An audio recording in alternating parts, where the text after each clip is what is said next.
أهلا يا حبيبي, how are you?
Hello, Habibi.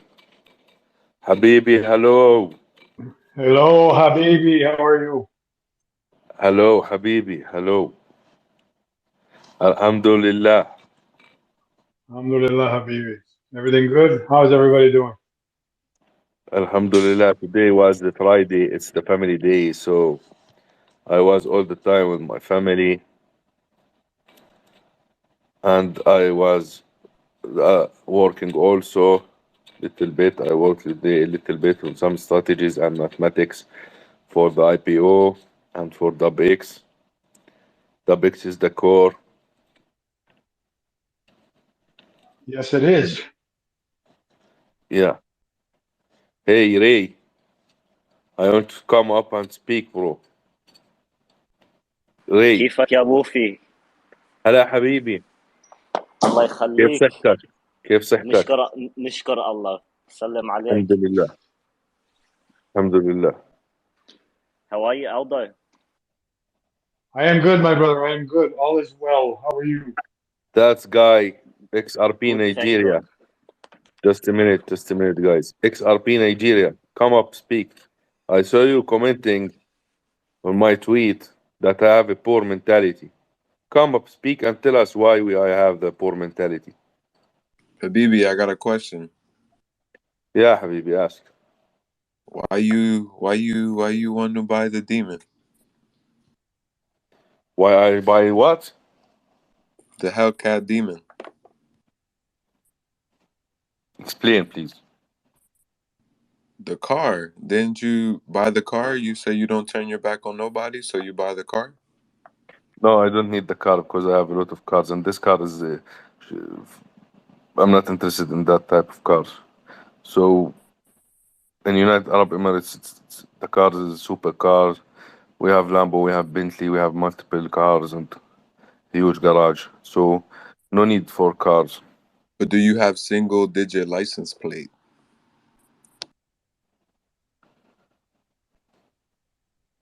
Can you please say it again? I said, do you have single digit license plate? Single what?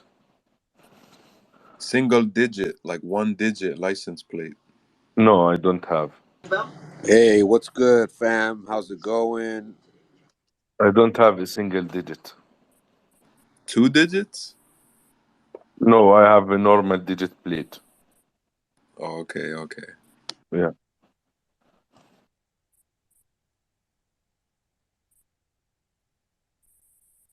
You love numbers. It look like you love numbers.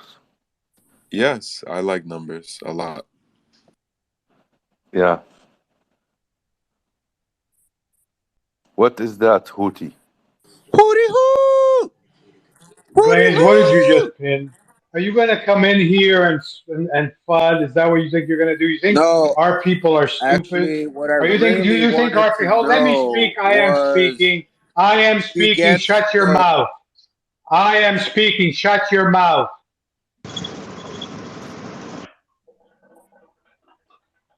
Do you Forget think our about people are as stupid as you think they are? They're not. They're wiser than that. Aldo. That that guy's dumb. Forget about him. So, hello everybody. Ray, DUBX Miami. Come up, bro. Where is Abraham, Aldo, and Sam? He's finishing. He's finishing. Sam is driving. He said the connection's very bad, and Brahim is finishing up some Sure, homework I because saw Ibrahim is here. he must stay in school. Oh, Abraham is here. he's there. Yeah, man, that's my real brother. Come You on, Wolf. cannot You know I will see never me. miss this. Come on. You don't even have to ask where I am. Yeah, yeah. كيفك خيي شو أخبارك? I hope everything is okay with you. Alhamdulillah. Alhamdulillah, I'm good. كتر خير الله. What's up, community? What's up, fellow ambassadors? Hope everybody's having a good Friday. Yeah, happy Friday, everybody. How's it going? How's it Johnny, how are going? you, Saturday. bro? Happy Saturday to the Johnny, Australians and Europeans. what's up, Johnny? Yesterday I asked about you. I told him, where is Johnny? I didn't see Johnny. BB, I had some other things I had to get into. I'm sorry I couldn't make it, brother, but I was very pissed off when I realized you were calling for me and I couldn't make it in there. How you doing, BB? Alhamdulillah, good, bro. I missed you yesterday, so Hey, I just asked about we'll you. make up for it today, bro. Nice having you there. Hey, absolutely. So, guys, today I'm gonna tell you the truth about Ben Armstrong. I love Ben Armstrong too much. I'm not here to defend him. I'm not going to war or to compete with anyone. I'm not saying that. I'm just gonna say the truth about Ben Armstrong. I'm not living in United States. I saw him in United Arab Emirates in Dubai maybe 5 times, 6 times. He's a good friend for me. He's so kind. He's so kind. If you, I don't know, maybe his personality on the internet it's different than the real life. Everybody have a different personality on real life. So the social media is different than the real life. So if you know Bit Boy in real life, it's different. I'm not involved in his story. I don't know exactly what's happening. Even when I talk to him, I don't ask him about his story. So I don't care exactly what's happening with him in details. I don't want to go to details. I'm not asking about anything. I just talk to him like any other normal human being here or any other friend. So I love Bit Boy. He was so good. He was so nice. I had dinner with him. He had a party with us. He just joined the Mega Act. He joined it multiple. We had a multiple dinner with each other and with his people. His people is so good people. Maybe you don't know them, guys. They are living in United Arab Emirates. He's respected from many head of cryptocurrencies. Also, the DMCC in United Arab Emirates, they arrange a meeting. We arrange a meeting for him with the DMC, and they met him. They respect him a lot. The government respect him a lot. He's welcome anytime in United Arab Emirates. And we asked him, and we told him, and we informed him that we support you, and there is nothing impossible in United Arab Emirates. He can come there. He can open his own business. We can help him. We can change everything for him. He's welcome, and the government love him, and they respect him, and we respect him. He was so kind. He didn't do anything wrong for us. I don't understand why everybody is hating him on social media. Maybe they are trying to trend under or building on his back, trying to piss him off so he can defend himself in front of them so they can trend on social media. This is the social media. Social media is fake. The real life is the real life. Okay. Social media is the second life, it's not your first life. Family is more important than social media. Your brother is more important than social media. Your father and mother is important more than social media. All your whole family is priority on social media platforms. Fuck the social media platform. You have to understand if the social media platform does not make you meet other the people in real life, this is bullshit. It's all fake. You don't have friends. All people are acting that this is my friend and this is my friend. No, there is no friends. It's all about business here. Wolfie, I meet the people. I made the event to meet the people. I arrange a huge event to meet the people, to build a real relationship with them, a genuine, authentic relationship. I know Aldo, I know the family of Aldo, I know Abraham, I know DUBX Miami, I saw him, I know about Ray, I know about Johnny. I'm looking to meet you guys in real life, everybody there. This is this is how you benefit from social media. It's not about how many followers do you have or you want to trend on other backs.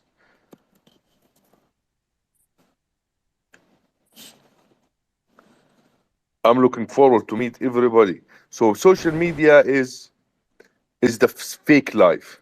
This is the fake life. The real life is different.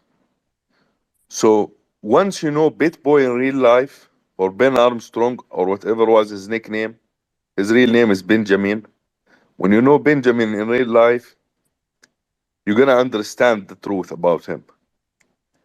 Everybody is attacking him on social media and talking bullshits. Haters gonna hate. They have the poor mentality. They are failing in real life.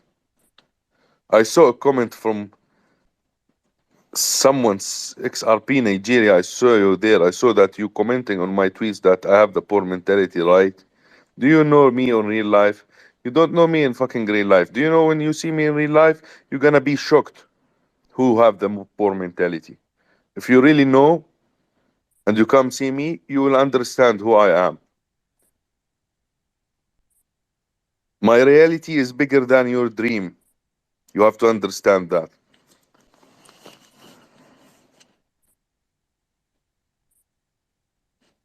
Please, crypto, you're welcome, bro. So I saw Ben today. He was posting a tweet saying, I'm selling my car, I'm selling my watch. Someone was commenting on his watch. I'm gonna buy it with 163 USD dollar. What the fuck? You are buying Rolex in the end. You're buying the brand. You are not buying a watch that called Ben Armstrong watch. You are buying Rolex. Rolex with emerald cut diamonds with white gold. So you're buying an assets. So you get something. Don't be stupid, guys. Some people, I'm not talking about you guys, I'm talking about the people here there on the city, talking that this watch, I'm gonna buy it for 160 USD dollar. Why are you gonna buy it for 160 dollar? Because Ben Armstrong was wearing it. Fuck you. This is Rolex, bro. This is fucking Rolex in the end. This is a brand. If you look to the brand of Rolex in the mall, they're gonna kick you out if they know about you. Maybe they will not welcome you in their shops. Yeah, for real. This is there is people who wish to wear it. They wish to see it. There is people they never seen it in their life. Do you know why I bought his watch? Not because it's the watch of Ben. Not because it's Rolex. It's just normal watch, by the way. For me, maybe for others, it's not. I have a Patrick Philip. I have Adamos Bouguet. I have Rolex. I don't wear a watch in real life, even. Imagine that. I just invest in them and I sell them after 2 years, 3 years, like that. I bought it because people was fucking bullshitting him and his watch. The whole Twitter, guys, literally every fucking YouTuber, every fucking influencer, every fucking owner of fucking crypto projects, bullshit scams, They scammed the whole city multiple times. I'm not gonna mention names. Everybody attacking him because they saw the opportunity. They wanna become trending. They wanna gain his followers. They want him to reply to him. He's not gonna reply. He's smarter than you. Yeah, but when he come back soon, from what I know, when he come back, he gonna destroy everybody. Yeah. If he get his account back, the old one, and all his business back, and he becomes so powerful owning two X platform accounts with organic followers, he gonna destroy you because he was using his weakness. Imagine all of these people today who are talking about Ben Armstrong and commenting about him. Man, are you a human being even? Are you a fucking human being? Where you was when he was Bitboy with the 1 million followers? I didn't see you fudding there. I didn't see them talking about him. They was silent. Everybody was silent. Ben, the people champ, Ben, the people champ. You don't remember Ben when he go to the Bahamas and start fighting for you, for the people about FTX exchange? You forgot about that? Now everybody, guys, they don't have a business ethics. Taking the picture of his own family, posting the picture of his own family, talking shit about him and about his family. Okay, if you want to talk about shit about him, talk shit about him, but why his family is involved? This is the poor mentalities. This is the fucking poor mentalities.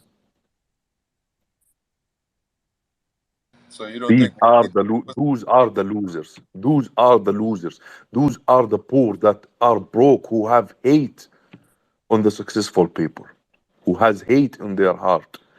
They are sick from inside. Their spiritual and their mentality, they are so sick. Imagine, they are so sick, hate. They are like Satan. They don't love to see the good for anyone. Those people will never change. They're gonna be like that all their life. They're gonna be broke for lifetime. They are slaves. Slaves for the internet. The bullshit. I don't see anyone on the CT can come and start talking about Ben on the space live defending Ben because they are scared. They are scared from the CT to tweet them and fucking quote them and say bullshit about. Fuck it, I don't care. I really don't care. I don't care about the social media. I'm a real man in real world. I'm there. You're gonna see me always there. I'm unstoppable. I'm the commander. I'm the leader. I'm the fearless. I don't fear anyone. I'm there. I'm gonna defend the right.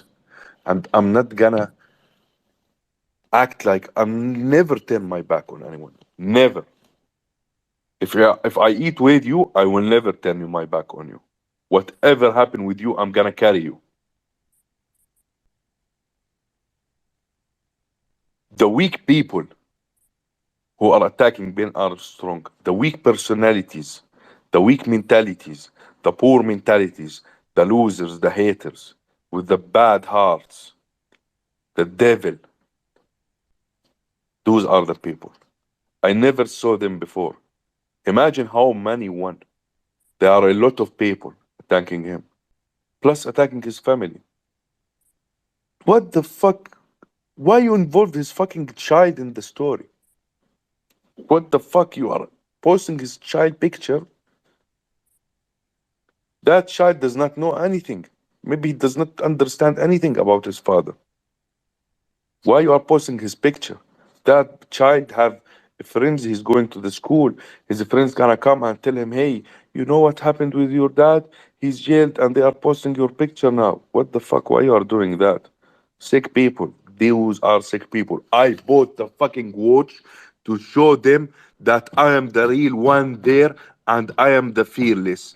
and I'm there. If anyone gonna talk, come and talk to me. I'm here in Dubai, United Arab Emirates. If you think I'm a brokey, I'm gonna show you who's the broke, who's the real broke. If you own 100 million, come and see me. I'm gonna show you what we own. If you wanna show off, I'm there. Come, see us. You will understand who we are. We are more than 3 billion industry. 3 billion USD dollar, baby. 3 billion.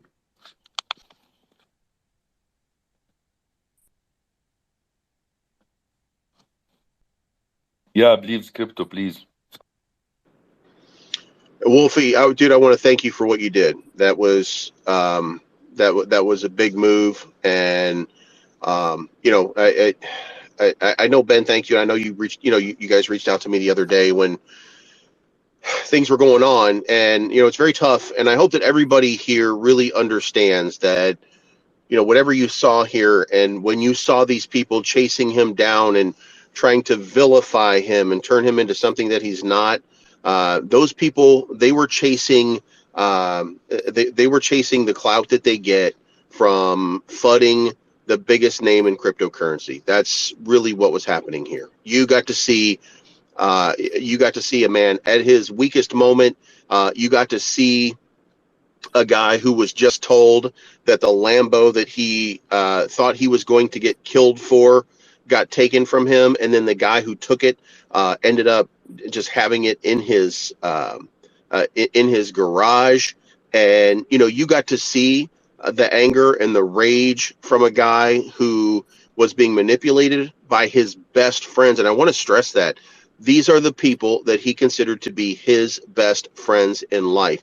Those people inside Hidden Networks, they were supposed to have his back all of this time, and they did not. They had his back, but only to hold it there so they could stab him in it. And to have that happen to you, it makes you question a lot of different things. And I can't tell you how many hours I spent talking to Ben over all this stuff, even to the point that, you know, they would make allegations against him and he didn't even know what they were talking about. You know, that's how devious this whole thing broke down. That's how bad these people are. So thank you to the DUBX Nation, and especially you, Wolfie. I know you've been there since the beginning and you've had his back. And look, tomorrow there's going to be a video. And you know, there might be things might be changing really rapidly in what is going on here. You might be able to see BitBoy once more. And if you don't see BitBoy once more, if we, you know, look, the reason that Ben Armstrong exists on a channel right now is to show them that he was ready to move on. The reason that there's content coming out every day is to pull viewers away, to let them know it doesn't really matter. You know now who the boss is.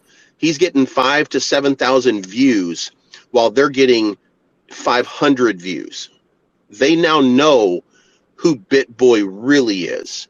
And they may not like it, and they may fight every step of the way, but there is very little room for them to maneuver at this point. Frankie Candles is gone. Frankie Candles is out. There are some other people looking to go. Obviously, it takes time. People just can't leave their jobs, but they are having a struggle. They are having problems. They're going to have some issues meeting payroll at some point pretty soon. You can do the math on it, and you can figure out the financials, and you can see just from what they're doing that they're not going to be able to afford payroll for very long. Not at the rate that they're going. They need Ben Armstrong. If they don't have him, then they don't have anything other than an okay crypto channel that gets a bit. Look, I can't even brag because I am beneath all of that to begin with. But you know, I've had up to 400 or 500 views. I've had as many views on one of my better live streams as they've had on their worst just recently. So that's how far they've fallen. And I hate saying that about myself. Like, oh my God, you guys got to subscribe and watch me more. But that is how far and how dramatic and precipitous this drop has been happening. And you've been hearing lies about him. And there are things, by the way, that everybody should recognize, that the people are, when men get together, sometimes men argue. Sometimes men headbutt one another because we're mad at each other. Sometimes we have disagreements, and sometimes those disagreements do end up physical, especially when you're bros and when you're best friends. But it takes a low life. It takes a real seedy, shady, low life individual to try to turn that against you later on and try to steal your company from you. So you will see a Imagine, yeah, imagine someone steal your fucking work for 30 years, man. What you gonna do? exactly. You. This was his passion. This was what he wanted. This was his life. And not only did they take his life from him, they took his money, they took his assets, they took his access to his life at the same time. That's how that's how bad these people are. And that's what they did. And then they sit out here crying about it while they tell you, "Oh yeah, we wish nothing but the best." No, they don't. So if you have Ben's back, then thank you so much. I can't tell you how much that's appreciated. There's a realization that he had a couple weeks back when he understood how many people were on his side, and he was spiraling. You guys should know he was having a bad time of this. And one of the things I told him was like, dude, listen, no matter what happens here, you create a new channel, you go do this, and guess what? They will come to you because you are the guy that these people love. They care about you, and you're going to see that very soon. You just have to step out there and just do it. Now, you can't lean into it right now, just so you guys know, because he's caught between two companies. He's caught between the Ben Armstrong Crypto Show, and he's caught between BitBoy, and he doesn't know which direction it's going to lean at this point. But once you get past all the BS, then you're going to get down to the nitty gritty, and they're going to have to make a decision very, very soon about what's going to happen next. And I don't know what they're going to end up doing, but I know at this point, Ben understands 100% that he can move on, and they just have to pay him a lot of money. And then he's going to still have his stake deal. He's still going to have his Bybit deal. He's still going to have all of the agreements and deals with all of the people that he had. And he will rise like a phoenix from the ashes, and he will lay waste to the Hit Network. So that's all I got. 100%. Thank you so much, guys. Thank you, bro. Thank you. Thank you for what you are saying. It's logic what you are saying. I'm thinking about it. Yeah, he gonna come back. The person is come back. In the end, he know how to build it again, and they can destroy them. It's the problem is with the cryptocurrency on the social media. They think that they are the cryptocurrency market, like 3 5 accounts trying to control the CT with 500 people watching them, or 100 people attending their spaces, 1,000 people attending a space with one big influencer. They are thinking that they are controlling the whole crypto market. What they don't understand that the crypto market on Twitter is not even more than 1% from the whole cryptocurrency market. That's what they don't understand. They thought that they are controlling the crypto market. Man, do you see the whole Twitter spaces? This is not even a fucking 5% from the whole crypto market currency in the world. Cryptocurrency market industry in the world. There is Chinese, there is Asia, there is the Middle East, there is United States, there is people does not even have a Twitter account. But you know what? They know about Ben Armstrong. Do you think that the government of the United Arab Emirates, when they met Armstrong, do you think that they have or a Twitter account, or they know anything about what's happening on the city? No, they don't. But they know Ben Armstrong from YouTube. They know Ben Armstrong from other social medias. I called Ben today. I told him, hey, Ben, bro, do you want to sell the watch? He told me, yes, I need the money. I told him, I don't need the watch. I'm going to buy it from you just to help you. Do you want to sell it or no? He told me yes.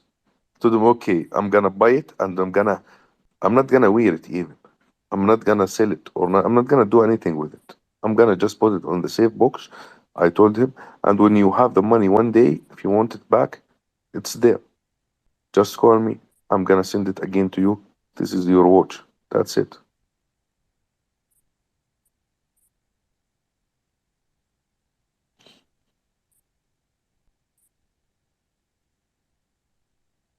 I found I found before 1 week that there is a Chinese market people.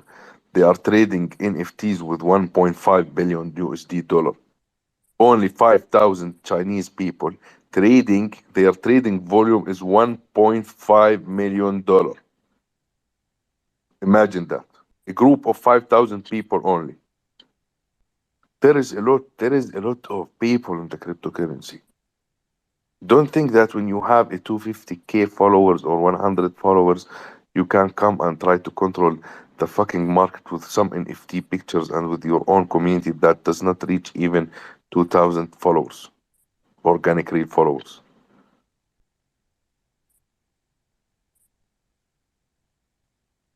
Everybody is faking his Twitter spaces, his followers. They're guys, wake up.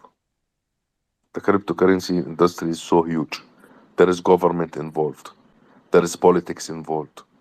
There is companies involved. There is organizations involved. There is the financial system involved. MasterCard involved. PayPal involved. Visa involved. Central banks are involved. Switzerland are involved. And you have to understand that the cryptocurrency market does not even you cannot compare the cryptocurrency market to other huge markets. It's 1% from the whole market. There is the oil industry market, there is the energy industry, there is the technology industry, there is the EV electric cars industry, gas industry, energy industry, shipping industry, logistics, transportation. We are only 1% from the whole market. There is a lot of people does not even know about cryptocurrency. So if you think that you come here, so 1%, 1 trillion market cap still is nothing. We are so small. So we are shaping only 1 or 2% from the whole markets in the world. So if we are shaping 1% from the whole cryptocurrency market in the world, someone on Twitter coming and trying to act that he's controlling the cryptocurrency on X platform. X platform does not shape even 10% from the whole cryptocurrency market.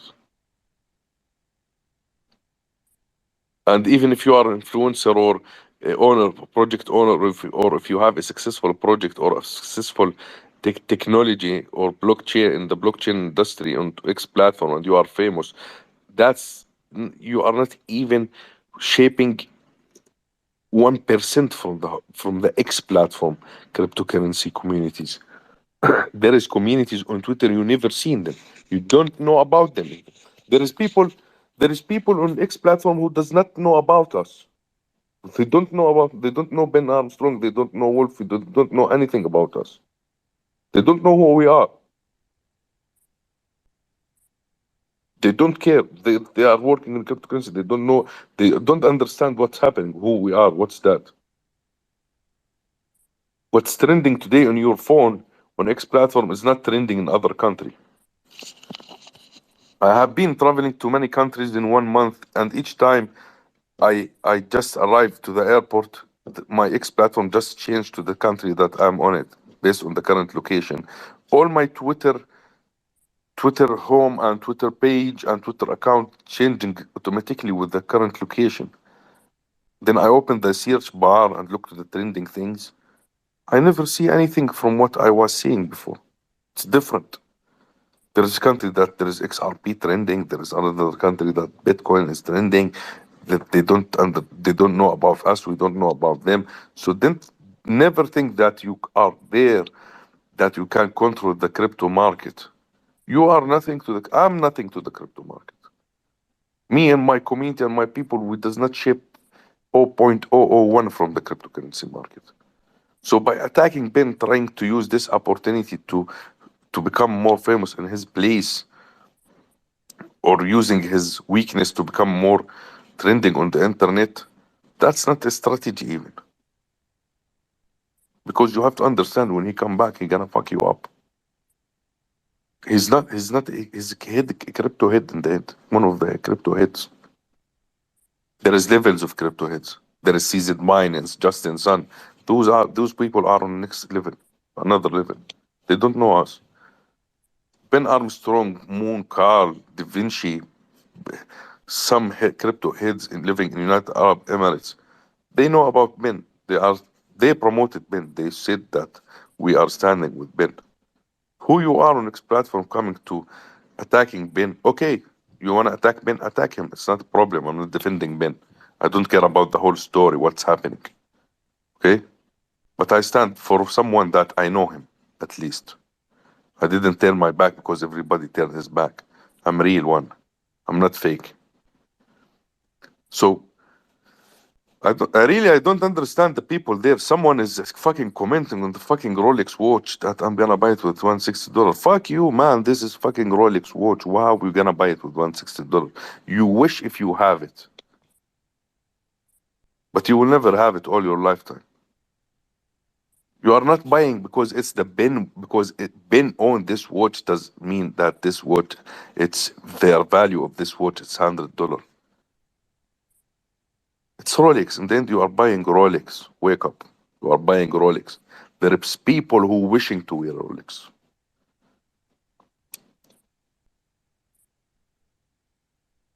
Why you are attacking his family? I don't understand. That's a joke, man. That's bullshit. Those are the losers' mentalities. Yeah, Aldo. Yes, Habibi. It's to me it's simple. I watch it. I watch it go on, and it's just it's sad because it's just clout chasing. That's all they're doing. When Ben, and I'll call him Ben because to me BitBoy is a brand. Ben Armstrong is a real person who has feelings, who has a soul, who has a family, who has a heart. And from day one for me in crypto, the first person I followed, and this is God's honest truth, was BitBoy Crypto, was Ben Armstrong. When he was on top, I didn't see the FUD. I didn't see the people criticizing him. I didn't see the people trying to clout chase off of him. I didn't see any of that. But when somebody's down, you have a choice to make in life. You either uplift them, extend your hand and say, hey, I'm here. Let me help you up. Or you kick them when they're down. But that's the choice you make. And that choice you make defines who you are as a person. I'm a God-fearing man. So if I'm going to kick somebody when they're down, then I'm not respecting the values that I believe in my life. So I will not kick somebody when they're down. Everything you see me posting on my Twitter is collaboration over confrontation. United we stand, divided we fall. And that goes to all of us. This is crypto for all of us. Whether we're in Canada or the US or the Middle East or anywhere in the world. We are crypto. We are human, first and foremost. That's who we are. We are made of blood and bones and skin. And yeah, we go through some hell of a tough times, just like Ben Armstrong is going through. I know he'll be back because I know the man he is, because I hear the man he is when he speaks to me via his show. That's why I know who he is. And like Wolfie, I'm not defending. I'm saying the truth. You don't kick somebody when they're down. You don't. If you believe in who you are and you believe in what we're doing, you don't. You extend that hand and you say, hey, let me help you up. What do you need? How can I help? I'm here. Reach out. No matter when, no matter how, no matter where. Reach out. We will unite. We will help you because when the time came, you inspired us. You helped us. You uplifted us. Now it's our turn to pay you back for that, no matter what you are going through. That's the right response.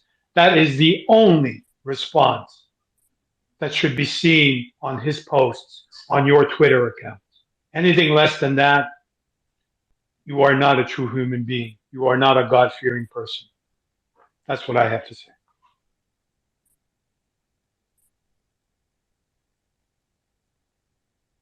So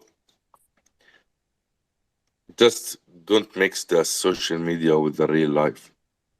It's two different lives. It's not the same life. It's so different. Maybe you're gonna hate someone on social media, but when you know him in real life, it's gonna be very different. You're gonna be shocked. The truth about Ben Armstrong that he's so kind. From my opinion, I just met him. I know him. Uh, I just imagine I just saw him in my life maybe 4 or 5 times. That's it. I just met him 4 or 5 times. He don't know me very well. I know him. He know me. We had fun together, but he don't know anything about my personal life, and I don't want to know anything about his personal life. It's not my concern. It's not my concern if he's taking drugs or he's not, if he's married or not, if he's cheating or not. That's not my concern. I don't care about all of that. I just know that that guy is so kind and he's so good with me, and that's it. And he was so respectful and he was so friendly. That's it. People are shitting him and using the drugs against him. Oh, he's addicted to heavy drugs. Oh, maybe in his car there is cocaine, there is a fucking steroids, there is marijuana. I bet you right now that if 90% of the people on X platform they tried marijuana before. So what? I didn't understand the issue. Oh, he's in heavy drug. He's addicted to heavy drugs. That guy he tried the drugs 100 times in his life.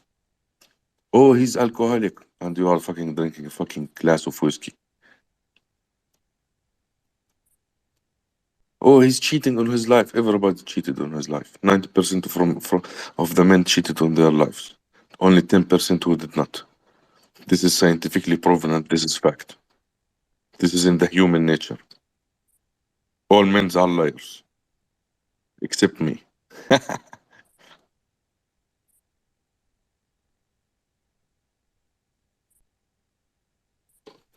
Everybody fucking tried marijuana. Everybody tried alcohol. I don't understand why they are trying to use that against him. You know, if I was in his place and someone steal my job, I'm not even fucking gonna open a fucking YouTube video and start talking. I'm gonna bomb his house with RBJ. I'm not joking. That's what's gonna happen. What the fuck? Someone steal my whole life. He steal my blessings and the blessings for my family and my fucking and for my kids. What the fuck is that? Do you think I'm gonna stand looking at him and tweeting about him and doing a YouTube video? I'm gonna go fuck him, blow up him. I don't care. It's the ground breaking strategy. If you gonna be burned, burn yourself and burn everybody with you.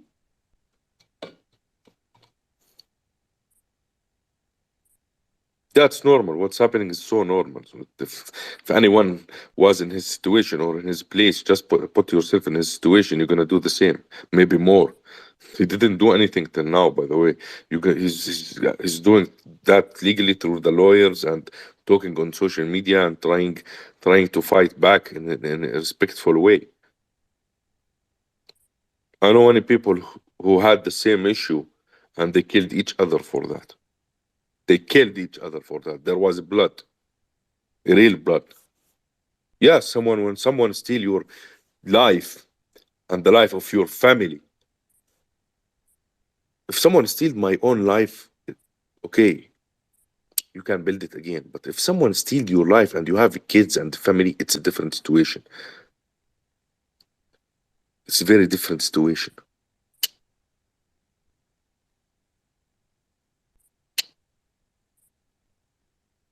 It's like someone come to your house in the middle of night and you was sleeping and he just entered your house with a gun and he start stealing your house. What you gonna do? What you gonna do? Just tell me. You're gonna come up and if you have a gun or a weapon, you're gonna shoot him. That's it. It's the same issue. The same scenario. That's what's happened with that guy. The same scenario, but because he's famous and celebrity and the crypto hit, everybody talking about him shit. If someone just right now, he came to your house in the middle of the night while you have kids and the family and tried to steal you, and he just risked your family. Maybe someone gonna die. You have to defend your family with all your life. Hey, can I say something here, Wolfie? Yeah. I'm gonna try to be really careful, with how I say this. I know, um, possibly not going to be aligned with the opinions of some people, and I'm not against Ben. I'm not against Ben at all.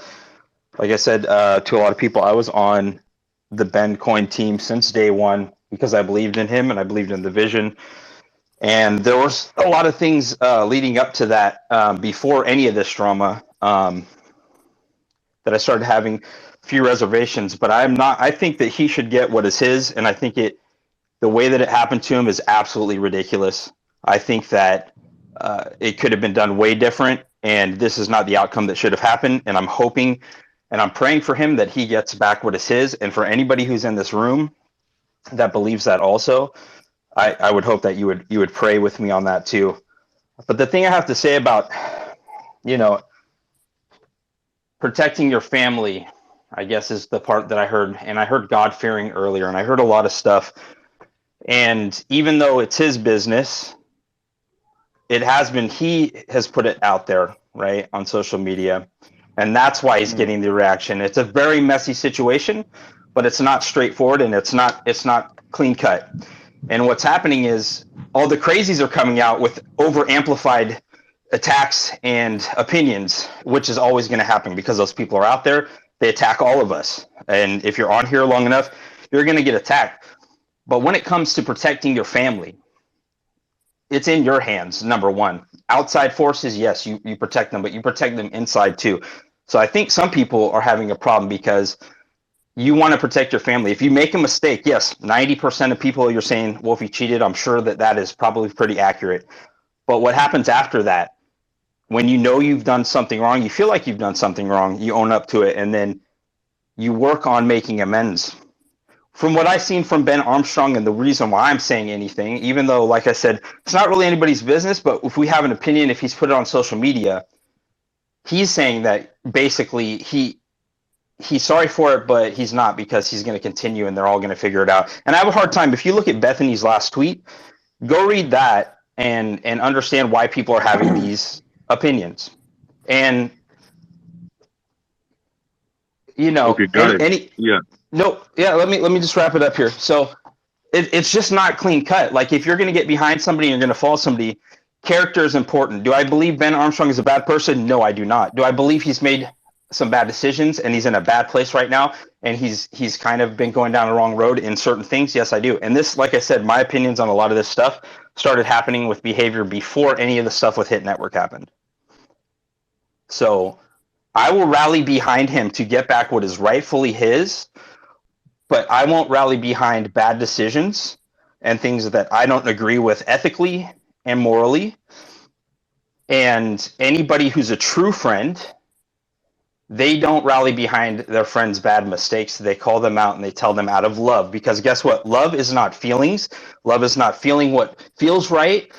Love is doing what's difficult and what's harder most of the time. And having somebody's back truthfully and honestly, 100 and 1000% is accountability.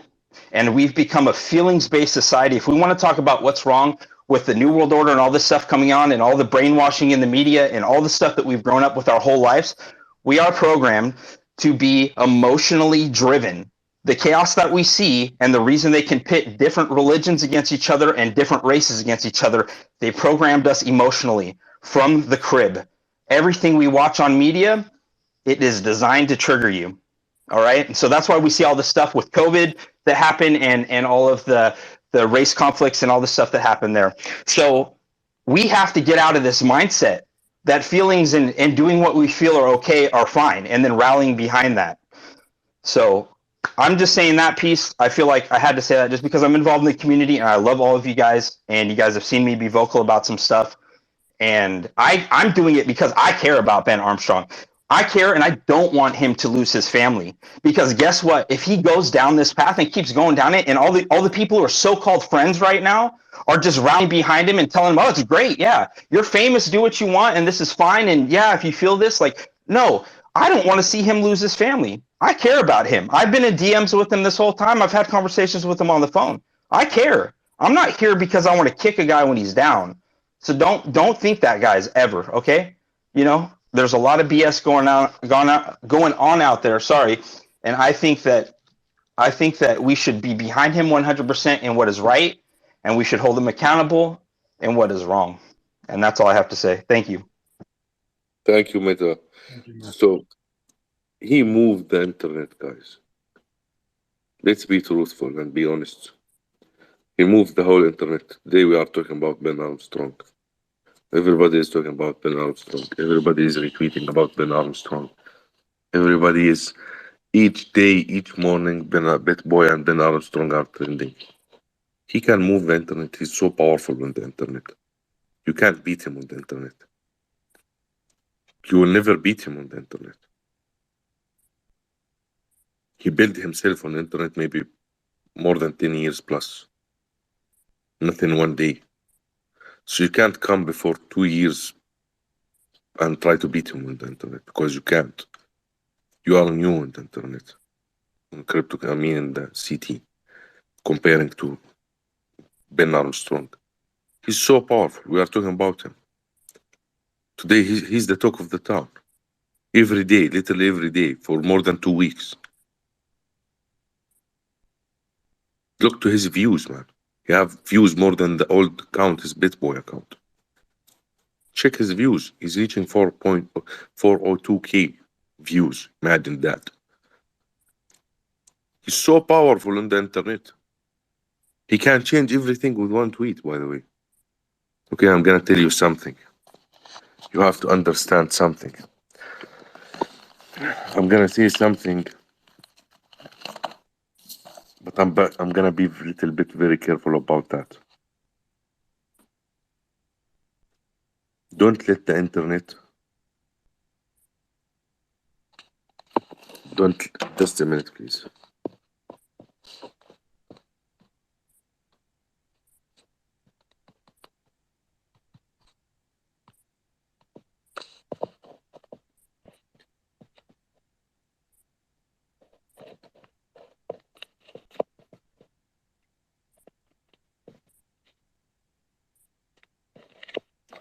Yeah, sorry, guys.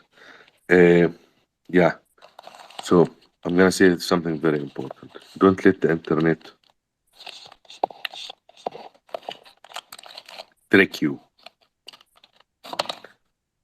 As Meta mentioned, that the social media and what you see or what you are seeing on social media, it's made to trigger. The social media platforms are made to trigger you, right? So don't be tricked by the social media. What are you seeing on social media is not the 100% picture that's happening in real life. Ben Armstrong is so smart. I saw him in real life. He's so smart, more than you can imagine. He's smart. He's smartest more than many people there in the room.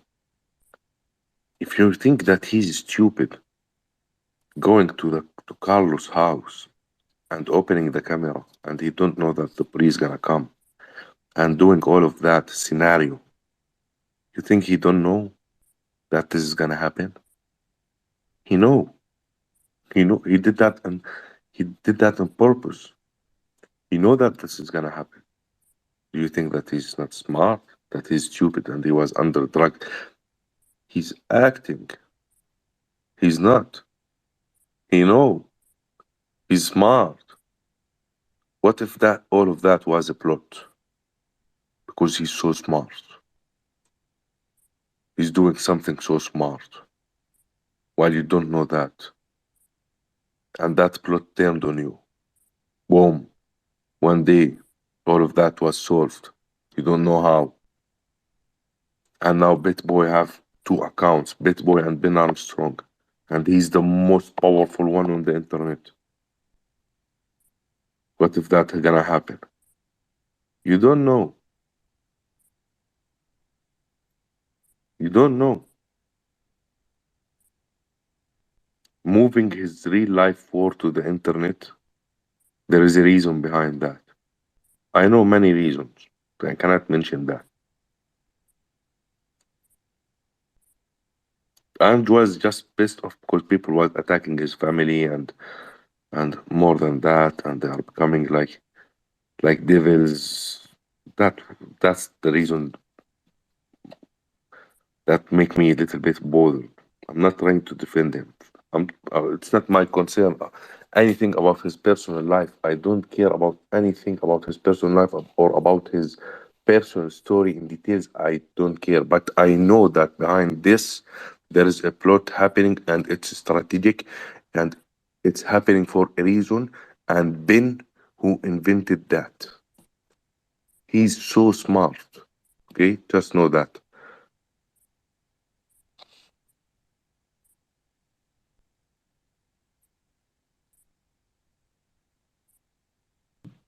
Is there anyone, Johnny? Do you want to speak? I saw you that you was raising your hand before. Yeah, earlier I just wanted to, with what Matt was saying. I mean, I think Matt might have lost the focus that Ben Armstrong did not put his business out there. His so-called friends and family did, and that's kind of what ignited this flame. And yeah, he's made some miscalculated steps, but all of us make miscalculated steps. We're just not in the limelight for everybody to see. So every time he fucks up, everybody sees it. But we have skeletons in our closets. But when it comes to loyalty, right or wrong, yeah, we'll be in our closest friends' ears telling them they're wrong, but we will never let anybody know that they're wrong. We need to stand by them through thick and thin, right or wrong, and tell them in private that they're wrong, not bring it to social media or for the world to see.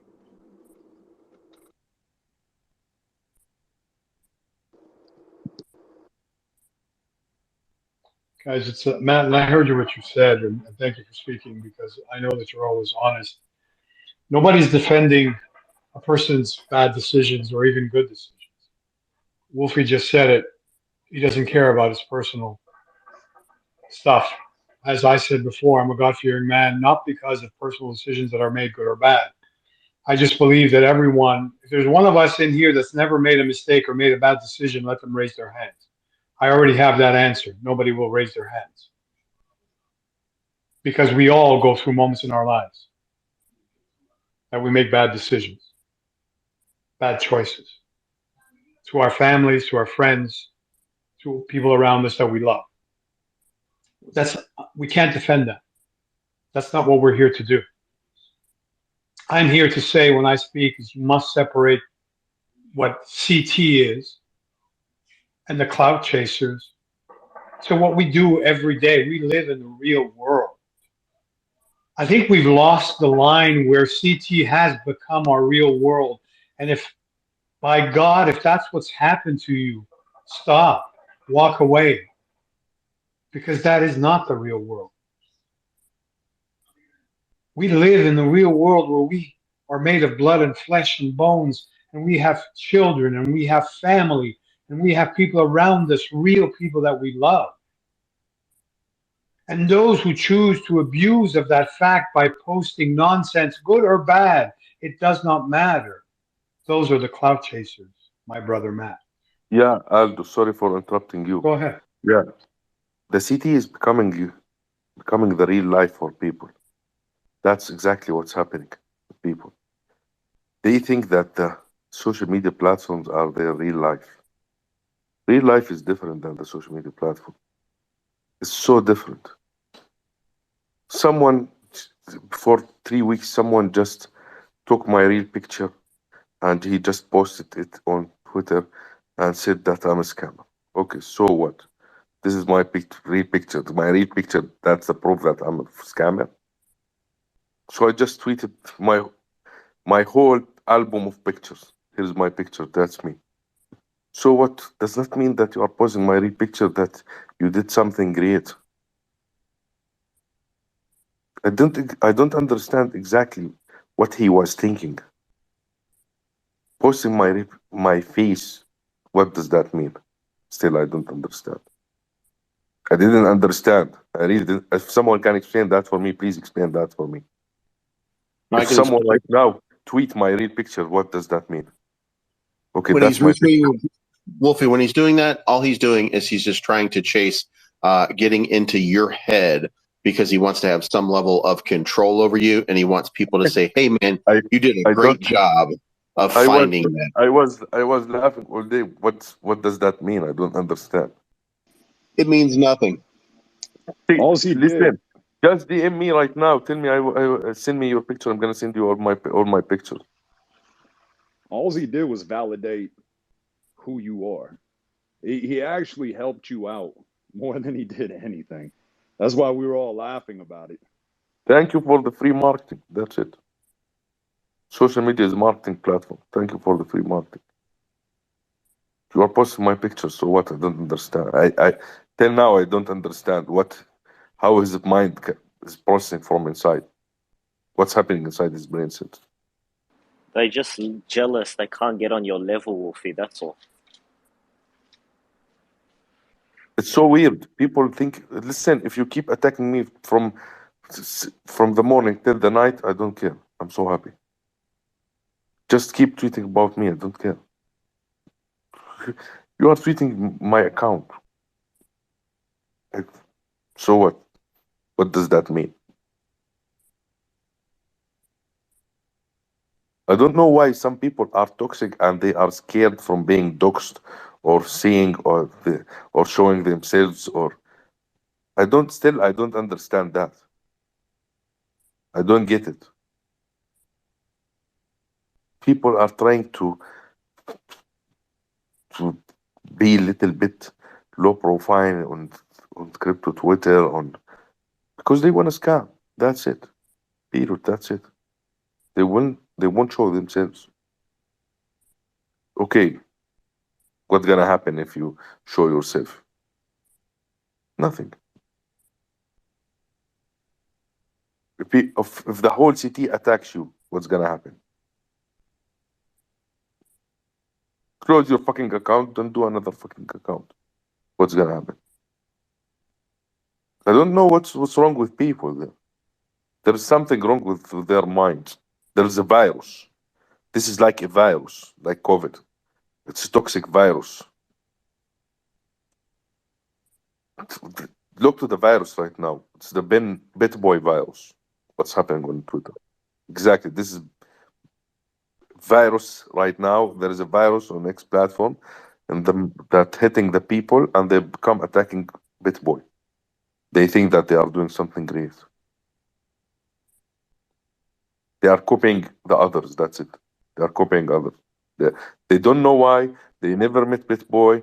They don't know him. They don't know Ben. They don't know even the story. Maybe they just discovered the story. Maybe some people they just know about Ben before 2 weeks and they are start attacking him. They don't even fucking know him. Ben was very normally human being. He eat like us. He go to the bathroom like us. He sleep like us. He wake up like us. He have kids. He have family. He's living like us. He's normally human being. He's not alien. I saw him. I had lunch with him. He was so normal, man. He was joking. Very, very, very normal personality and a human being. He does not have any kind of ego. He's so humble. He was so funny. And by the way, in real life, he does not talk in the same way he talk on social media platforms. He don't talk fast. He talk normally. He's so focused because that he have skills. He have skills that he's using it on social media. When he open a YouTube video, he's trying to act and to act in his body language with some moves, and he's talking so fast because he have the skills. He's smart. You know how to attract the people and let them and make them watching him. He having a huge views. He's sponsored by Stake. He have multiple successful. He have multiple success in different areas, in different social media platforms, not only on X platform. That's his way. But if you meet him in real life, he's gonna talk to you in a normal way, a very slow way. He does not talk fast. He's normal. He's focused. He's gonna tell you about his children's. He's very normal human being, by the way.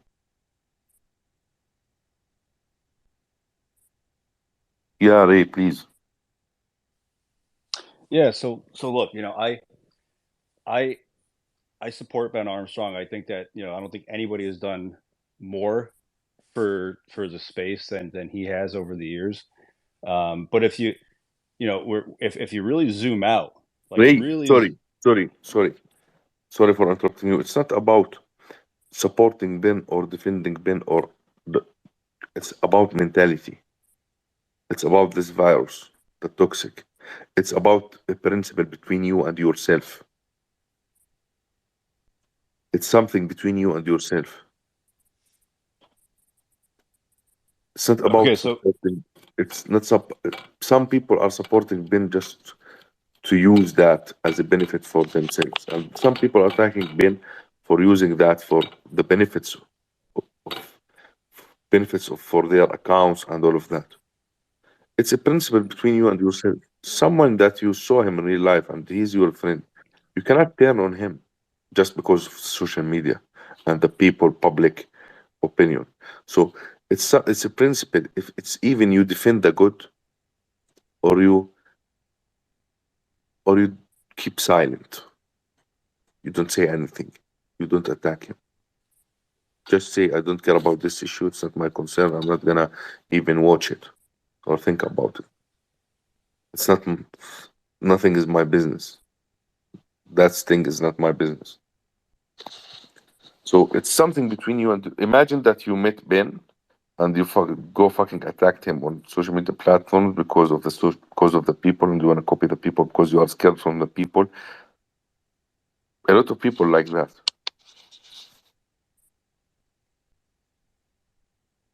I'm literally I'm not supporting Ben Armstrong. I'm supporting someone who I met him in real life, who I had fun with him. I'm supporting myself and the principle between me and myself. That's it. Period.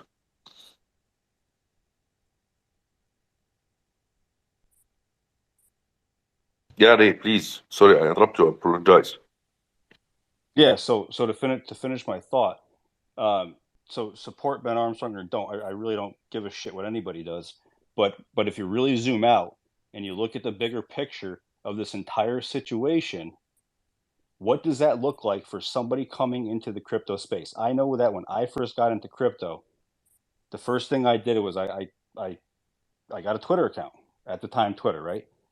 So if you're just coming into the space and all you're seeing is all this drama going on, what does that support? It only supports the false narratives that the media and everybody else out there is telling you about crypto, right? That it's just a bunch of nonsense. So that's my only issue with the whole thing is that I wish, and it's unfortunate, but I wish all the drama and all the nonsense 100% Ray. didn't 100%. have to be so public. 100%, bro. Listen, because of mm,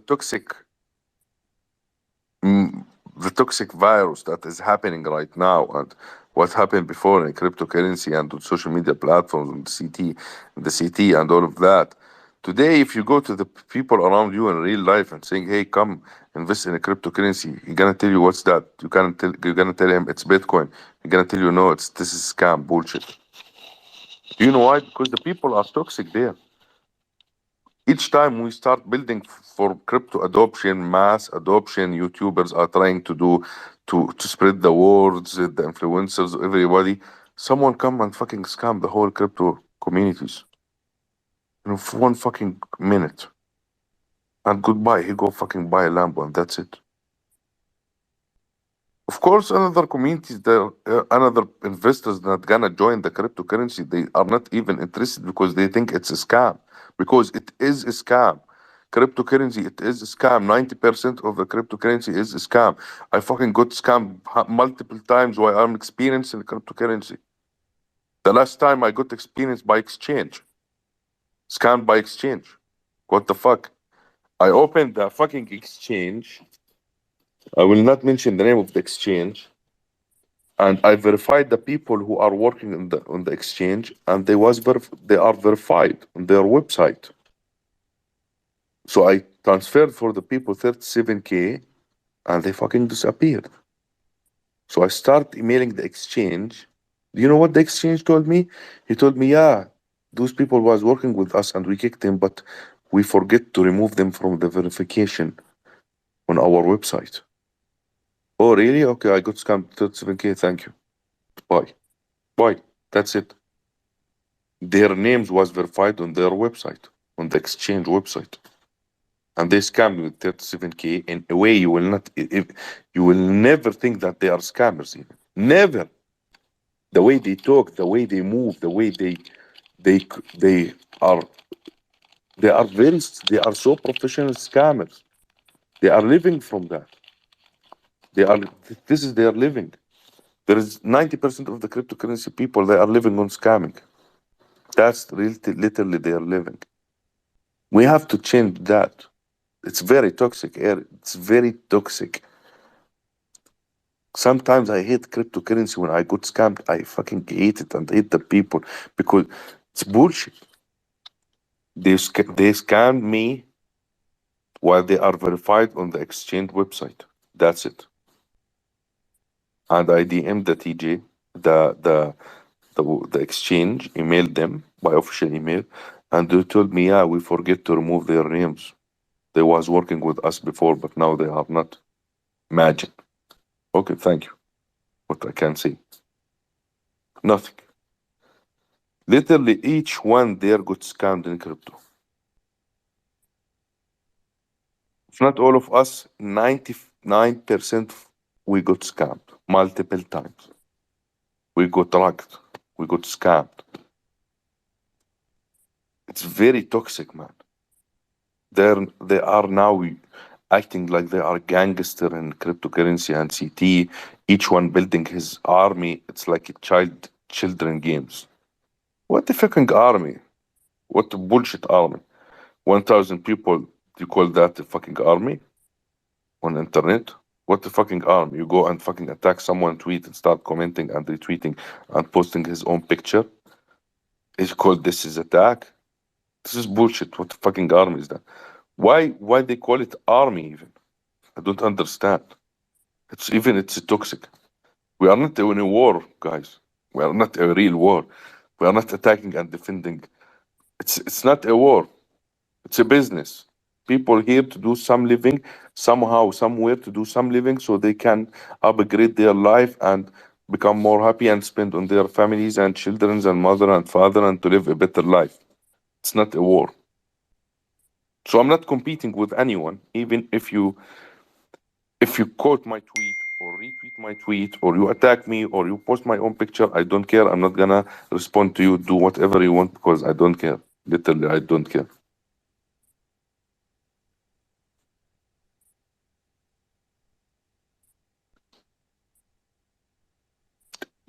It's so weird.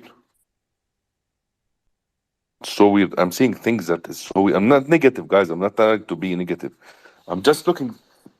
Each time I open my Twitter, it's only about Ben Armstrong and people attacking Ben Armstrong, and I don't know what's happening. I don't know who are these people. I don't know even who's Carlos.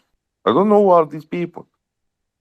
I don't know what's happening. I don't watch YouTube a video of I never watched the Bitboy videos after that or Ben Armstrong videos because I don't want to know what's happening. It's a headache. It's bullshit. I'm not gonna go in details. I don't know why people go in details and start attacking each other and fighting and forget about building while the other successful people like the crypto hit sees it Binance and other owners. I don't want to mention names. They are building and they are upgrading the crypto market and they are doing the mass adoption. There was an earthquake in Morocco. There was a tornado in Libya. You never seen it? 20,000 people was dead there. Seized Binance sent each one of them a money. Literally each one of them like he did in Turkey and Syria.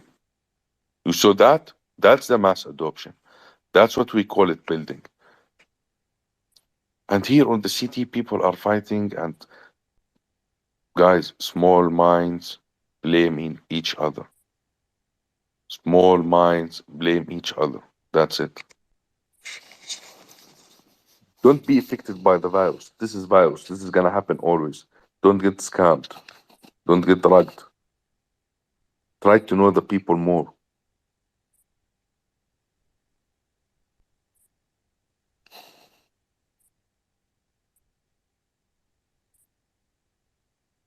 I know the DUBX Miami. I saw him in Dubai. So good guy, man.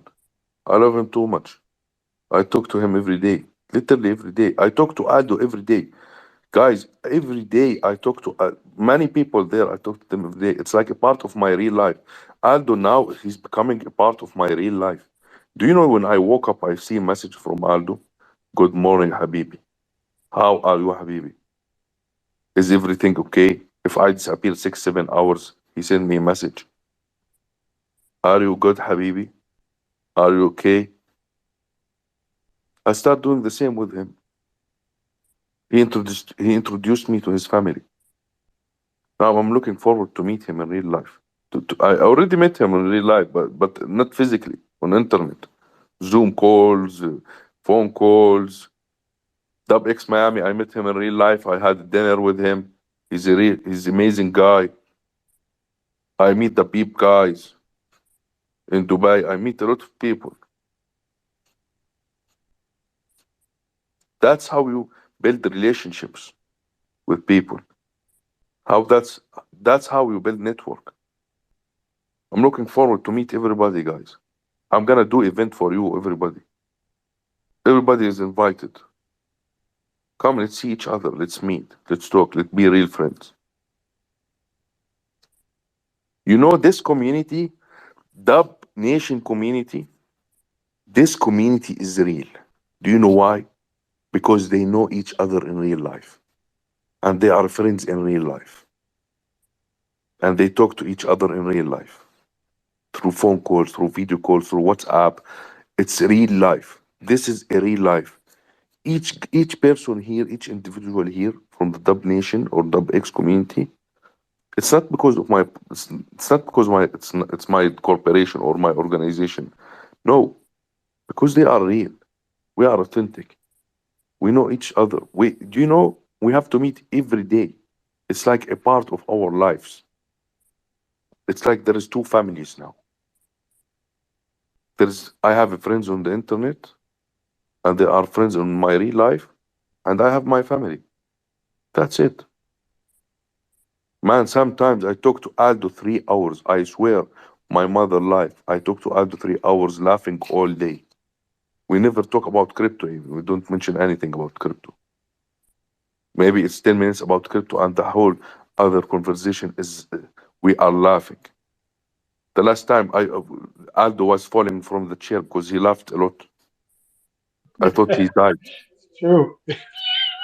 Guys, I, you don't know this, but Wolfie has one of the best sense of humors I've ever seen in another human being. I was laughing so much, my stomach was in pain. I had to tell him, I said, okay, stop now because I'm falling off the chair. I swear to God, we go on for hours and hours. And listen, there's business that's discussed, of course, but that's minimal compared to the laughs we have, to the real life conversations we have, to the. It's one of the most enjoyable parts of my day. I'll be honest. I love you, Abibi. You know that I tell you all the time. You're an amazing person. You know, that's what it is, guys. That's how you build. You don't tear people down. You don't, no matter what. And Matt, please, you said your words, and there's so much love for you guys here. You have no idea. You are part of what I call now the Habibi Nation, because that's what it is, pioneered by Crypto Wolf.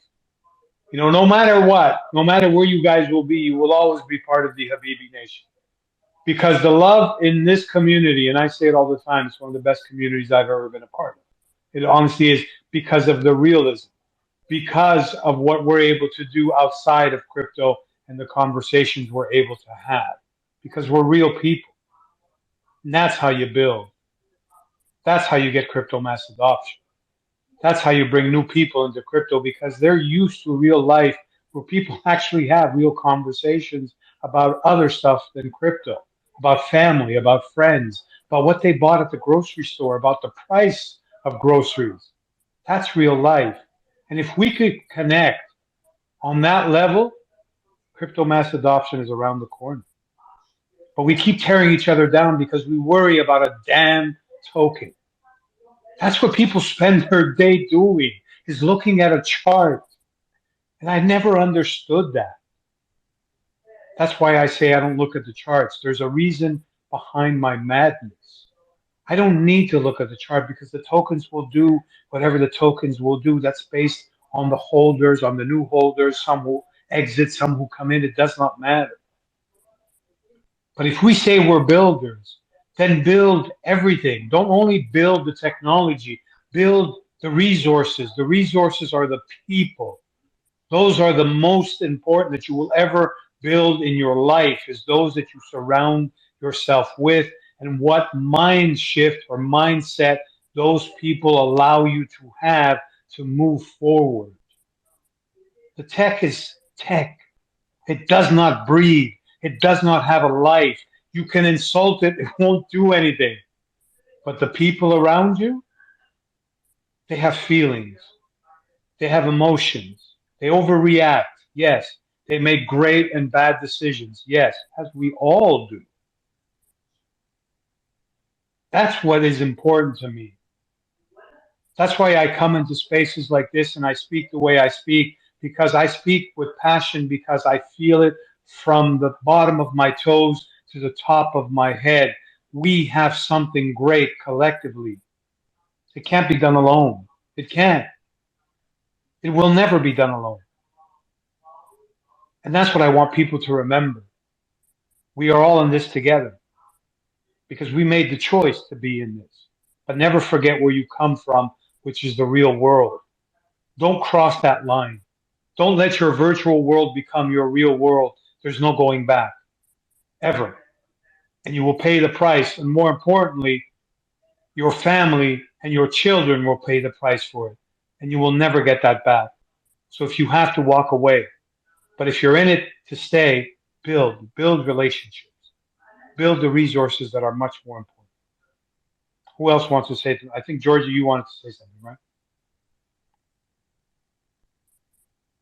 There is Sorry. people requesting to speak. Sorry, there is people requesting to speak there, and there is Sam also. Please, if you can get Sam up, Aldo. I'm trying to get him up, but there's, I think, Habibi, can you make, let's say, Abraham a co-host so we can bring more speakers up? You have to give somebody another co-host invite. Yeah, I Hey, will get Leaves Crypto a co-host because he Okay, joined us hey, the first time. perfect. hey, Aldo. Since I wanted to say 100% agree with you. Since I came in so hot and heavy, I just wanted to just follow it up with one last thing, guys. It's not easy to get on here and say something that's contrary, to what other people are saying, and sometimes it's hard to find and pull the right words. I wasn't trying to just focus on Ben Armstrong's personal life and the affair and all of that stuff. What I was really trying to get to, as being somebody I've got 11 years sober. I don't know how many of you know that I'm an alcoholic. My mother just died a year and a half ago. She was an alcoholic, drank herself to death. I lost my father when I was 12.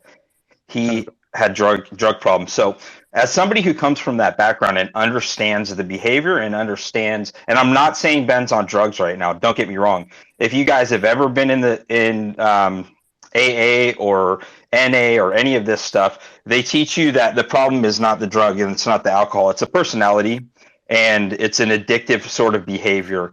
So what I was trying to get at is I think Ben is struggling right now. I'm not saying that he's on drugs. I don't know if he is. But what I'm saying is there's been a lot of erratic decisions, erratic behavior, unhealthy behavior, and I'm worried about him in that capacity. And the only thing that I was trying to get to is that we shouldn't rally behind that because it doesn't help somebody if they are having that in their life. It doesn't help to tell somebody everything's okay if there is something. And he is obviously going through a hard time. And the thing with Hit Network has obviously made it 10 times, or 100 times worse. So, I just want to get that straight. I'm not sitting here just hung up on that. It had a lot to do with a lot of things, and that's it. So that's all I wanted to say. Matt, you're welcome in our spaces anytime, my brother. You can say what you want and you can share your opinion because that's what we also do. See, and what you just said, my brother, That's what I'm talking about, building relationships, because we all have struggled in our lives. So, you know what? Hats off to you for saying what you did, my brother. And you know what? I have even more respect and love for you now for being honest and being straight with us here. And I understand what you're saying. So good on you, my brother. Please go ahead. Yeah, man. I just want to follow that up and say, this is what we're doing right now is we're having a conversation about the man in a public forum, and I've had conversations with Ben about behavior and what's going on. This is not something that's brand new. The difference is I don't have that conversation on my YouTube channel. I don't have that conversation for everybody for engagement or anything like that. I don't tell people that. When it comes to being out here in public, I have his back 100% because that's the appropriate thing for me to do, in my opinion. I like YouTube. I appreciate the engagement. I appreciate all of the pieces that go to it. And I understand that I do sometimes miss subscriptions. I do sometimes miss the opportunity to build my channel even higher because I don't engage in as much of the drama. I'm having fun with it right now because I chose a side. But at the end of the day, his personal issues, personal problems, those are for me and him to talk about, or for people who care to talk about him to him face to face, and not just and not try that on YouTube because we're looking for views or likes, or on X or on any sort of social media. That's why you don't see me say things in a negative sense about Ben, because that's for the private. In the public eye, I support him 100%.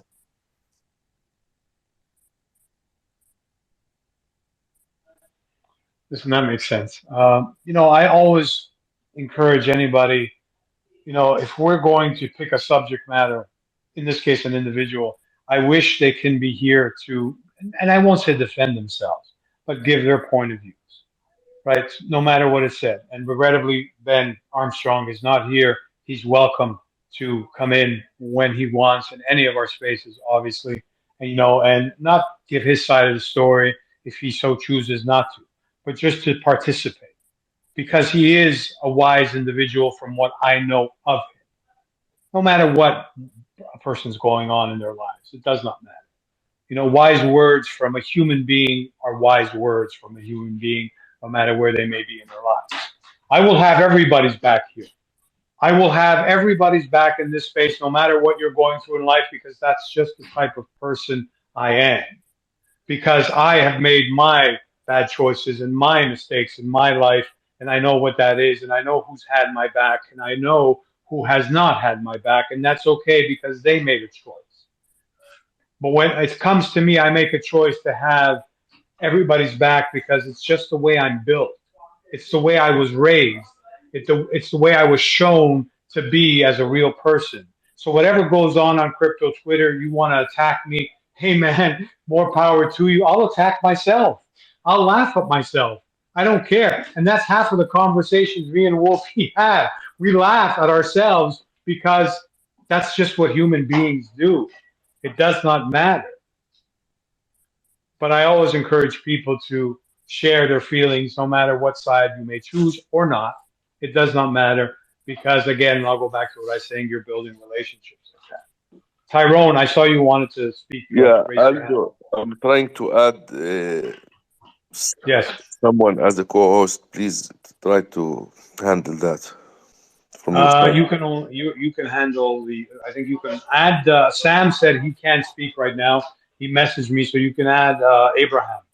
If you can click on his name and Okay, say okay. add. Can you send him to be a co-host? I think I sent him. Abraham, just check your. I'll tell I him. sent you. Yeah, just received it. He just got it. I am co-host. Tyrone, are you there? You wanted to speak, I believe. Does Max also want to become a speaker? I don't know how can we.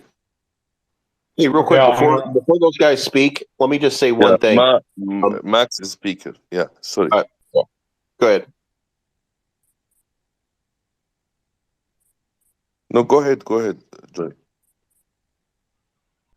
I was going to say, as a testament to what Ben says and does, I just want you guys to know that all these memes that have been going around, all of these, like I think some of you guys might have seen that GTA meme of Ben. I sent it to him. The meme of the little kid with Ben's face with the house on fire, stuff like that. Like I send that stuff to him. He has a great sense of humor about the situation, and he's able to be objective and understand some of what's going on here. So he's not without the wisdom to kind of understand all of the stuff that's happening here. So I just want you guys to know that Ben does have a sense of humor about all of the insanity that goes on in this entire situation. So just a little tidbit of information for you guys. Thank you, Lee. Johnny, did you want to say something? As far as believes, we've had a few conversations, quite a few conversations behind the scenes, and he's just like me, loyal to a fault. If something happened with Wolfie, Aldo, Abe, Sam, Georgie, even believes, man, I'm there to pick you up and dust you off, right or wrong. And like Believe said, we tell you you're wrong in private, but in the public, man, you're never wrong. That's just how it is. Like, we got to stand for each other in public and kind of scold each other in private. But Believes is definitely loyal to Ben, and everything Believes says, he is in contact with Ben, and he does get all the information. So I kind of ride with what Believes says, and what he says goes. That's what we have. And hey, loyalty, respect, honor, that's what we live by, real life or on X platform. That's what I live by, and I'm loyal to a fault. Man, I don't care if you come to my house bloody. I'm giving you clothes. I don't care what you did. But that's it, man. It's all love. Let's just keep it respect. Let's just keep the love. I don't want to hear any kind of negative comments about Ben Armstrong. I wish I was a co-host, because I would poof you right now. But hey, and it's all love, MetaMatt. I understood what you were saying, bro. I just wanted to kind of jump on that, because that's just who I am. I have a bad problem with my mouth. Guys, share the space, repost the space, spread the word, invite your people and friends. Oh, Wolfie, my bag's packed, and I'll be ready for that Uber, brother. It's a nice Uber, from what I heard, Johnny. Hey, a nice one. Postmates can pick me up. I don't care, bro. Give me a little sandwich. I will pick you, man. I will pick you up. No, seriously, I will pick you up. He's been talking about it all day, Habibi. He's been talking about it all day to me. He's like, I'm waiting for that Uber. People don't know. Wolfie's my brother, bro. We just haven't come out in public about that yet. Yeah, why not? Hey, but Believes, all respect, bro. I respect you in many ways, man. Your loyalty. Like, I became a fan because of your content, and I became a bigger fan because of your loyalty. Man, you have so good content, by the way. I watched, Aldo told me about you. I watch your content. Also, you have a good look, yeah. I appreciate that. Yeah, thank you. It's not a compliment, it's real, it's fact. So he actually did say that. Sam, he told me, he says, "Wow, this guy's great." Those were his words. Sam, can you come up, please? Sam can't speak. Sam can't speak. يا ما في يحكي هلا وولف، ما في يحكي هلا سام عشان رساله مش قوي. شو ماله؟ الارسال تليفونه. رساله. فكرت. I thought that you are saying that his tanks, there is something in his tank. Okay. No, his service. عامل له عملة شيء امبارح مع حدا. Max, go ahead. Hey, how you guys doing? Hope everyone's doing good. For those of you who did not know me, I've been part of. I know you. I know you, Max. I Hey, remember. I mean, I've been in this spaces and I really enjoy this community. And one of the reasons that I got into this community was because of Ben Armstrong. I've been watching his YouTube channel religiously for 3+ years. I became a mod for the YouTube channel, and had the pleasure to meet Ben twice, both times in LA. It was it was a get together for the community members. It was awesome. He treated me with respect. And just to give my opinion and this whole thing, like I said, I really watched the channel and moderated the channel for 3+ years, right? And I'm still moderating the new channel. I had talks with Bleeves, with some of you here on stage, and I have respect for each one of you. I have nothing to gratitude towards Ben, because obviously I it was 3 years ago I didn't know anything about crypto, and I got a lot of knowledge through the channel, through all the team members in there. That he has made some questionable decisions now.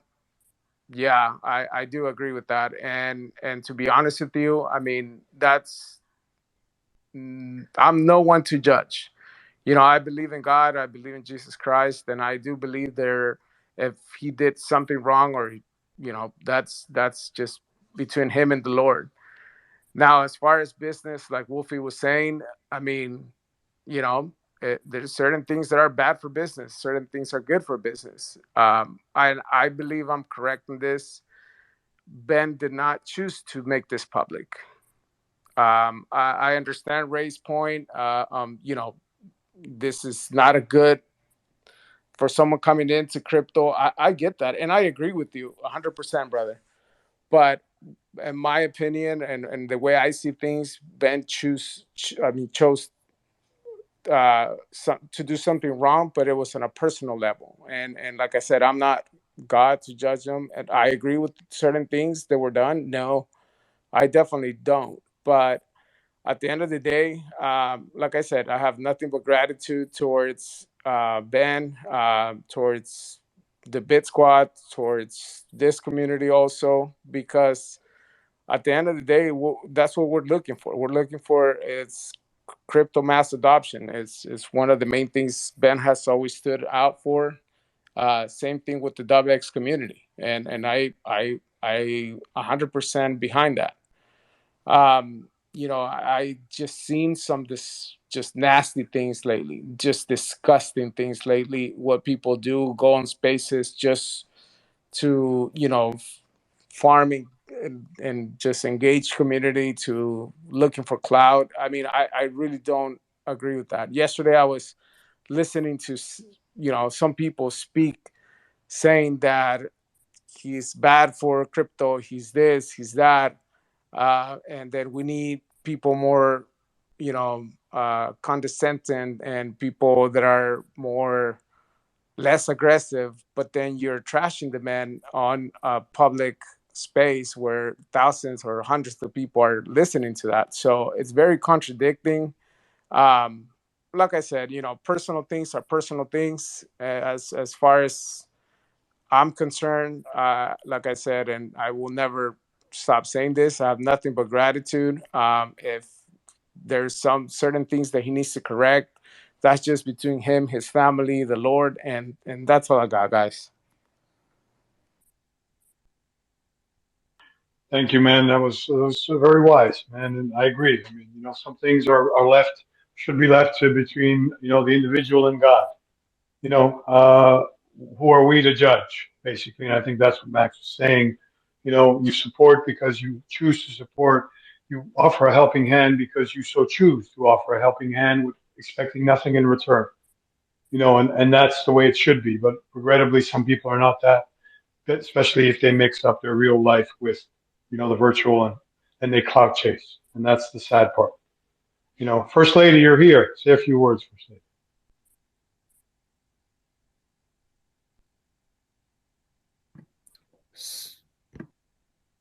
Maybe she's not available. Sorry, sorry, Aldo. I know go ahead.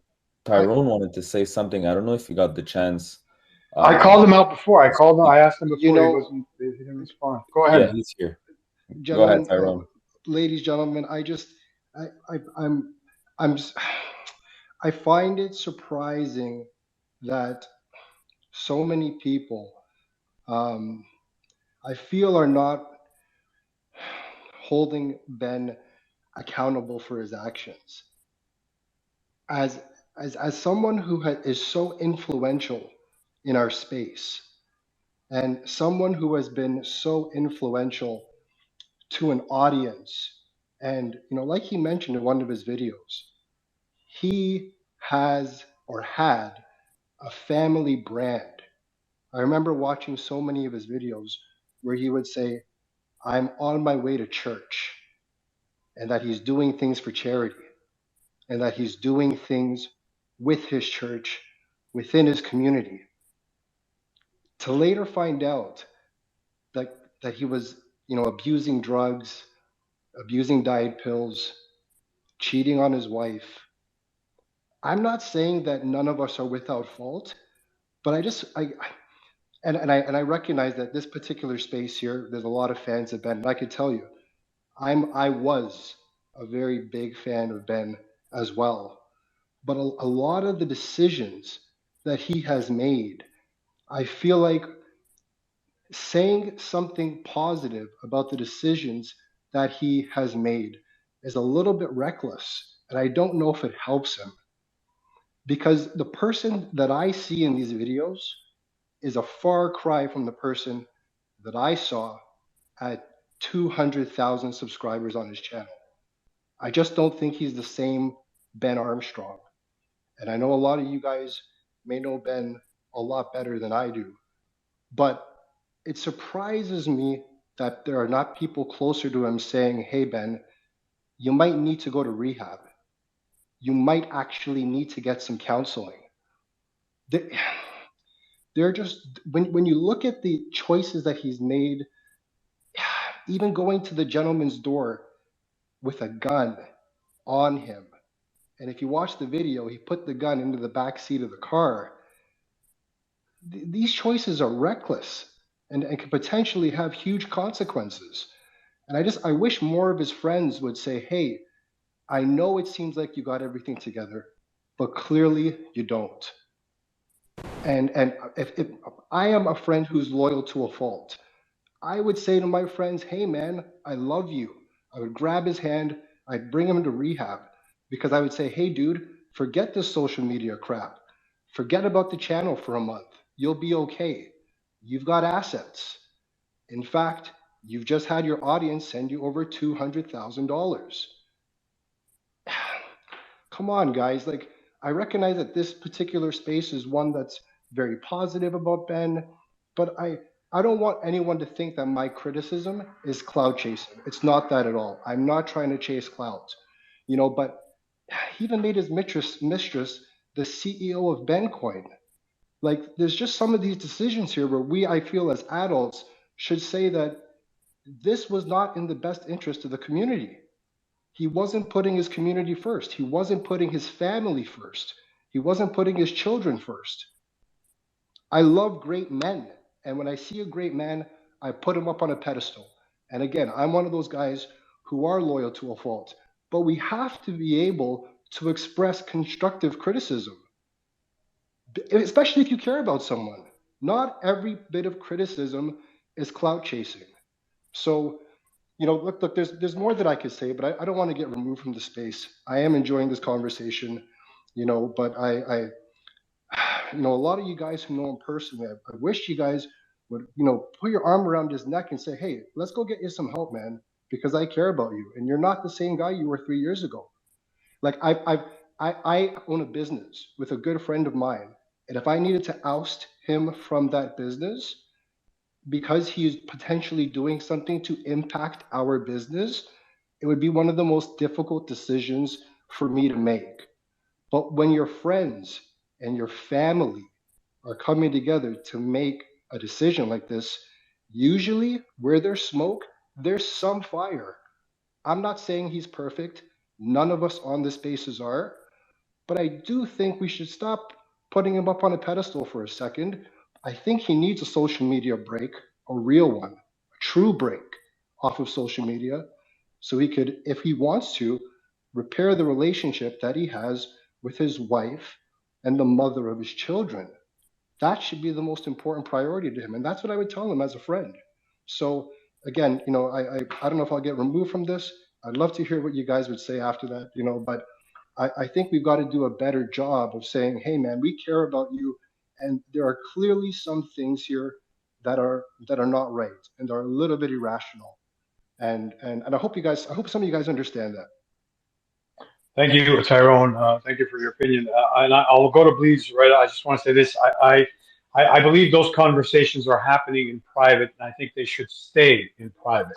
They should not be discussed in a public forum, whether on YouTube or Spaces or CT or anything of that nature, because anything of that sort should, in my opinion, this is my opinion, always between people who love and care for each other remain in private, so that the words being spoken can actually be heard by the person you're speaking them to. That's just my opinion. Please go ahead.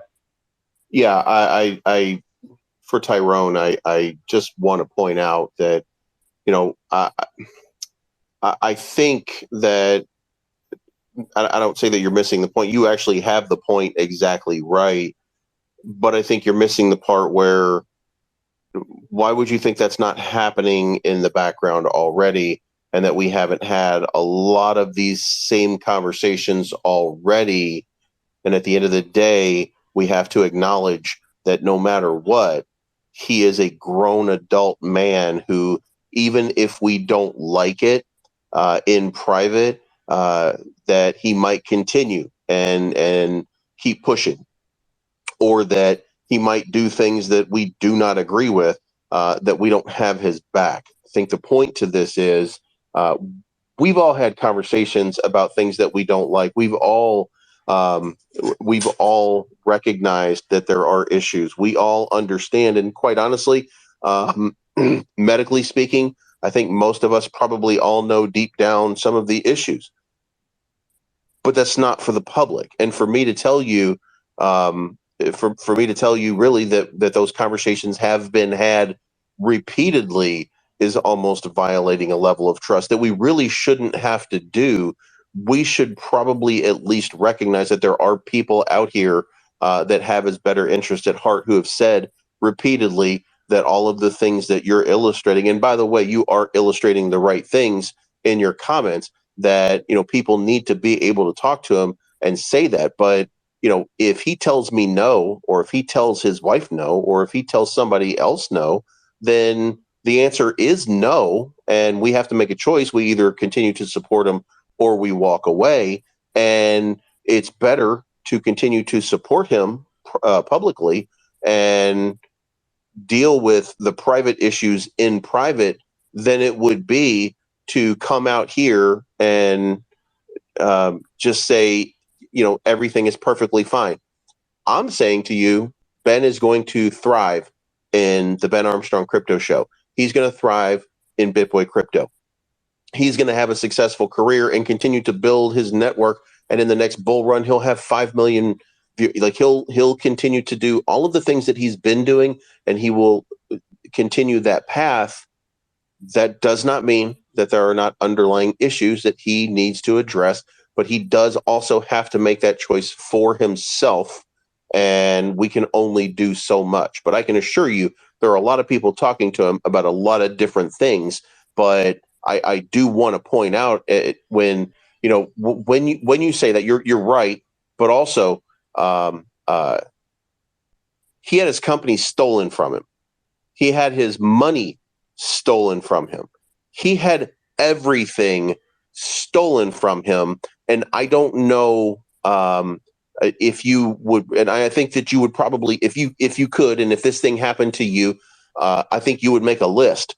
And the first thing that you would say is, before I can do any of that, I'm going to have some money to take care of the family that I'm supposed to be, that's supposed to be reliant on me, that I'm supposed to be the example for. He can't be that example right now because he got blindsided and he got everything. And when I say that, I want to say it with a capital everything, just because he was far too trusting of the people that stabbed him in the back. Like, he doesn't know his seed phrases. He doesn't have money outside of cryptocurrency. Everything was kept in cryptocurrency. This is not a thing where you can say, hey, why don't Ben Armstrong just cash out one of his savings accounts and just live off of that $10 million? It doesn't exist. It was in a crypto wallet, and Hit Network has control of it. So does he have a Rolex? Yeah. Wolfie helped him out with that situation. Does he have that car? Yes. But he did not have, and he was not readily available to have cash. The paycheck that he should have gotten, he didn't get. The paycheck that he would have gotten, he didn't get. The money that he should have had in savings for a rainy day, it wasn't there. He didn't have any reason not to trust that he is the 67% majority owner of a company that has a whole lot of asset. And he had no reason at that point to think that people were out to get him the way that they're out to get him. So even if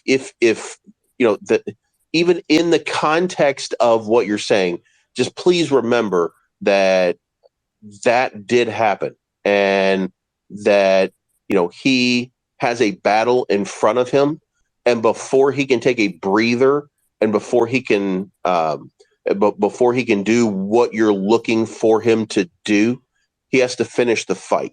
And like or don't like the situation, remember that he's still in that fight until that fight is over. So that's kind of the big thing. And I hope I didn't get too long with that. No, that was great. Thank you, Bleeds, for that. And First Lady, go ahead. I see you have your hand up. Yes, yes. Hello. I just wanted to touch on, I feel like a lot of people are pretty much um, not taking a step back and like putting themselves in his shoes for like 1 second. I say because we all are not perfect.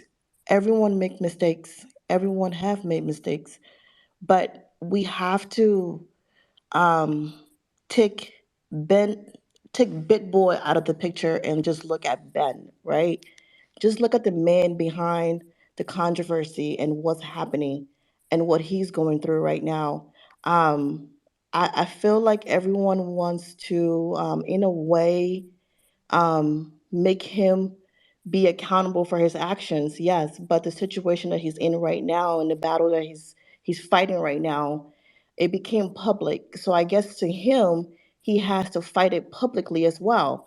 So all of these things that are happening is pretty much part of the storyline, the plot that's happening. But at the same time, we don't really know this guy personal life.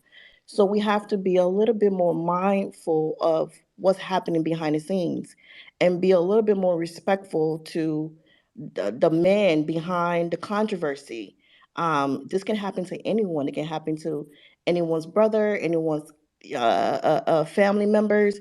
We just have to take a step back before um, projecting judgment on what's happening right now, because nobody here is perfect at all, and that's all I'm hearing is people have this perfect image of this individual that they have made it in a way in their mind like this is who Bitboy is, and he should be the perfect role model for the crypto space in this false narrative. And we need to take a step back because we're moving off emotion and not moving on the the human behind the whole situation. This is a human being behind the situation, and he is going through a lot of difficulties. Do I agree with everything that is being done? No. Like, he's putting out this show and all of these crazy um tantrums, and people are really playing off her, and they're like, yeah, that's what we mean. This is who he is. This is exactly who he is. No, he's going through something and he's reactive because it's happening on a public platform. So he's reactive on a public platform. So we need to just it's like putting like a famous person like J-Lo on a pedestal and like, oh, her shit don't stink. Like, and it's not true. Like, we all make mistakes. We all have flaws. And we need to remove this whole image, this perfect image of Big Boy out of our mind and just see this human being that's struggling with whatever it is that he's struggling with and just be a friend, however way you can. Well said, First Lady. We all react differently when something happens in our real lives. We all lash out if that's what we so choose to do in the way we choose to lash out. But for me, I know, in my opinion, you have to have some of the resources to be able to lash out in whatever which way you choose, good or bad. It does not matter. But I would never want to discuss something happening in a public arena. Whether it's support for me or against me, I choose to keep things private. If people show support for me, I say thank you. If people oppose me, I will also say thank you because that is an opinion that's being shared.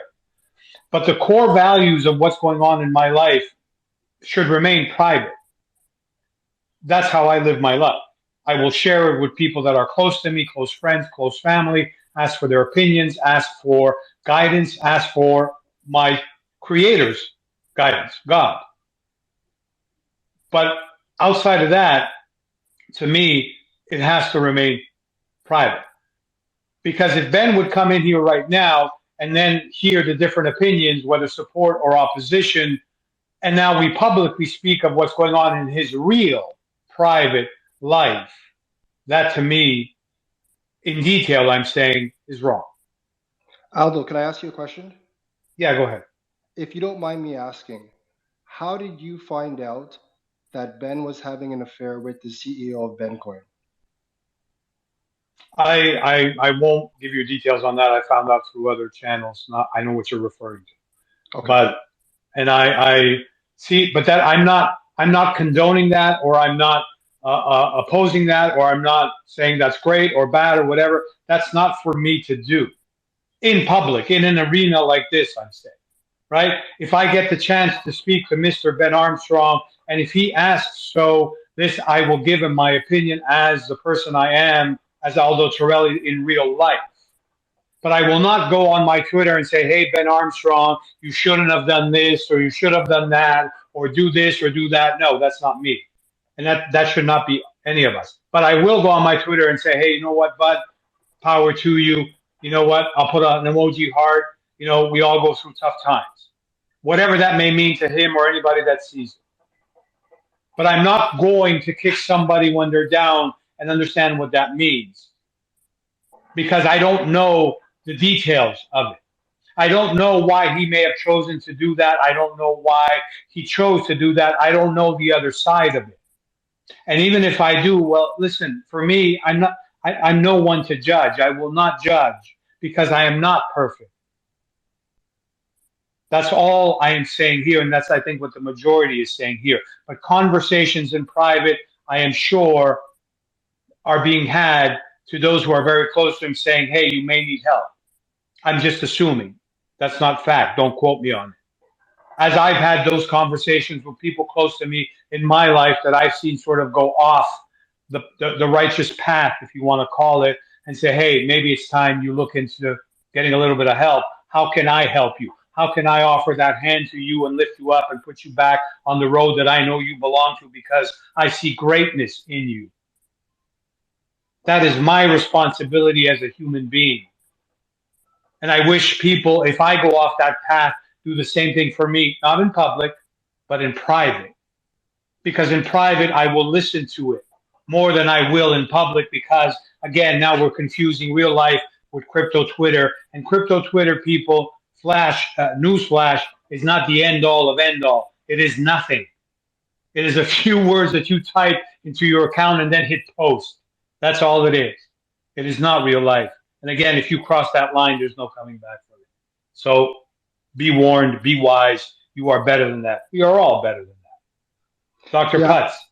Yeah, go ahead, man. Go ahead. No, Aldo, I would definitely agree, and I agree with so much about what you're saying, and I think for the most part, I think a lot of us are saying the same thing, maybe just in different ways. I obviously I don't know Ben close enough to be aware of his personal life. I only know about his affair as a result of the video that he publicly put out on YouTube with his wife. That's the only reason why I know about that affair. But I understand that, man. And most Yeah, people, that's where they know it from. I that's understand. But that right. does not give us the right to judge, right? In my opinion, I'm saying it does not give us the right to judge. He may need help, but that help does not come from us judging and saying, "Oh man, you made a huge mistake," or anything of the sort. How is that helping anybody? I'm not only speaking of Ben Armstrong. I'm speaking of anybody, right? Look around you in your life, someone that may have made a mistake of that nature or something different, but close to that. How does that help by going on your social media and saying, "Oh man, you really screwed up"? It doesn't. Aldo, you're right, 100%. It doesn't. And the comment that I'm making is that the only reason I believe most people are aware of this is because of the information that he shared publicly. And my comment about his friends rallying around him to potentially get a man who said himself that he was taking a lot of pills, and that my thought would be that those friends would encourage him or take his hand and bring him to rehab. That's what I would do for someone that I love. And the only reason why I know that he's not going that route is because he said, I don't have a drug problem and I'm not going to rehab. Again, I only know that from, again, the video he put out where he said, I'm not going to rehab and I do not have a drug problem. So I'm sorry to cut you off. I understand that, but that may be a public cry for help where in private friends have reached out to him already. See, we don't know that side of it, as I'm saying. And I understand what you're saying. Don't get me wrong. I understand that most people learned of it because of that video, but we don't know all of the details from all sides, which whether public or private. And I'm sure he has great people around him, some he trusted who betrayed him, but some who are still not the word loyal to him because that's not the proper word, but those who love him intensely and are reaching out to him or have reached out to him and are giving him the right guidance that he may need, that we may someday all need in our lives. We all have those special people around us. But I understand what you're saying, Tyrone. So we're sort of on the same page. Can I add a piece right, to that, Aldo? Yeah, go ahead. Yeah, Tyrone, I just want to say this. That video was coerced. For people who are saying Ben put his own business out there, Ben put his own business out there because I don't want to use extortion because that's probably not the appropriate word. I don't have another one for it, but he was basically given you put this video out and do this as part of us doing whatever we're going to do or else. Like, he was under duress. He was under a situation in which he was basically being threatened by the people who took his money and his business, that this was the video that he had to put out. So I do want to add at least a little bit of context into this, that he didn't just randomly decide when he put these videos out, when anything that he put out when this first happened was because they were mandating that he do that as part of whatever kind of settlement, whatever kind of agreement there would be going forward. So, this is not just a situation in which I think as MetaMatt had said, like, he's putting his business out there. He wasn't doing it willingly or voluntarily. This is what they were mandating and requiring of him in the beginning, until he decided, you know what, I don't need this. I will take charge of the situation because I did not do anything wrong. They had him convinced that he was doing a whole bunch of things wrong. And by the way, I don't mean the moral context. I mean legal context, et cetera, et cetera. They had him convinced that somehow he was breaking laws with stuff that he was doing that he wasn't even doing. So he didn't understand. And I think if you go back and you listen to the mediation conversation between him, TJ, and Dave, who's the minister for their fellowship, then I think you will hear him. He doesn't understand that he's done anything wrong, broken any laws. He didn't do anything. He was just under duress and pressure from them to make these videos and do all this different stuff for them. Thank you, I believe, for that sort of clearing some of the stuff up. Fiddy, how you doing, man? Go ahead. Hello, Fiddy.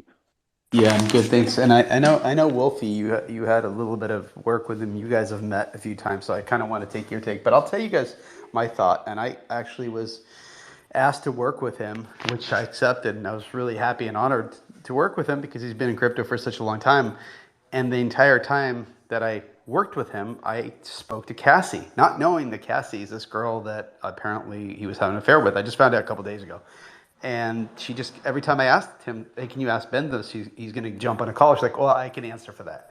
So one of the things I said, look, I can't really do much with him or go on a space if he's going to be calling women names or people calling people retarded or just saying things like that. It's just not okay. And she was saying to me, well, like Steak wants him to be a little controversial or not. They need him to be that way, which I don't know if that's true or not, but I just said, okay, fine, I get it, So I've done nothing. I've never really worked with him. I've done nothing except had probably 10, 12 conversations with Cassie. I think I did a couple Twitter spaces.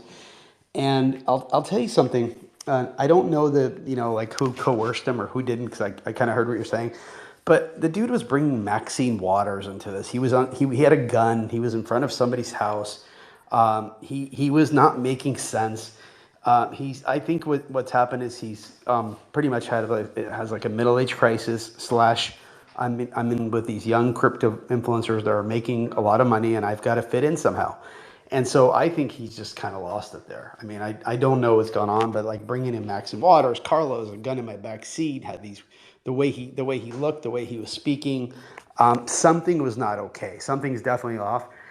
But again, I want to say that I don't want to say bad things about him because I think he's done a lot of great things for crypto and he's done a lot of bad things from crypto from what I hear. Not to me, but people have stories that he did this to me and then I hear people say he was really awesome. For me, coming from, BSC in 2020, I've always was a fan. I was thinking, this guy's got videos. He's on board with thousands of people. So I hope he gets a recovery. But watching that video, he's not coerced. He's a smart guy. He's been doing this for a long time. He knows what's up. He knows what's not. This is something. This could be a combination of diet pills. Could be a combination of creatine, diet pills. Could be something else. I don't know. I don't know what he's taking. But the behavior was not the bit boy I met in 2021. When I met him at NFTLA, he was very well spoken, extremely educated, very appealing to his audience, gave people time, listened, paid attention, focused. So it's not the same person. Wolfie, what do you think? I wanted to ask you because I know you met with him and you guys are going to do some stuff. Like, what's your thought?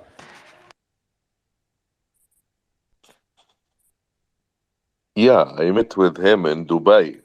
So many times, like 3 to 4 times. Also, I saw him in his room in Burj Al Arab. Listen, to be honest, when I had dinner with him, I love Bitboy. He's so kind. There's nothing against him. He didn't do anything wrong with me. He was so nice. He was so kind. I refused, or I don't want to say I refused. I was dealing with him directly. You know what I mean, yeah? So I understand what you mentioned before, but I cannot mention it like I understand what you are talking about. But I was dealing with Ben directly, so there is a point of view from what you was mentioning. But he was focused, he was normal, yeah, 100%. He was not under drug. He never asked for drug. He was so normal human being. And also I took him to the government. He meet the government. We connect with the government. We talk to the government. He was on the mega yacht party. He didn't drink. He didn't take anything. He was normal all that day. When he was on the mega party, he was very normal. Maybe he's the only one who was focused there. Everybody was drunk, except me. I don't think so. He's too smart. You know what he's doing? His first issue that he have a lot of enemies. Yeah, 100% he have a lot of enemies. A lot of enemies in crypto and in the city. Because once I was working with him, I had issues with many people who I don't know who are these people.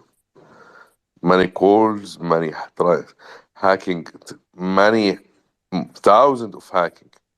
They try to hack me because I don't know about his past, but what I know about Ben, I love Ben.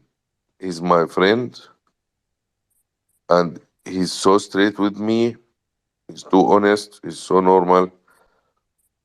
Maybe with working with his people, I didn't work with his people, so I don't know exactly what's happening inside, but I noticed that there is complicated things. If you're going to deal with different people in the same business, it's gonna be complicated and there is gonna be a conflict, 100%. Because we say in our Arabic culture, if there is too many chefs, the food gonna be burnt. Yeah, no, I would have to agree with what you're saying, you know, and I just hope whatever's gone on, he gets the help he needs and recovers and works himself out. You know what I mean? I'm going to relate it to Fiddy. You know where I come from. Film and television for the better part of my life, and Wolfie, obviously, you know, and many of my brothers and sister ambassadors. I've met countless celebrities, having seen them before as their public persona, and then having met them in private, in real life. I would ask myself, who's standing before me? Like, this is not the person I thought they were. And I'm relating this in many respects to Ben Armstrong because a man of what he's done or contributed to crypto as a whole, we all know he's got that celebrity status in crypto for the most part. There's many that don't know who he is, like many don't know who we are, or many don't know who some of the celebrities I've met are. But the moment you get that public persona, then you feel pressure to have to uphold that public persona because you get what's called sponsors, or you get people that are paying you to be that public persona because they want to add that edge to you. So you can be the shyest and most quietest person in real life, but that doesn't sell magazines, that doesn't sell subscriptions, that doesn't sell for your sponsors or anything of that nature. Now, is this the case with Ben? Maybe. But I know, having worked and coming from where I come from, one after another, having met them, it is all that. They are completely different from their public persona to their private persona. I'll give you an example. I worked years ago with Robert De Niro. Right? Robert De Niro, you all see him on screen. He lights up the screen. He takes over the screen. When you meet him in person, and I was blessed enough to have met him in person, he can literally be standing in front of you and you don't know who he is. That's the difference. That's how quiet he is. That's how nonchalant he is. And if you have a conversation with him, it will be a normal conversation, like the guy you just meet down the street saying, hey, do you want to go for a cup of coffee? You know, or what's your favorite meal? As simple as that. And again, that may be the case. That may not be the case. But there's a method to that madness of reacting in that way. Because we all know that actions have reactions. So I'm just wanting to put that out because I think that may be the case. Please go ahead. Yeah, I just want to say this because there's some gray area in a lot of this in the public perception. And Fiddy brought up a good portion of it. There are things going on that like just cannot be discussed right now. There are things that are happening. And look, I did say on one of my live streams, I did say publicly, look, you know, Ben was in fear of his life at certain points because he was being tracked by people. So there's a lot going on in the background that today will not be the day to reveal and talk about it all, because it's not my story. It's his story, and he needs to tell that story. I can't really tell the entirety of the story, but just know that, there are some real people out here that do not have his better interest at heart and did not have his better interest at heart. But all the while they did not, they sure were acting like they did. And that really compromises a lot, especially to his faith in people and everything else around him at the time. This put him in a state where he did think that people were out to get him because they were coming after him and they were finding him in places because they were tracking him. So, and it was to intimidate. So, imagine you've had everything taken from you and now they're doing just crazy stuff around you. Like, that is very difficult. And, everybody here thinks that they would hold up pretty fine with it, or everybody might be thinking, no, that's not happening. That was all in his mind. Well, no, it was not. This stuff was really happening. And you guys heard one of the guys in his video, even though it was very difficult to understand because the guy's a real fast talker, but you guys heard him being manipulated. You heard him being vaguely threatened. You heard everything that you heard. It wasn't a made-up conversation. Imagine those kind of conversations, only a lot more aggressive in the days leading up to just that conversation. So just keep that in mind while you're out here judging what it is that's going on with him and how it may be all of these drugs. And I'm not saying that I'm not saying that Fenterman or whatever that diet pill was didn't have an impact on him. And I'm not saying that D-balls doesn't have an effect on people or anything like that. And you get more aggressive when you take testosterone. We should always have that understanding. But don't forget that there were some real threats that were happening here. There were some real things that were happening in the background that he will get into at a later point to let you guys know, life was not peaches and cream for him, and it's still not. And he's still dealing with a lot of aggressiveness from basically his opponent at this point. Thank you, Bleaves. Wise words, honestly. And I think before we go on to the next speaker, I think we should all wait for the man himself to tell the story as it is. No one, I think, has the right to tell that story one way or another. That's just my opinion. Lasha, go ahead. Hi everyone. I've got a message to say. So, in the world of cryptocurrency, supporting those in need is really vital. So, but let's also remember not to rush to judgment. Each person has a different story, and we must respect that. Let's avoid negative influences, stay focused on our goal, and keep our eyes open for any red flags. Time will reveal the truth. However, it's important to note that if someone attacks us personally, that's a different story in such cases. So it's only natural to defend ourselves and our reputation. So this message is for all of us as we journey through the crypto world together. Thank you for everyone. Thank you, Lasha. Thank you for your words. Jose, Miami, go ahead. Hey, hello everyone. I just wanted to add a little bit to what Wolfie and Aldo was saying and some time ago.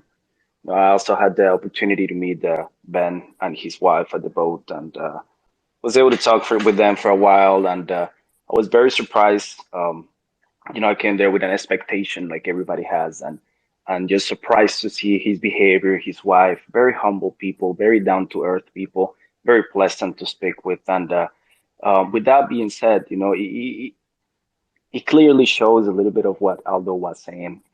You know, it's part of his persona, all the streaming and YouTube, what he does. And I think part of the problem with crypto is that lack of human touch. And it's how important it is to get to know people on a personal level and realize that, you know, everybody's human, and being able to put yourself on somebody else's shoes. Um, the affair, all that thing, you know, if you see it on a bigger picture, some of the biggest CEOs for the most successful companies that most people idolize, you know, they have millions of affairs. Some of them you see on TV, some of them you don't. Again, that doesn't make it good or bad. It's just, it is what it is. And, you know, when it comes to making it good or bad, what's good or bad? What if they say, you know what, we're good to, and this is just my personal opinion. What if they say, you know what, we're good to having a relationship of 3 and we're happy that way? Are we going to be okay with that? Or are we going to still say, no, that's not okay? So, you know, at the end of the day, if we want to have a valuable relationships, you know, we want happiness for the person, regardless of that, what that entails. And not necessarily what we think is the right way is actually the right way. I think there's always a lot of things behind. And with his personal life, again, you know, they're open to do whatever they want. And then the people that really supporting on a personal level, I think, you know, you want their happiness and you want them to be happy, and whatever they choose to do in that sense, you know, everybody should be okay with it. You know, at the end of the day, they're adults, and that's just my personal view. Even with the streaming and the YouTube, you know, this is who he is, and it comes down to the same thing. Even the diet pills. I'm from Miami. Diet pills prescribed. You see that everywhere. That's really common over here. All kind of medical supplements, all kind of medical stuff is really common.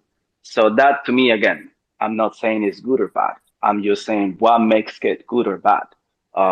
So that's just my personal point. You know, again, I was able to meet him. He's a great guy, and you know, I hope everybody just takes a minute and really just look at themselves in the mirror. And put yourself in his shoes, and you will realize that maybe you might have done things probably the same way, and it's not necessarily because you have bad intentions towards something. Thank you, guys. Thank you, brother. Well said. You know, sometimes we look at people and we believe they're larger than life, you know, but to them, that is not the perception. They just are who they are, and they just they are who they are in their everyday life.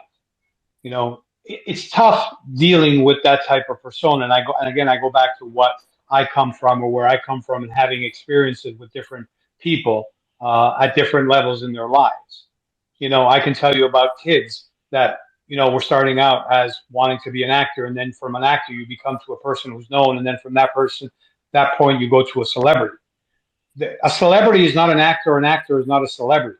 And that's what I've seen throughout my career. Because when you get to that larger than life status, the pressure is insane. And again, I'm relating it to Ben or not. That's not my point. My point is there's always 2 sides to a coin. The one side is where we view the person, if not having met them, only by what we know publicly, what they allow us to see or what we see of them. And then those who have been privileged enough to see them or meet them in person under a different light, as a different persona, can be 100% different. But again, and Lee said it perfectly, that story, the events, details, must be told by the individual when they feel it needs to be told. We can only hear what they want us to hear, or we can only see what they want us to see. And yes, we will form opinions based on that, because that's what humans do. We form opinions based on what we hear, what we see, what we know, or what we think we know. So I just want everybody to keep that in mind. Max, go ahead. Yeah, I just wanted to reiterate on certain things on how we behave as you know, spectators of this whole thing, you know, playing before our eyes. I mean, like I said earlier, you know, I seen some nasty things people say and call Ben, and you know, like I said, I'm not a judge, I'm not a jury executioner or anything like that. he did some things that were questionable, yes, and all that. But I mean, like I said, I've been on Spaces or just on X and seen people saying this is bad for crypto. People like Ben shouldn't be representing crypto, and putting him down, creating memes, and I mean, the same people are the ones saying, "Oh, we should, bring positive and lift each other up," and like Leaves was saying, and some other speakers were saying. I mean, what does that tell the rest of the community about you? They're trying to put someone down. What they're just dragging your name through the mud. I mean, like I said, it's been very, very unfortunate. But I think how we react to these things and what we say and what we do from here on now, it speaks volumes.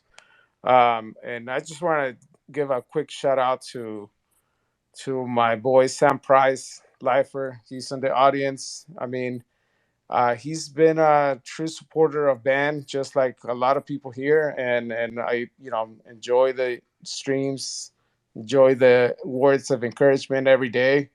I'm glad that you're here, brother.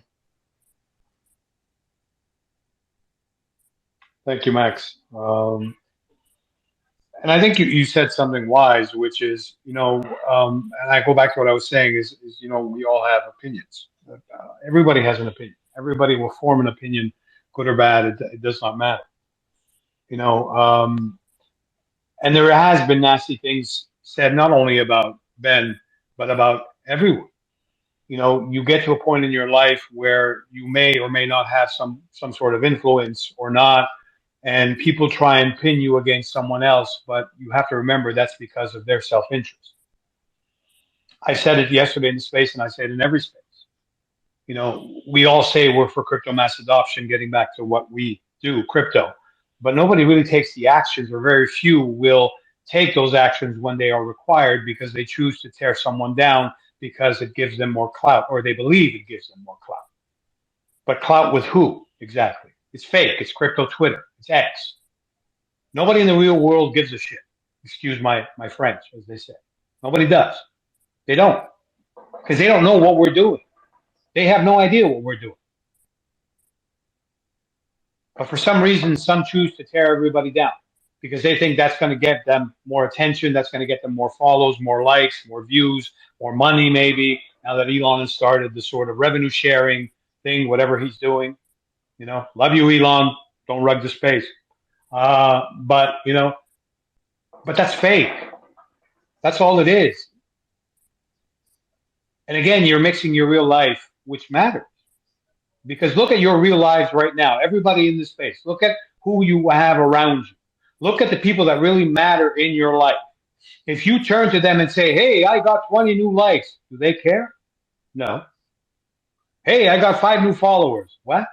What are you talking about? Follower about what? Whether on CT or IG or any of the other platforms. But we continuously make that the priority over what should really matter. Who we are as a human being, as a person. Simplify it. Who are you? What do you stand for first and foremost in your life, in real life? What matters to you?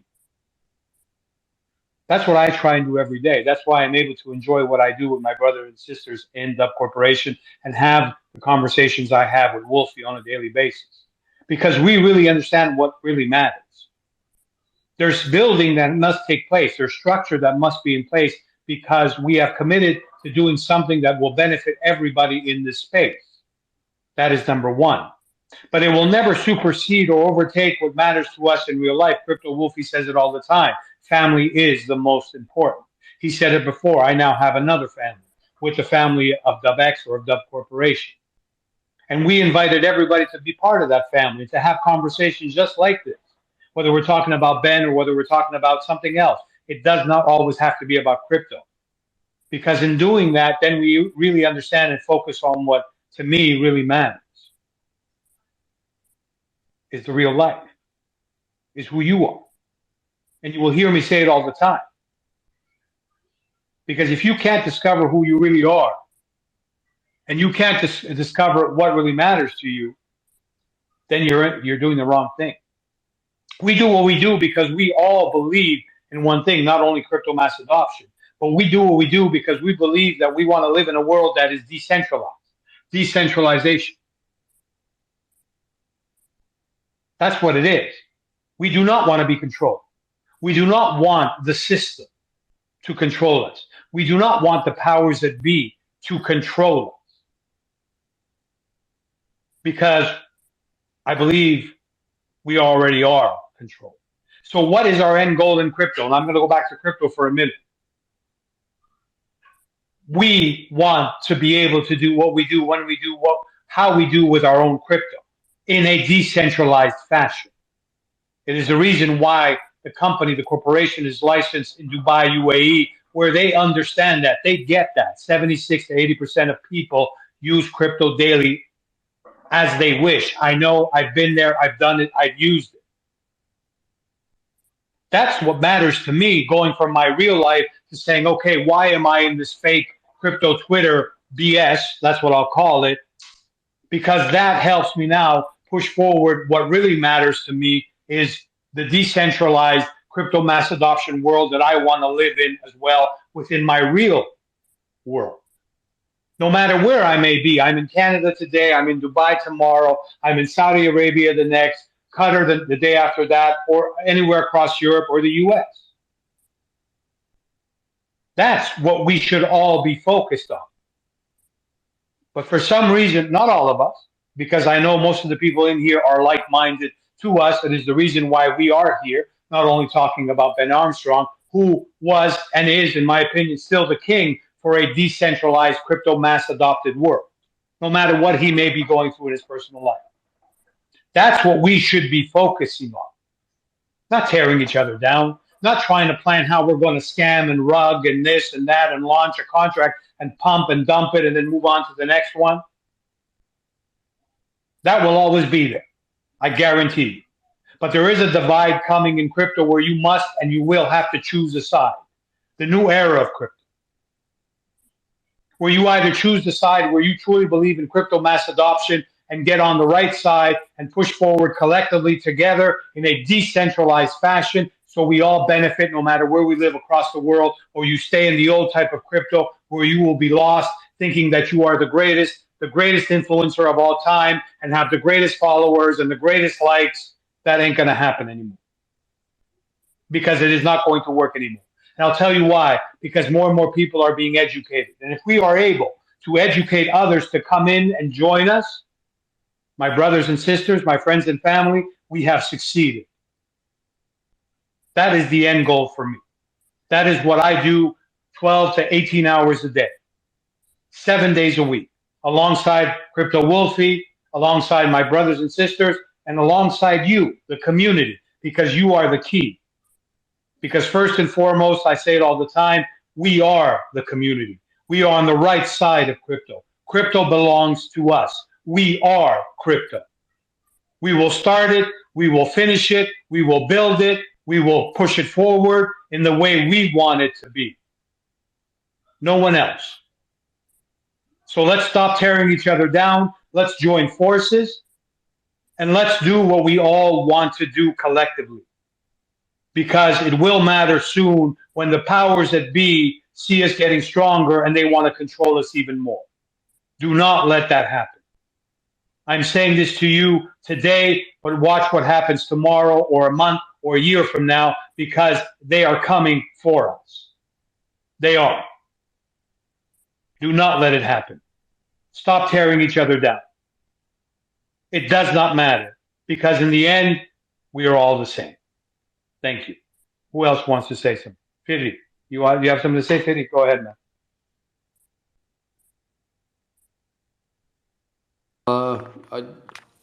You know what? I wasn't listening the last couple of minutes. Thanks, man. I appreciate it, man. Thanks for not listening to me. You're always great. No, I had a call, No. but I listened. I heard all the way up to.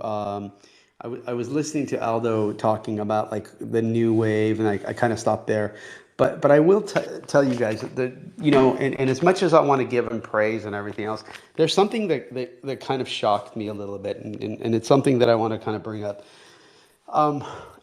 The Ben.E thing, he kind of brought that to life, because there's absolutely no reason for him to be paying millions of dollars to buy that token when anybody could have started that token, including him, because he gave that man credibility, and that dude did not do good for the space, and he still isn't. So, you know, and when I asked him, I straight up asked him, like, hey, why would you pay so much money for something called Ben token? Like, anybody could have started Ben token. It's not like it has an incredible utility. His explanation was so good that I couldn't even go back and ask him what it said, because I have no idea what he said. But I was like, do you get it? I'm like, finally, I said no. And he's like, and he kept explaining until I finally said, okay, I get it. But there is no sane reason to do that. And a lot of people came in there. A lot of people lost money. A lot of people invested. A lot of stuff happened because, you know, he endorsed it. And unfortunately, when you have that kind of influence, you endorse things and people listen to you, and people really rely on your word, especially people who aren't on crypto Twitter, people who are in different third world countries, people who aren't really reading, or maybe they're just watching the YouTube channel. So, you know, there's a lot of things that I'd like answers to, that, like, for real answers, like stuff like this, that's not really shaming him, but it doesn't make sense. What are the answers? What are the questions you want? You have to. Why would you like answers. Why would you buy Ben token from some dude you do not know? And this whole thing started happening, and then he threatened Ben with the mafia and this and that. I saw messages, and it kept going back and forth. Like, that was the whole thing that happened. It actually was really bad for the space. Really bad. Now, you say that's really bad for the space, but does that stop us from doing what we need to do outside of that video? Oh, nothing's going to stop us. I mean, you kidding me? It's just not good for a lot of the new people. A lot of people lost money, for the economy of crypto Twitter, for basically for our space in general as a whole, where we could have been talking about different things. But when you have somebody coming out there pulling 20, 30, 40 million dollars from us, we can't really be we can't really be putting that kind of money out. We can't. We need money coming in here. We don't need money coming out.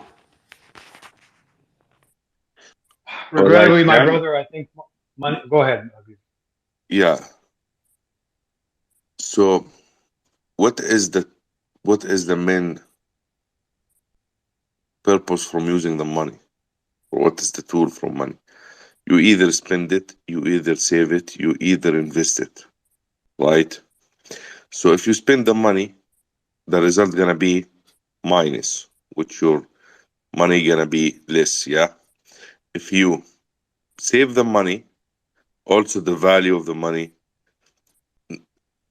gonna be minus. The results is gonna be minus, because the money with the time, the value of the money with the time gonna decrease. So if you save the money, you are losing the value of your own money. The third one is investment. If you are going into invest, you either lose, you either win. It's plus or minus. So hey, if someone endorsed a coin or a project or something, you have to understand that before you invest, you're gonna lose or you're gonna win. Me personally, I won and Ben token. I sold in very early stage. I was not greedy. I didn't hold it for a long time.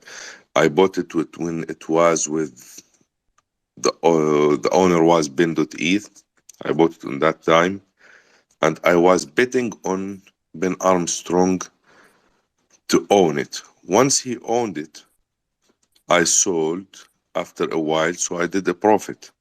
So the investments, you have to understand before you invest that you're either gonna lose or win, and that's normally. So losing, we can't blame, let's say, Ben because he endorsed a project or something, because the people should do their own study, and they have to know their limits, or how much they are willing to lose or to risk. The higher risk, the higher return.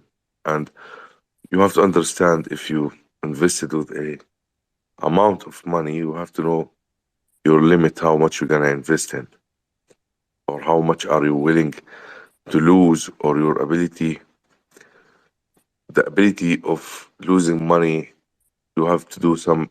You have to do expert in mathematics and finance, so you know how much you should invest and how you invest your own money.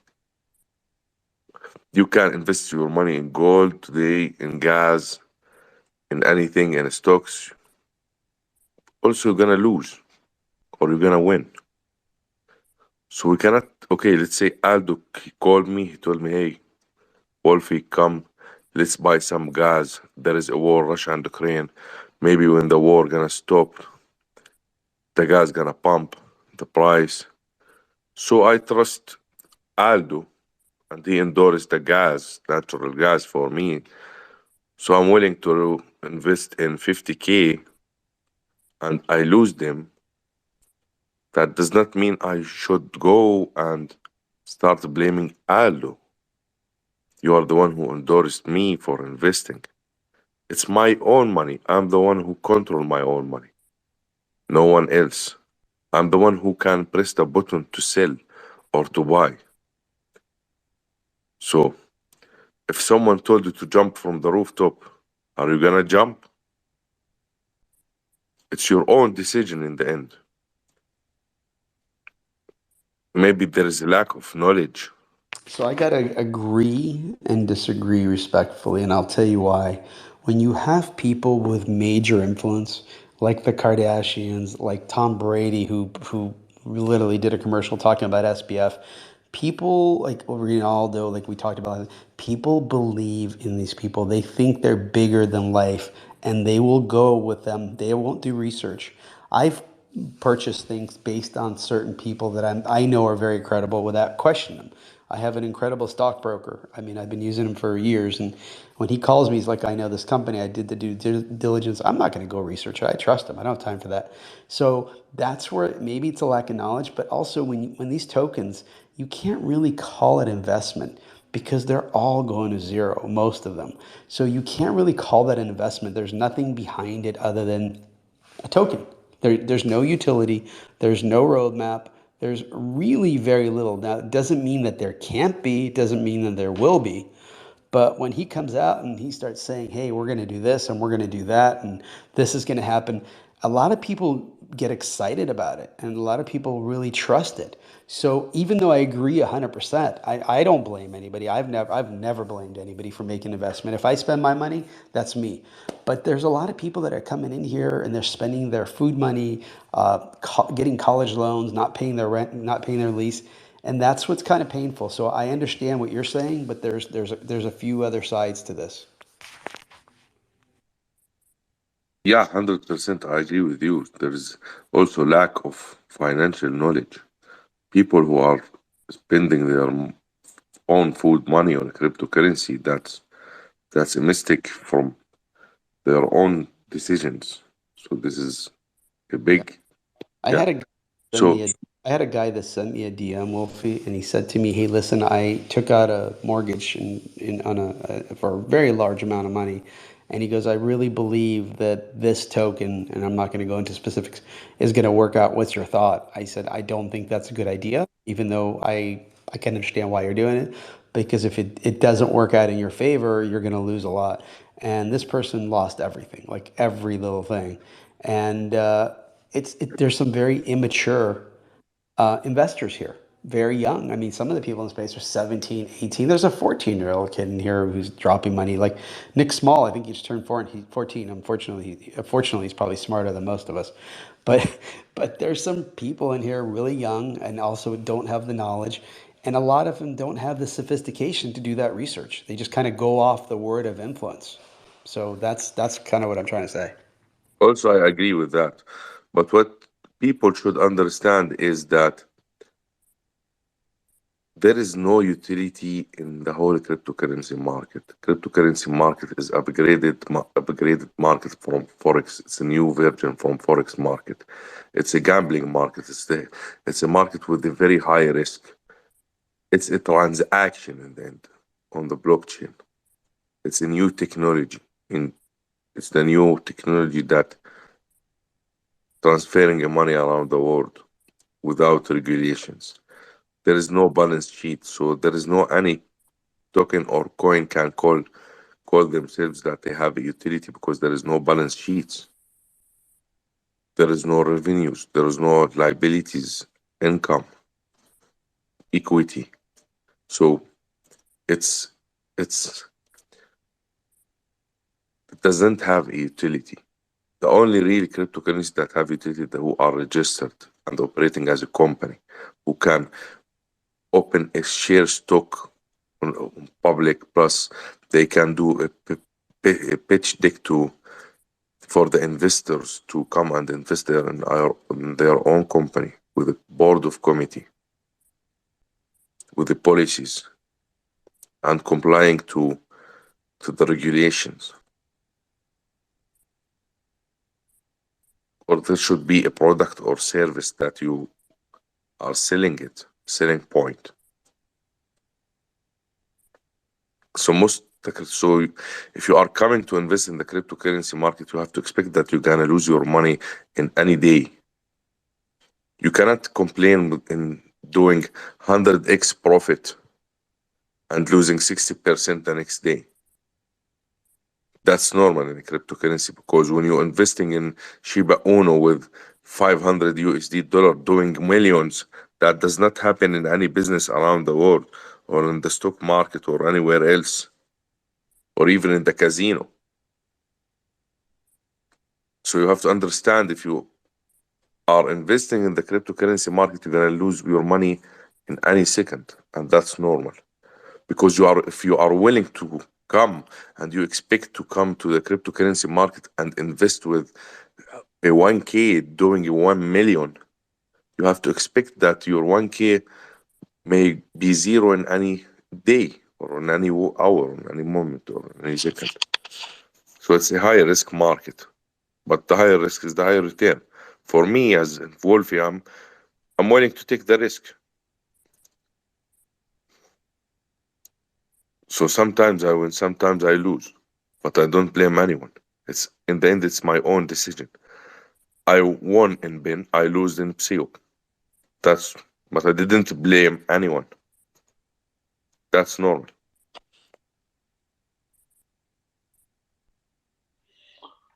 Mama Bear, I see you with your hand up. Go ahead. Hey guys, thanks for letting me have come up and chat. How you doing, Betty? Hello, Crypto Wolfie.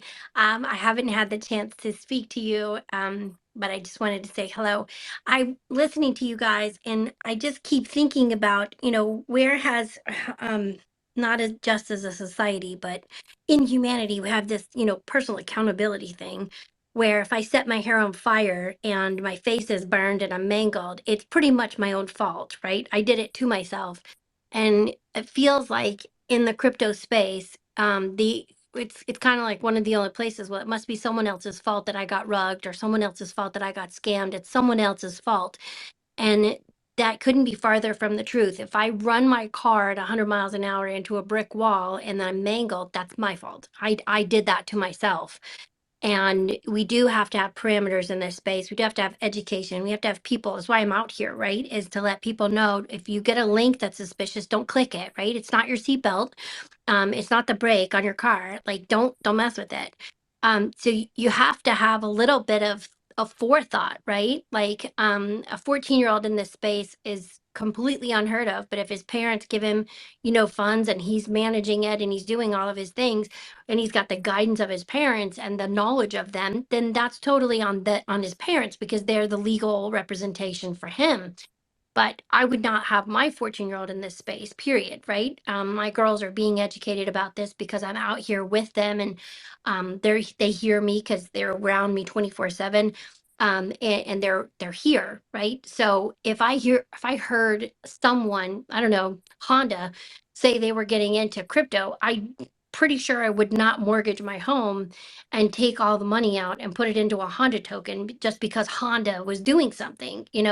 I may own a Honda, but I don't think Honda would be able to find their way out of a paper bag when it came to crypto, right? They're smart people, but they're not crypto people, and they don't have any traction in this space. They haven't been here. They don't know what's going on. We have to be able to let people have ownership for their actions and their deeds. If you overinvest and get overdone, right? That people, they come and repo your car. If you don't pay your mortgage payment, they come and take your house. It's not a, oop, I'm sorry, let me pay my bill. After a while, there becomes a too bad, we're sorry, you should have played by the rules to begin with. And in the crypto space, it's highly volatile. We know this. And it is akin to gambling, but it's just like someone with a sugar addiction, whether that addiction takes, the form of Coca-Cola, or it takes the form of cotton candy, or for some people, it takes the form of vodka, right? It's all sugar.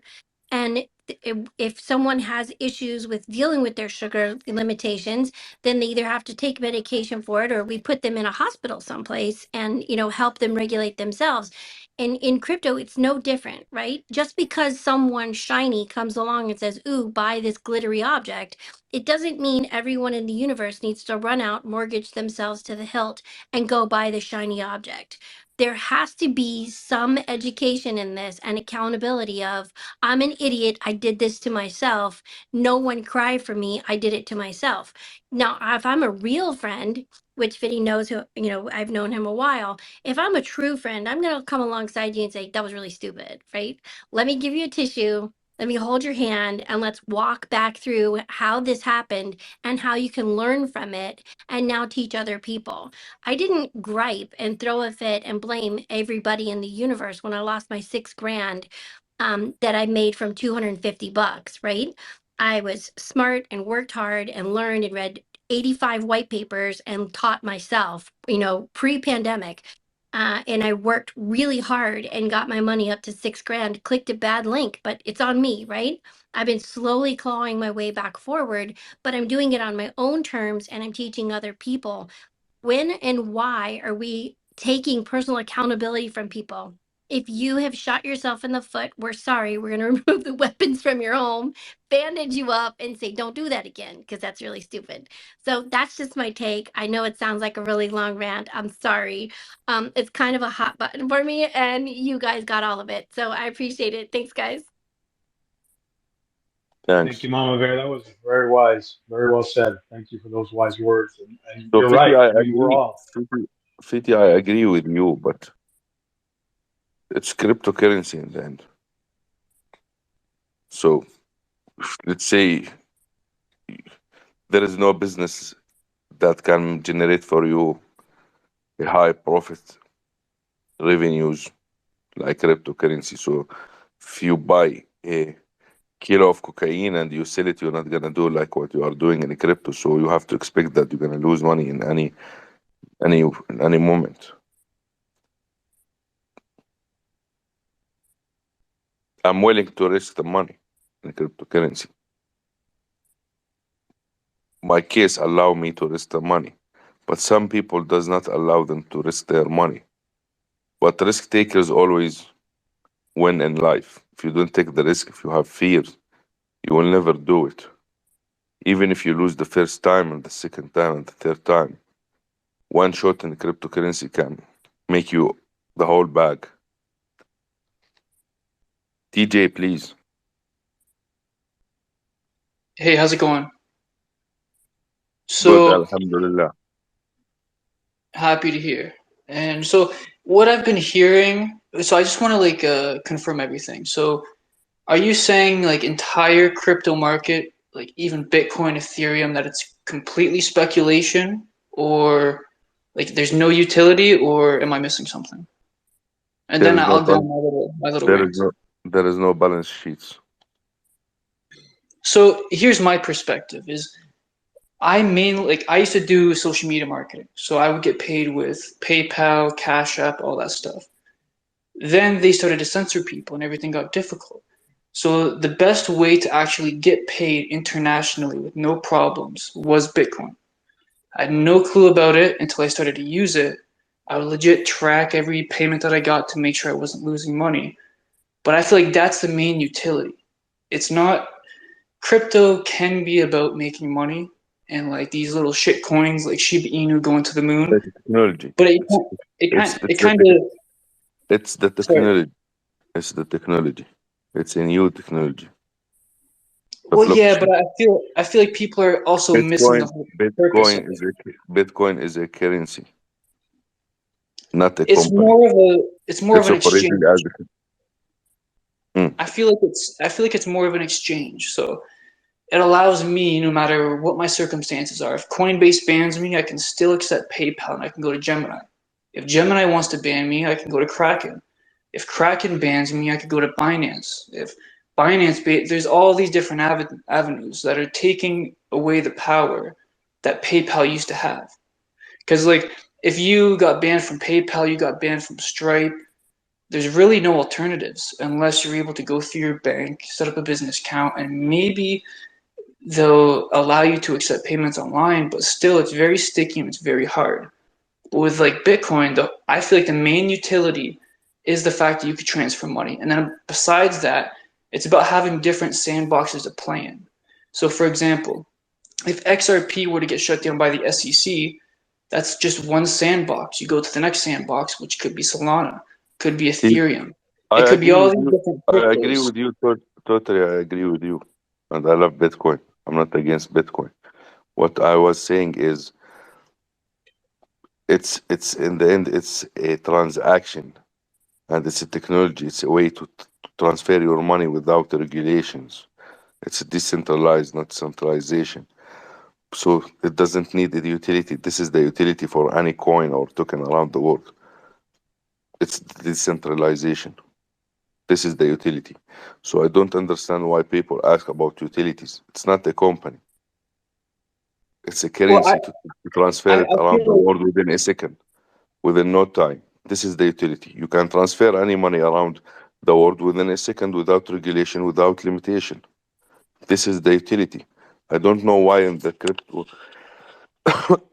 in the crypto space people are asking about utility. It's like people copying the word from each other. Utility. Okay, just define utility. What does it mean, utility? Define utility. I want to understand, what does that mean? What do you mean by utility? Essentially, like, utility is using it for something. So for example, as we already went over, it's the payments. But now in the future, So the utility for any cryptocurrency, the utility for any cryptocurrency is the transaction to transfer money to any individual around the world, or to any wallet, without limitation or time. It's not a company with assets, with the balance sheets and revenues, and there is a product and service and employees and a system, and comply to the regulation of a country or to security commission, that you can buy it and generate profits. It's a very high risk, plus it's very high profits. So this is the utility, to transfer the money. So when there is a new token or a coin or something, people start coming and asking, what is the utility? When listing, when Lambo, when bullshit, when utility. They don't even understand what is the utility. Well, so there's different types of utilities. So It's we just a went over the vocabulary. It's just we a went over the vocabulary. main one. It's just a vocabulary that people copying it from each other in the city. That is true. That's true. But there is also extra. There's, like, we could go into a bunch, but here's like the next thing I'll talk about is, let's say, GameFi. So for example, Grand Theft Auto wants to now, apparently there's rumors that Grand Theft Auto 6 or whatever, they're going to start putting cryptocurrency into the actual game. So that could be, you could do a lot with that. So rather than unlimited money cheats and all this stuff, it's literally built on a blockchain. So if you do a mission, maybe you get a GTA coin. If you do this, you do that, you get GTA coin. If you want to buy the GTA coins, you can then go buy a jet or whatever and fly around the skies like they do online. You could do all these different things, as well as the items. This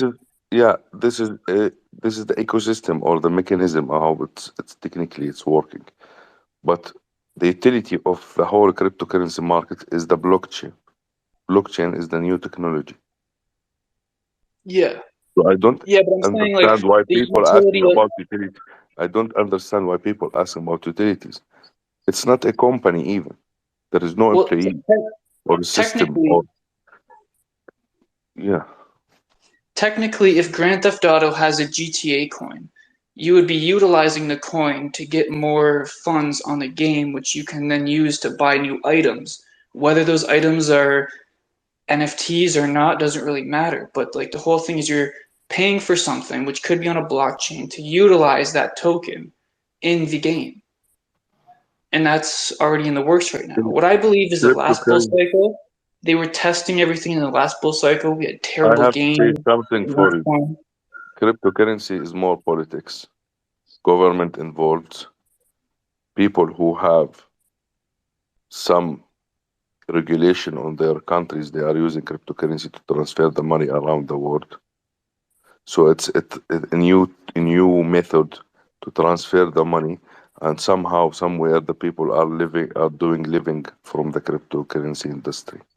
So that's it. So don't ask anyone what is the utility because it's not a company. The utility is the blockchain. The utility is the blockchain.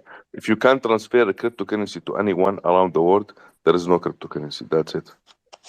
Well, think about this. So, Rockstar Games is a company. They own a game called Grand Theft Auto. I'm then purchasing coins off of them, creating demand and then sell pressure. If it's going to work like that, if it's not stable, and then I'm utilizing the token that I just purchased in the game. So, like technically, it's a utility through a company to access something in a game. Now, there's bad games, like there's cheesy ones like Axie Infinity and all these ones, but I feel like last bull market was just a test. They're testing the waters to see what's hackable. Like Axie Infinity was hacked by North Korea. They're testing what's good, what's bad. Is it safe? Is it this? And I believe that the best games are now going to try to utilize this technology. Even though everyone's pretending to back out, like Facebook's backing out, all these people are backing out. But then you look at what Facebook just did with, I think it was Lex Friedman. His augmented reality is completely different than what his metaverse was. So all he has to do is take what they built off the metaverse, mix it in with the realistic, whatever they just did, and then boom, you actually have a real metaverse that looks just like Lex Friedman is beside Mark Zuckerberg, even though they were miles across from each other. And if that's in a game, for example, Grand Theft Auto, it could be people sitting in a car, it could be people just walking down the street, playing the game, doing whatever, and then kind of mixing it all together with what's been built. So I'm going to touch on this for a second. I think what you're saying is actually good, and you're both right. There's no wrong here. But I would have to agree with Wolfie. There really is no utility, because the utility we thought was utility wasn't really utility. It was really excitement and people coming in and buying things, which people turned that into utility. But I do think there will be some utility. I think that people are now kind of figuring this out. They're thinking about it. So I think that NFTs, like for instance, should have access. Like for instance, like I talked about it earlier today. Like if you buy a ticket to like a Taylor Swift concert, you at least will have access to that concert. Maybe some private groups. Maybe you can go to a Chiefs game with her. Maybe you can have separate merch that's sent to you. So maybe it's not going to have the utility of what we thought we were, where it's going to go to 100 ETH and that's going to be the next CryptoPunk or Bored Ape. But they're going to have access, because the blockchain is utilized really incredibly. And it's very cool how it works. Like you can have gym passes, you can have concert tickets. There's, everything can be on the blockchain because it never get lost. It's permanent. So when you buy something, it doesn't have to expire. Like if you buy a ticket to a baseball or a basketball game, once you're done with that event, it's over. But NFTs can give you a lifetime access or years. So I think there's some really incredible ideas with utility. However, the utility that we had wasn't really utility. That's why when we sat down and explained it to people, it was really hard, because they're like, okay, so you're paying that much money for a monkey JPEG and you think it's going to go to $1 million because Justin Bieber had one. I'm like, well, no, Snoop has one too. You know what I mean? Like there's times where I couldn't answer the questions because I knew I was missing information. But there's so many smart people in this space. So the word utility has not really been around. Like we can't really talk about Axie Infinity or metaverses because that's just a gaming, which I think gaming is going to be huge. I think it's going to be a huge part of what we're doing. But I also think really, really high because you've got politicians on all ends are going to start saying, hey, I'll do this for you and I'll make this legal, and that's going to get some votes. So there's a lot of different things, but we haven't seen business. We haven't seen business things, business utility, like saying, here, buy this and you can get coffee for the rest of your life at Starbucks. And Starbucks is already in the game. Starbucks has an Odyssey program that's been in here. So Walmart's here, Amazon's here. So there's a lot of stuff that's going to come. So I think Wolfie's 100% right. Utility is just a bunch of crap. Like right now, doesn't mean it's not going to become really cool and you'll be able to say utility. But I don't know if we're going to use the word utility. I think it might be something different.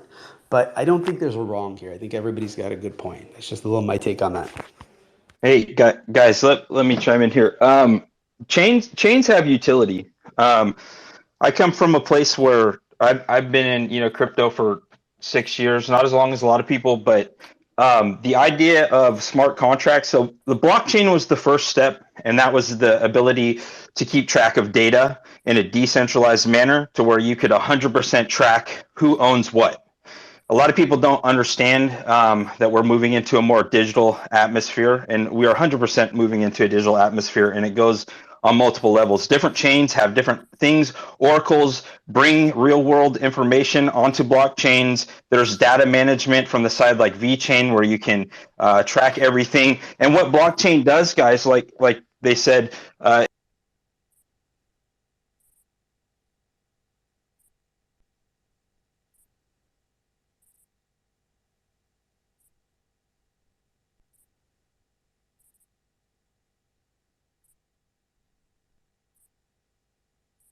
Guys, do you hear Matt? I don't hear him anymore. No, Anybody I here? thought I got rugged. No, I checked No, my I think connection. I thought I no, actually I started to. I think he right. I just want to tap into what he was saying. I'm going to Can bring him you back hear up. me, guys? But if yes, Aldo, we can you can. hear me? If you can hear me, just Yeah, we Yes, can I hear send you. any I emoji hear It you. wasn't because I me. We You're can can't hear hear you. good. anyone. You're good. You're good. No, I think Matt rugged. I'm going to bring him back up. But I just want to tap into what TJ and Fiddy were saying. Whether you use utility or usage or tangibility, which I love using that word, the real smart behind it is the blockchain, is the tech. Because he was, TJ, you were saying, well, GTA is going to come out with their token, which will allow you to buy in-game purchases. And I'm a huge gamer. Don't get me wrong. I love zombie games. I love GTA. I played it, But if I use said token to buy an extra car, a helicopter, a plane, whatever, what is allowing me to do that is the blockchain it's on. It's the tech that it's built on that's allowing me to do it.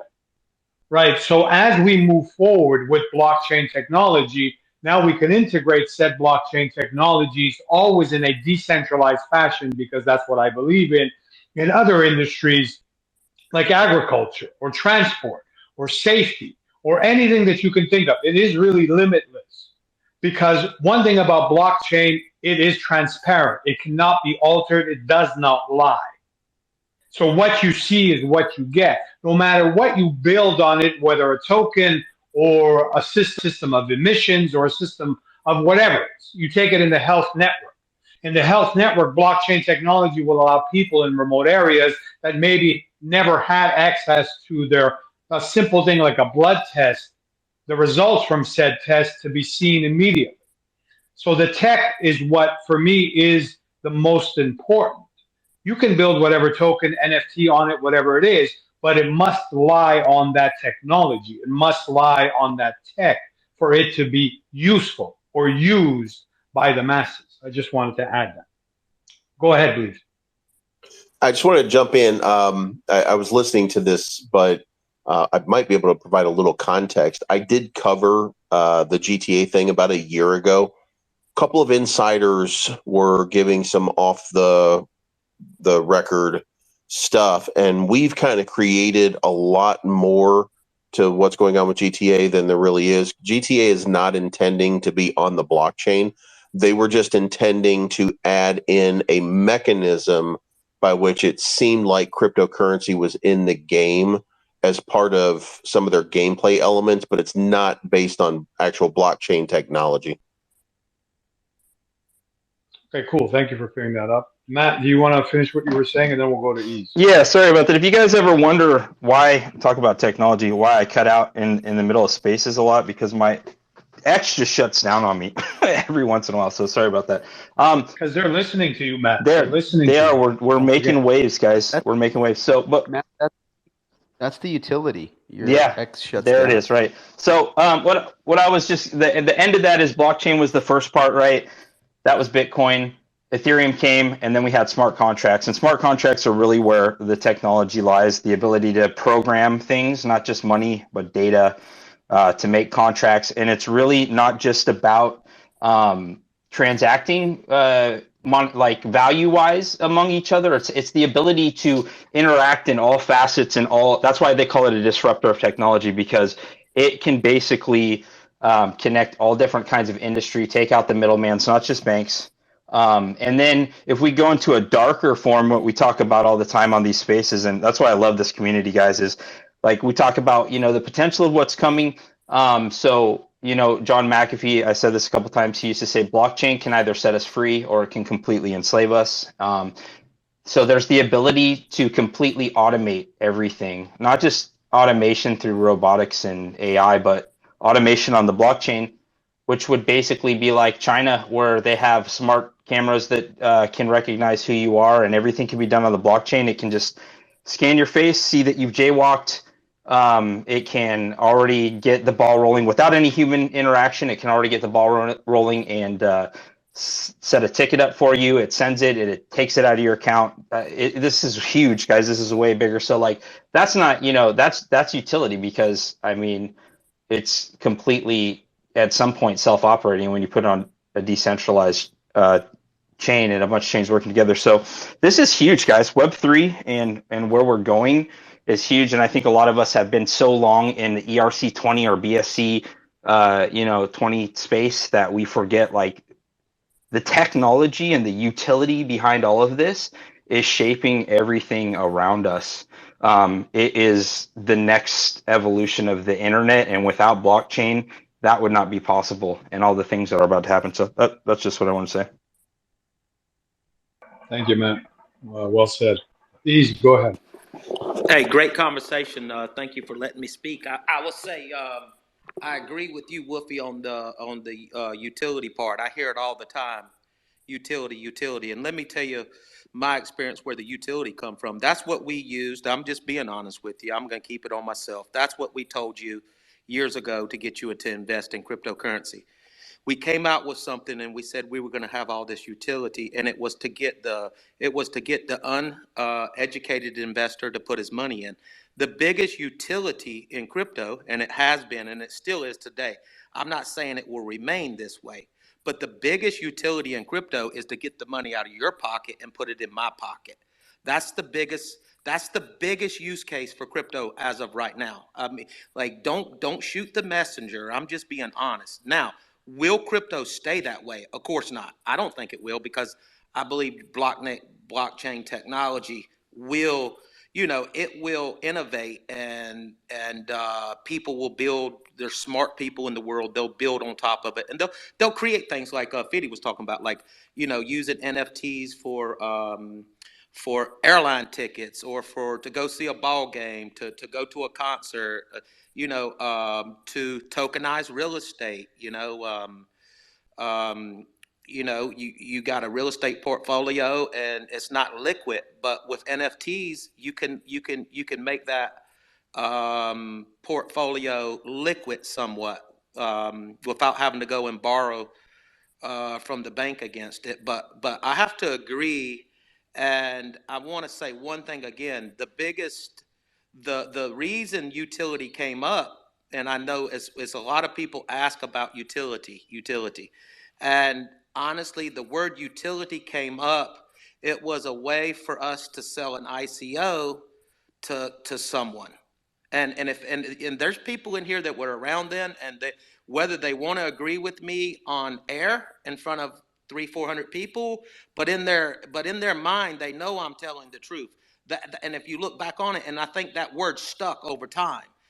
And basically back then there was no utility. We never came out with utility. 99% like Binance came with utility. There was one because, and the utility was started out just to hold the coin, and you could get 50% off the trading fees. And then they evolved and created more so-called utility for their coin. But at the end of the day, the biggest utility is the transfer of wealth. I think Warren Buffett said this. It's the transfer of wealth from the inpatient people to the patient people. And what I mean by that is, like, if you're a patient, like I help a lot of real world friends get in crypto, and I explain to them, if you basically don't have a 4-year time horizon in crypto, you're probably not going to make any money. Now, can you do it in 4 weeks and 4 hours? Yes. But the average is you need to be able to, if you're putting money in crypto, you need to be able to say, okay, can I put it here for 4 years? If that answer is no, find something else to invest in, because there's a lot of great things on this planet to invest in and other than crypto. But I understand what it is crypto is worldwide.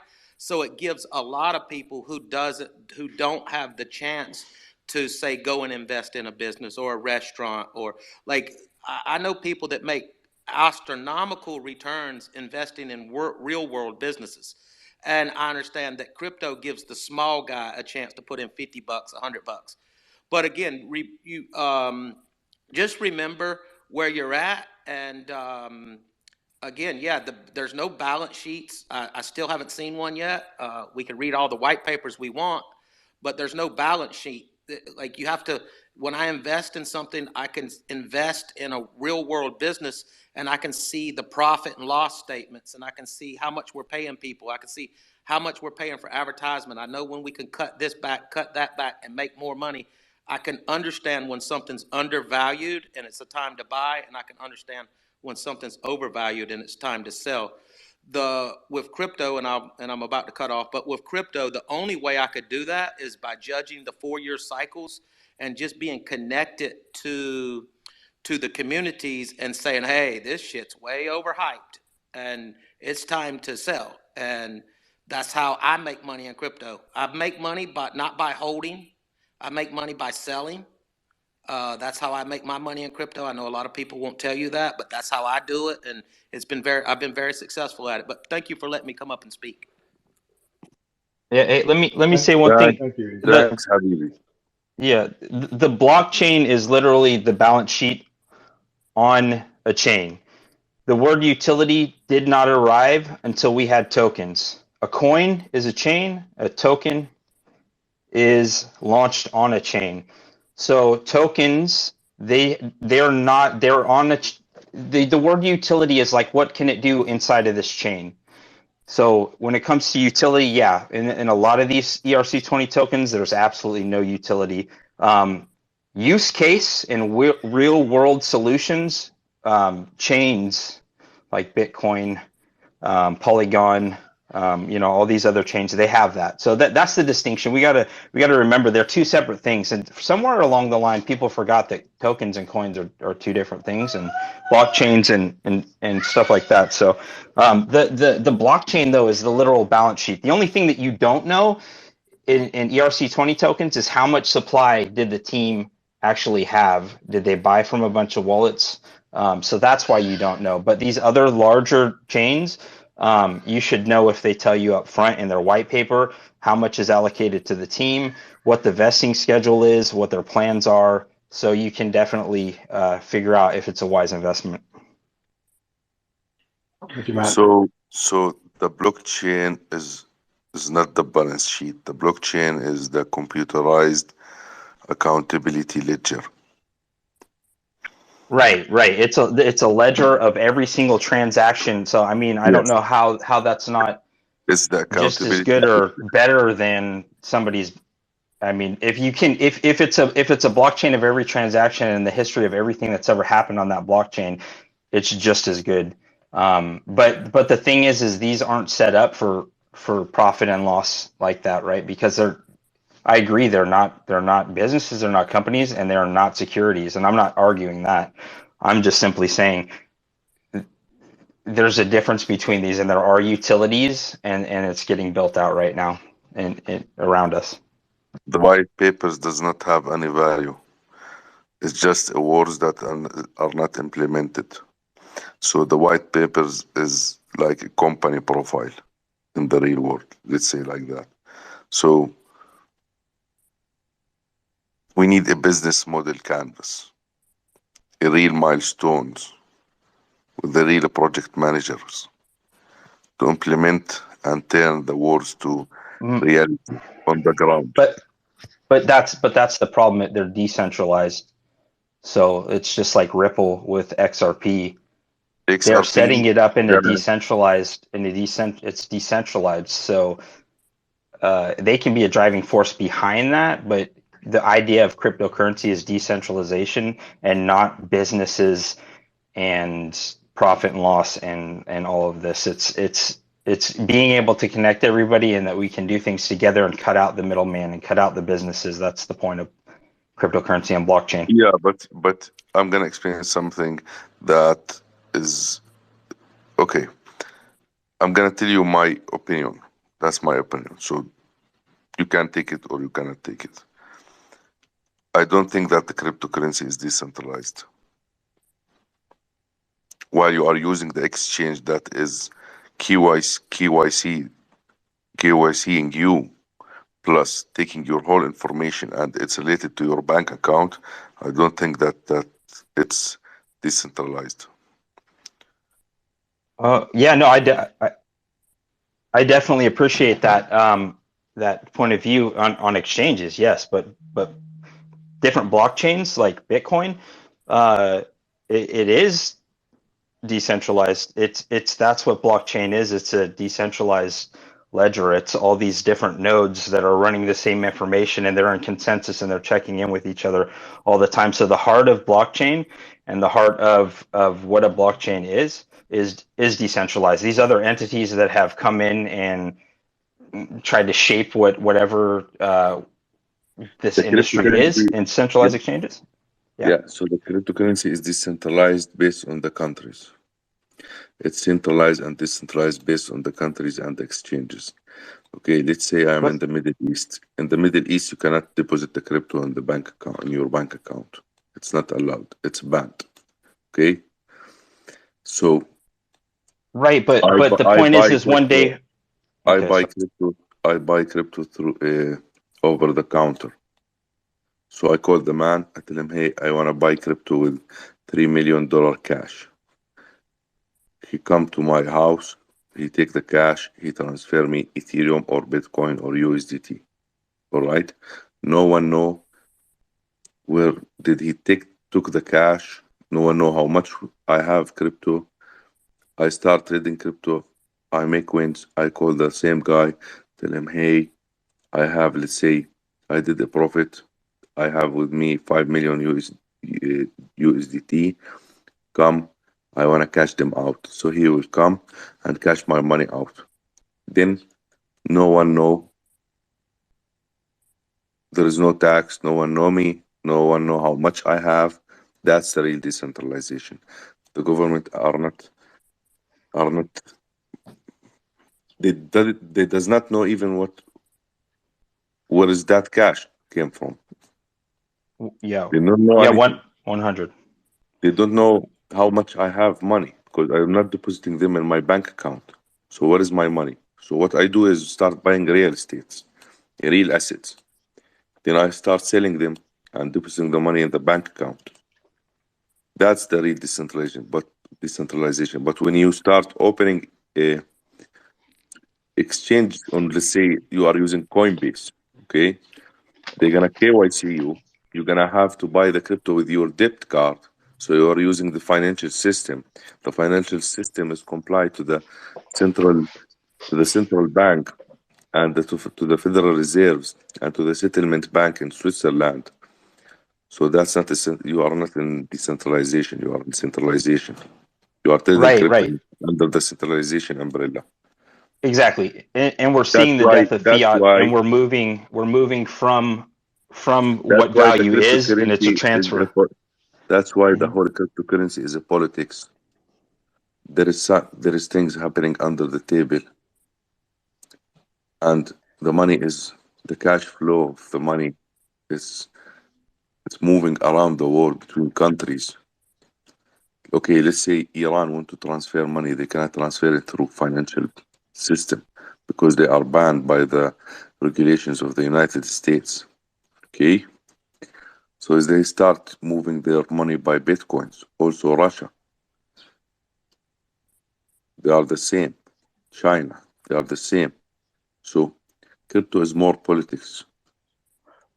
Right, but we only get the value of cryptocurrency right now by speculation. But when those are on ramps and off ramps that you're talking about, and of course the governments and the legacy system and the central banks are going to try to put a clamp on that so we can't move freely into what most people see value now. That's why we're the early adopters. We see the value, and once the fiat system is over, which we're seeing that come to a head, we're not going to think of value in the same way. The fiat And system will the never be over. decentralization is in exactly because they're trying right now to switch to central bank digital currencies. And I guarantee you they're not going to be finite, and it's going to be the same thing where there's an unlimited supply. That's what we're fighting against. But what I'm saying is, yeah, the on-ramp and on-ramp don't have anything to do with the decentralization. It's the idea that you and me are able to find value in something and transact together or trade data together. It doesn't matter what the banks think. Like at some point, like if everybody right now decided that we were just going to use crypto for things and enough people did, then we could do that, and it didn't even matter what the banks are doing. But can I ask you a question? Yes, of course. Okay. The fiat system will never be over. Okay. The financial system is the USD dollar, which is United States. The USD dollar, American dollar, is powered by the United States country. Okay. So the whole world have reserves with the USD dollar so they can trade their own currency or their local currency for their own country. If they don't have reserves with the US dollar, there is no value for their own currency. So how this is gonna end? This is not gonna end. Financial reset. There's so much debt, and you can never stop it. The G7 countries have more than 40% from the GDP of the whole world. Okay, the G20 have more than 60% from the GDP of the world. Okay, and the rest for BRICS and other countries. The USD dollar should always have volume on the USD dollar with the oil, with the commodities. So now the Bitcoin is the new tool to increase the volume on the USD dollar. So when you buy cryptocurrency, do you buy it with USDT, USDC, or you buy it with Euro and yen? I'm gonna ask you, do you buy it with the American dollar, or you buy it with the Euro and yen? Everybody in whatever country they are is buying it with whatever currency they're buying it with. And I misspoke. I didn't mean that they're ever going to lose control, but the fiat system that they have, where the way that all the economies are interconnected, that's going to change, and there's going to have to be a financial reset, and they're going to move to central bank digital currencies, and that's where we're headed now, and that's why all of the major world banks are setting their and there's your utility. Today, people that are buying cryptocurrency with USDT and USDC. USDT have reserves with the USD dollar. USDC have reserves with the right. Yeah. But I was here when the only pairs was. Let me explain something to you. So this is a new tool to increase the volume on the USD dollar. Do you think they cannot stop the cryptocurrency and the blockchain? Of course, they can stop it if they want to stop it.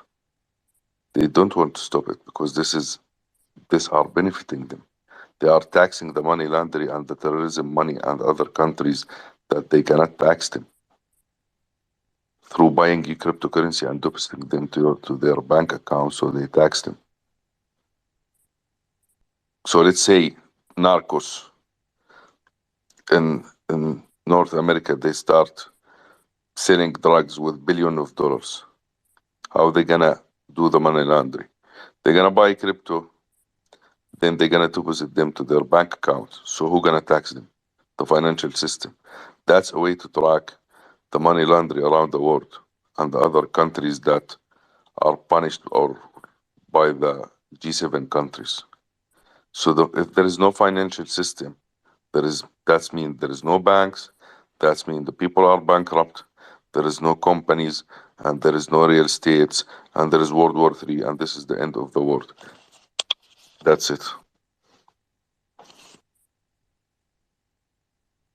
Yeah, I wasn't sure what the question was, but yeah, no, I hear what you're saying, but yeah, I'm not even sure. Yeah, we kind of talked around there and for a bit, but I was just gonna say about the USCT and the other part. I was around when the only pairs were Bitcoin and Ethereum, but yeah, the real world value came from people taking money and putting it in there. I got into crypto myself because I wanted to hedge against whatever's going to happen to the dollar. That's why I have gold. That's why I have silver.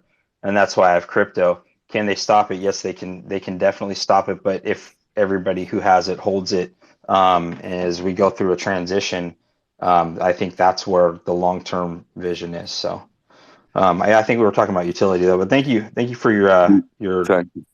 Do you know your why we view are on that. working? Appreciate it. Yeah. Do you know why Dubai is crypto friendly? Because they want all the cash flow of the USD American dollar to come there to their own country.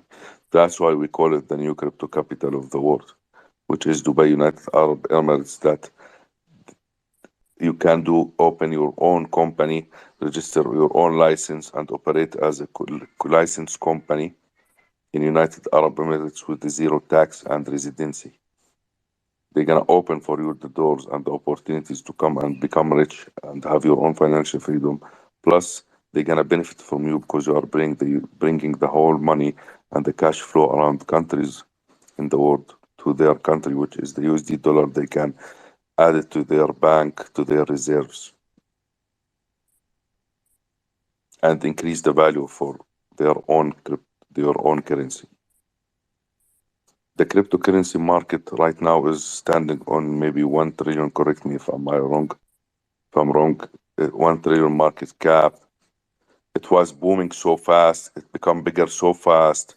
So the financial system realized that there is something dangerous growing so fast. We don't want this market to become a whale so fast. So we're gonna slow down this market from becoming a whale. We will keep it a shark. So they start doing that complicated regulation, and the Congress and the Security Exchange Commission and the Federal Reserve start doing the suing the cryptocurrency while they know it's not a security. They just want to slow the market from growing so fast. What did we hit on all-time high as a market cap in the cryptocurrency market? I don't remember, 2 trillion or 3 trillion. It was like two. Yeah, it's two something. 3.5. Yeah. Do you know if they did not stop us from now, maybe we are standing on 8 trillion market cap, which this is very near from the stock market. They won't let the cryptocurrency market to become a bigger than the stock market. They will never let that happen. So people who think that the fiat or the financial system, the new world order, that it's gonna disappear or gonna be over, that's totally wrong. Yeah, 100% agree with you on that. It's just Financial system shifting. is It's backed shifting. up. The financial system is backed up by oil, by energy, by natural gas, by gold, by silver, by different currencies, by real estates. The financial system owns everything. If they own us, while we don't know. This is the system. The financial system is not only the banks, it's the universities and the schools. It's everything. They systemize you to be a slave, debt slave slut, to study fee, to study the school. They teach you risk. They teach you risk because they don't want you to take the risk. Because once you don't take the risk, you will be broke all your life. If you start taking the risk and you start losing, you're gonna learn. When you start learning finance and learning more, have financial knowledge, you're gonna know how to become rich. The saving bank account is the biggest lie in the world. The retirement is the other fake lie. The HR system is the system that make you slave. the human resource department, is the one who's responsible to control your time. This is things you gonna understand when you own your own financial freedom. So my background, I'm a CEO of a bank, so I understand what's happening. I'm the one who implementing that in my countries. So I see that. I don't have a credit card. I don't even have a bank account. I don't carry credit card. Imagine. If I travel with you into the airport, I'm gonna tell you if you have a credit card to take me to the VIP area with you because I don't have one. Because I'm not foolish. I'm the one who's selling it. I'm not gonna take it. I know what's behind it. Interest on interest on interest. It's gonna make you poor. Oh, this is privilege. You can enter the VIP lounge in 100 airport around the world.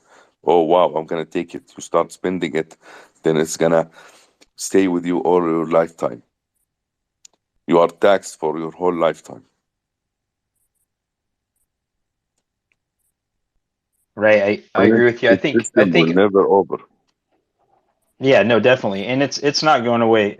It's like I said, it's changing to where it's a transfer of wealth to where we who are in USD and we're in these currencies, when they decide to switch right to the central bank digital currencies, that there's going to be the transfer of the wealth there. They're already trying to do it in a lot of other facets of our life, but once that happens, that's where they get the control, right? Like if you guys listen to the IMF and you listen to the World Economic Forum and you listen to them talk about a financial reset and you hear it over and over and over, that's what I'm talking about. I'm not talking about like the literal end of the big oil families and bank families having control. So Thank you, Matt. Mama Bear, go ahead. I just wanted to bring up, the maturity of the crypto space and NFTs because I know more about the NFT side than crypto just, in the last recent 18 months. There has to be a maturity in this space because it started out with a bunch of computer and engineering geeks and nerds because, I'm not a computer or engineering nerd, but I'm a total nerd. And it started out with guys that just had an idea and were like, wonder if, and what if, and how about if, and what would happen if we were to figure this out. And they put a bunch of things together and came up with some really cool stuff. Well, now it was just like, yo, dude, like, what can we do? And now some big money has started looking at it and saying, like Crypto Wolf was saying, large institutions are saying, whoa, wait a minute, 3 trillion is a lot of money. We can't let them get to 8 because that would just be ridiculous matching the stock market. And we have to, throttle them back and keep those, kids in line. You're going to have the stuffed shirts have to give a little bit of the maturity and a little bit of the direction from the corporate side, and there has to be a maturity in this space, but it can't come at the expense of the 18-year-old that was in his basement, his mom's basement, that came up with the idea. And oh, go away, idiot, you don't know what you're talking about because we the stuffed shirts are in charge. So there has to be the bro dude don't get on harsh our vibe, and you a bunch of kids need to grow up and figure out business. There has to be a maturity on both sides where there's an appreciation for the guy that wears flip-flops and a t-shirt with a headband, right? Or a man bun, and then the guy that wears a beautiful crisp polished suit with pink lapels and a pocket square. There has to be that maturity on both sides and a mutual appreciation because they both have a place in this whole ecosystem. And I don't see a lot of that respect coming from either side. Like the corporate side is saying, "Oh, you're just a bunch of snotty nosed brats. You need to grow up, and you don't know what you're doing because clearly you don't know how to make business." But yet it got to 3 trillion, right? And then you have the other side where the other guys are saying, "Wait a minute, you're coming in here trying to figure out. We have to explain what we created, and you don't even know what we've built, and I have to explain to you how it works. You need us." And so there has to be that appreciation between both. And that's just what I see coming forward. And you know, I'm here for that because I think there is a dialogue, there is a definition difference between the you know, let's vibe out and like degen, and then the corporate side that says, whoa, wait a minute, what's this moron saying? There has to be a conduit for both sides to be able to communicate with each other and then explain it to the general people. I kind of feel like that's where my sweet spot is starting to be a little bit, and it's more so in NFTs, but you know, that's what I'm doing here. So I don't know if you guys have seen that or feel that in any way, shape, or form, but that's definitely what it is on the NFT side. Thank you. Thank you. I want to add something on what we was saying about the financial system. They already controlled us. Do you want me to let you see the sign? How did they control us? Okay, before 2 to 4 years, the cryptocurrency market was booming. Whatever happened around the world, we don't care. We don't know what's happening even. We don't watch the Federal Reserves or the interest rate or all of that. We was pumping. We don't care. There is a war. We don't care. We are pumping. The whole market around the world is going down and recession and all of that, and we are pumping. Shiba Inu is pumping. Everything is pumping. Now, what's happening now? There is the CPI data. We are all waiting the CPI data. After that, there is the interest rate. We are waiting the points. Now we are like the stock market, the same mentalities. They controlled our mentalities. So they controlled us. They changed our mindset. We are thinking like the stock market right now, same mentality. Before that, we did not care about that. The behavior of the investor was different. People are investing and they don't care about the CPI data. They don't care about the inflation, about anything. And now, right now, no, it's different. They are scared. They are waiting the CPI data. They are doing analysis. The traders, I think the traders destroyed the market. Money Mike. Welcome. Money Mike. What's good, my G's? How's everybody doing? Hello, Aldo. What's up? Hello, brother Wolfie. Wolfie, I'd like to start this off with saying, brother, much respect for what you just did with Ben Armstrong. This is a real G move, and out of my heart, bro, much respect for what you've done, Habibi. You've always made real masculine moves, and you keep doing them. So much love, Habibi. Keep it up, bro. How's everybody doing? How's the community doing? We're closer than ever on that IPO, guys. I can't believe it. We've just announced the winners of the Dubai trip. It's Lock the Book and WK. You guys better be ready. Big G's taking you out to Dubai, my G's. Let's get it. Mike. Guys, I want to introduce Mike to Fiti and Ease and everybody else there. So, Mike is my partner in the Dub Corporation in United Arab Emirates in Dubai. He's half Russian, half Arab. Fiti, I heard yesterday that you talk Russian, yeah? I do. I was born in Ukraine. No way, Yeah. my G. How you guys doing? Fiti, much respect, Habibi. Is everybody much respect, guys? Mike speak fluent Russian, bro. Yeah, Because he's half my Russian. mother was Russian. Nice. Was she born there? No. I'm an Arab, like proper Arab. I'm Arabi. يعني.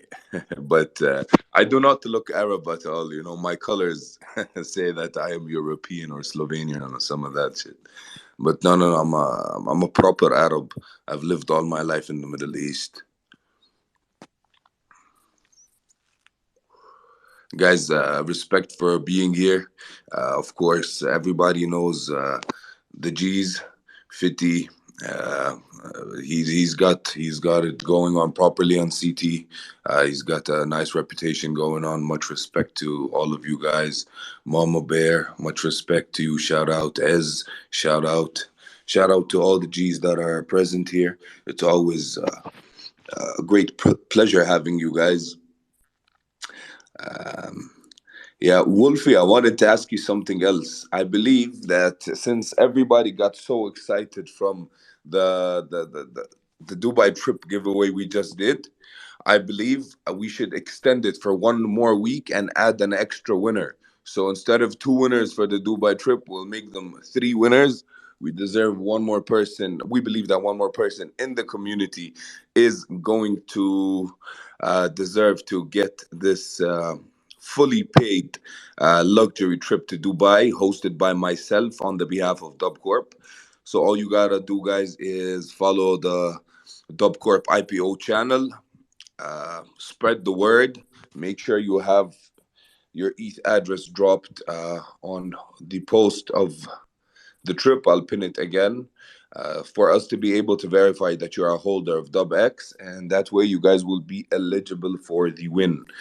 I'm really excited to give away one more trip to Dubai. We believe that the community has been extremely excited over that, let's say, event. And yeah, we take great pride in offering you guys one more. Aldo, how's it going with the ambassadors, my G? Everything is well, my G. Ambassadors are growing on a daily basis. Pioneered, of course, by Dub Corporation, by Crypto Wolfie and yourself.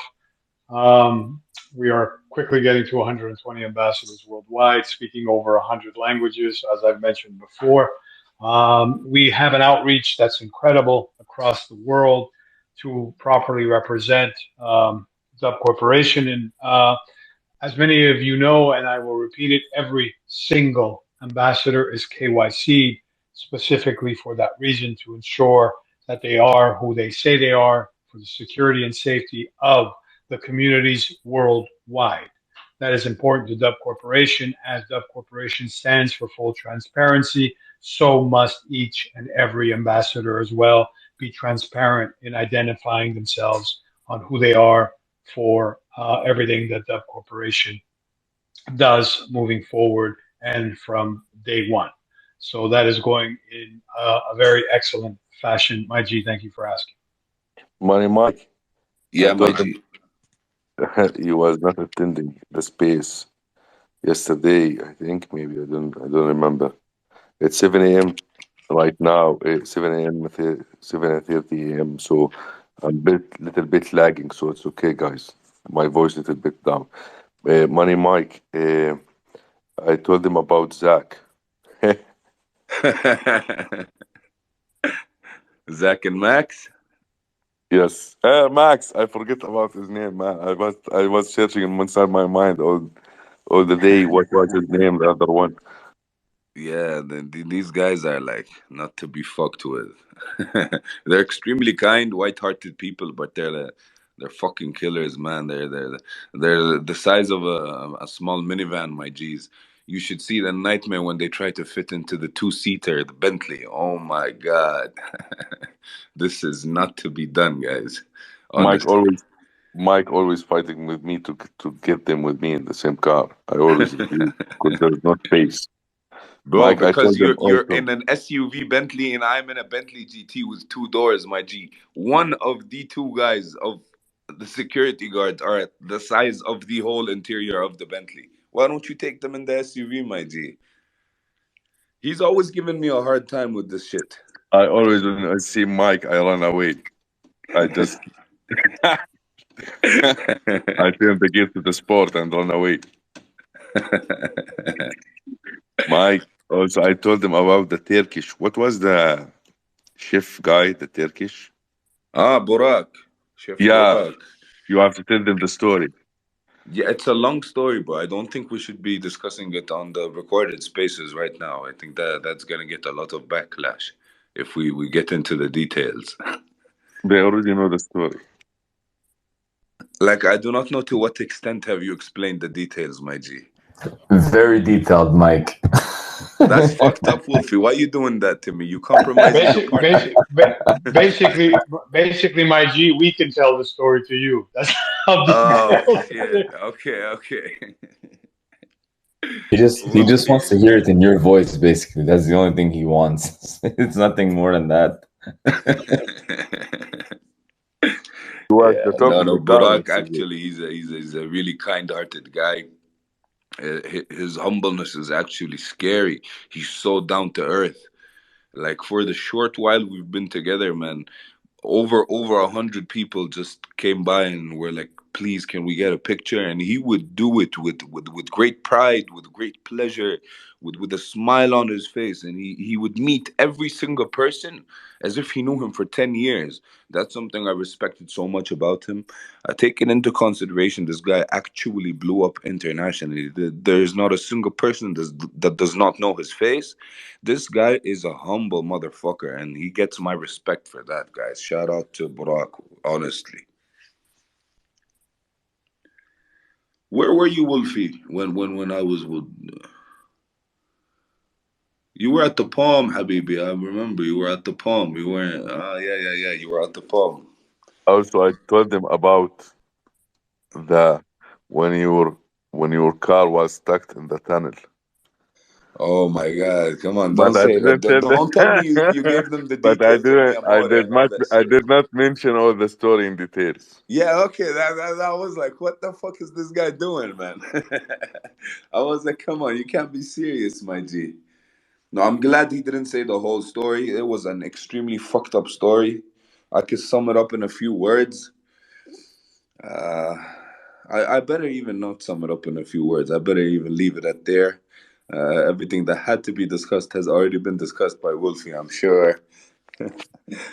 Just a small Wolfie, piece of advice. Do not forget to fuel up your car before you go out, my G's. And yeah, Wolfie, what Wolfie, about you the missed out on that, honestly. You should have been there. Bro, listen. Abraham wanna be with you no, no? in Dubai. Abraham is the son of Aldo. Money Mike. Abraham is the son of Aldo. No way, my G. Yeah, if you don't know that. Okay, Abraham, you better be ready. You better be ready. We're gonna turn up in Dubai. Aldo can't do nothing about that when Big G's in Dubai. I'm telling you straight up. Stay in school. You're gonna We bring will send Zach to Aldo. Wolf? I'll get along with Zach. Don't worry about Zach. I'm not worried about Zach. Wolfie, what about the 200 cases or the 200 something? The 200 potatoes. The, Potatoes, all the potatoes with Money Mike, bro. no, in the trunk. The 200 potatoes in the trunk that just showed up at the hotel. Bro, I don't know. Listen, Yeah, Bro, I don't know what's that's going on with you that. guys. Yeah, I don't that's know in what's my going on with you guys. birthday. What's going on with you Yeah. guys in Dubai with potatoes in the trunk? I don't. I'm a little scared to come there now. You know, like No, does any man. Man, Fitty, that was my birthday, and Mike he come with 200 liter of vodka Yeah, to the potatoes are birthday, and vodka, the Fitty. whole hotel was drunk, and I did you don't guys know who make was did you guys there. make your own do you guys make your own vodka out of the potatoes? No, it's just a potatoes drink. is the code all word for I Yeah. can vodka. recall. What I can recall from Wolfie's birthday is that everybody that attended has had only remembered the first 15 to 20 minutes of that event in particular. After that, it was a total and complete blackout for the whole crew, my G's, and it was like over 100 people. Everybody was literally dead, my G's. Trust me, the Range Rover's trunk fits a lot of bottles, and I've stacked at least 200 bottles of vodka in there. Man, but by the first hour, the whole private pool was filled with vodka. It was more concentrated with vodka than water after 1 hour, guys. It's crazy. Even the staff that was working there was like fucking shit faced. Wolfie's birthday is to be remembered, honestly, guys. I think is to be remembered by everybody except the people that attended. Can we redo a party in October for his birthday? My G, we can do a party all day, every day. Guess what? It's Wolfie's birthday twice a year. When it's his birthday and when it's not. So we're partying all day, every day, my G. Let's get it. We're celebrating DUBX. Let's get it. Yalla. So Yalla, Fitty, when are habibi. you coming? So Fitty, when are you coming to Dubai, Fitty, with the potatoes? I want to ask you that, Fitty. Fitty, you better be ready when you come to Dubai. Everything is ready. Everything is gonna be arranged. You got your own private security guard, your own car. You got your accommodation. But the most important thing, man, bring your health with you, my G, because we're gonna drink a lot of vodka in there. I think you scared Fitty. Ease, are you going to Dubai? Ease, come on, you got to be there. Ease. It's a possibility. I might can make it. All right, man. What month is it? December? October. It's in October, my October. G. Oh, October. Yeah, End the of whole crew is October. gonna be in Dubai. You can't miss that, my G. I might have to go. I'm going to the Caribbean next month for like a week and a half, so it might be pushing it. I was under the impression this was in December. I didn't realize it was No, next my month. G, it's soon. It's sooner. Yeah. It's in October. We'd probably have something else by December too. We're trying to push as much live events, face to face events in Dubai. But for now, it's in October, and we would be extremely honored to have you on board with us. Well, I can't guarantee it, but I tell you what, if you have one in November or December, I can almost guarantee that one. Well, what I can guarantee is that I'll arrange the same exact turn up for you, my G, personally when you get your ass to Dubai. Wow. That is something I promise you, my G. You know, we can't leave out, Meta Matt. You got to be there too. You got to be there, Matt. Matt, you're welcome under one condition. You sign a NDA and you do not discuss anything on your YouTube channel. 100, man. I love it, man, and I love that you guys are so such good guys that we can come in here and have some good discussions, some serious discussions, and at the end of the day, it's all love and iron sharpens iron, and I would love to come out there to Dubai, guys. Well, We gotta get Bleeds. We gotta get Bleeds out there too. Bleeds Crypto's got to be out in Dubai sooner rather than later. Is he still here? Is Bleeds still here? I don't know. He cut out about like 5 minutes ago, 10 minutes ago. Mike, did you yeah, my woke up G. right now? What is it? You are sleeping? Yeah, man, I had a few hours of sleep, man. You're not even getting those few hours of sleep. What's going on with you? I didn't sleep till now. I know, bro. I had to wake up because in 45 I have a meeting, bro, with the Etihad guys.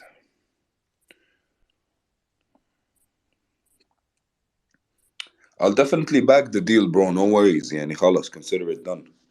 Etihad deal, consider it done, my G.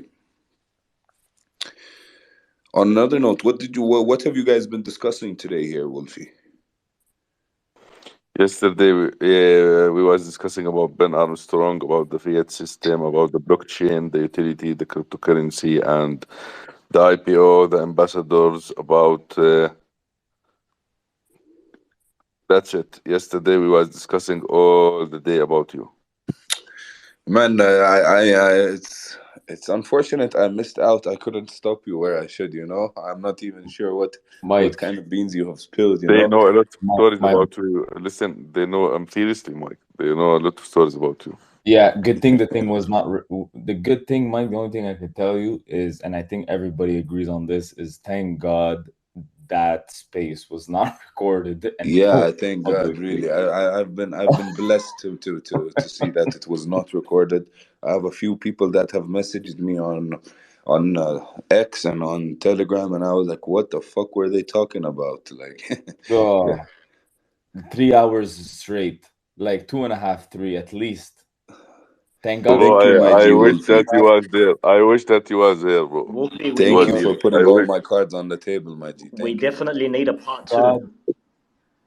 yeah, God loves you, and the space just rugged itself.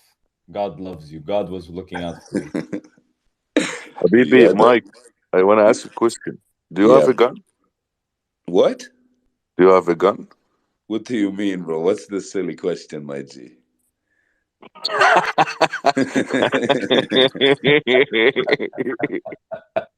This is a recorded space, my G, but I do not mind. We that's our legal business. We supply weapons to armies. So like I don't know what kind of question would that be for an arms dealer to be asked if he has any weapons or not. We supply for the armies Do you of the know? Middle East. Do So you know how to shoot? do I know how to shoot, my G? You know the answer to this question better than me, my G. You have live seen me do that multiple times, my G. Wolfie, with this, I don't know. We should be discussing blockchain, not sticks at the current time Do being, you my G. accept crypto? Do you accept crypto? Fuck yeah, all day, every day, my G. Hit me up with the ETH. I'ma send it over.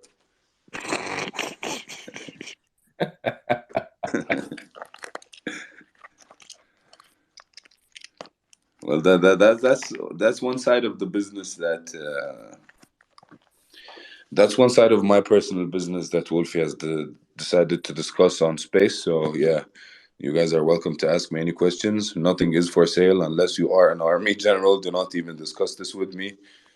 Uh, Nothing that has been said in this space or in any other space that Wolfie has participated in is financial advice or Money Mike advice. Please do not take every word he said seriously. If there is any kind of law enforcement involved in these spaces, I am sure that Wolfie was completely joking and it's not serious at all. So you guys can go have a break. So how much to purchase, Mike? No, no, nothing for sale, my G. Unless you are an army general and you are talking to me on the behalf of your beloved army, then I cannot discuss this with you, my G. You have to get an end user certificate. If you got one, let's buzz business, bro. I've got the Dub Corp certificate. That's about it. I think that counts. No, I don't think that would get you a gun, my Come G. on, man. Georgie, come on, you trying to get us in trouble or what? La Habibi, no way. Fuck yeah, you're trying to get us in trouble, You Georgie. know What I are you love you. doing, my You G? know I love you. Georgie, Money Mike is he's waiting you in Dubai.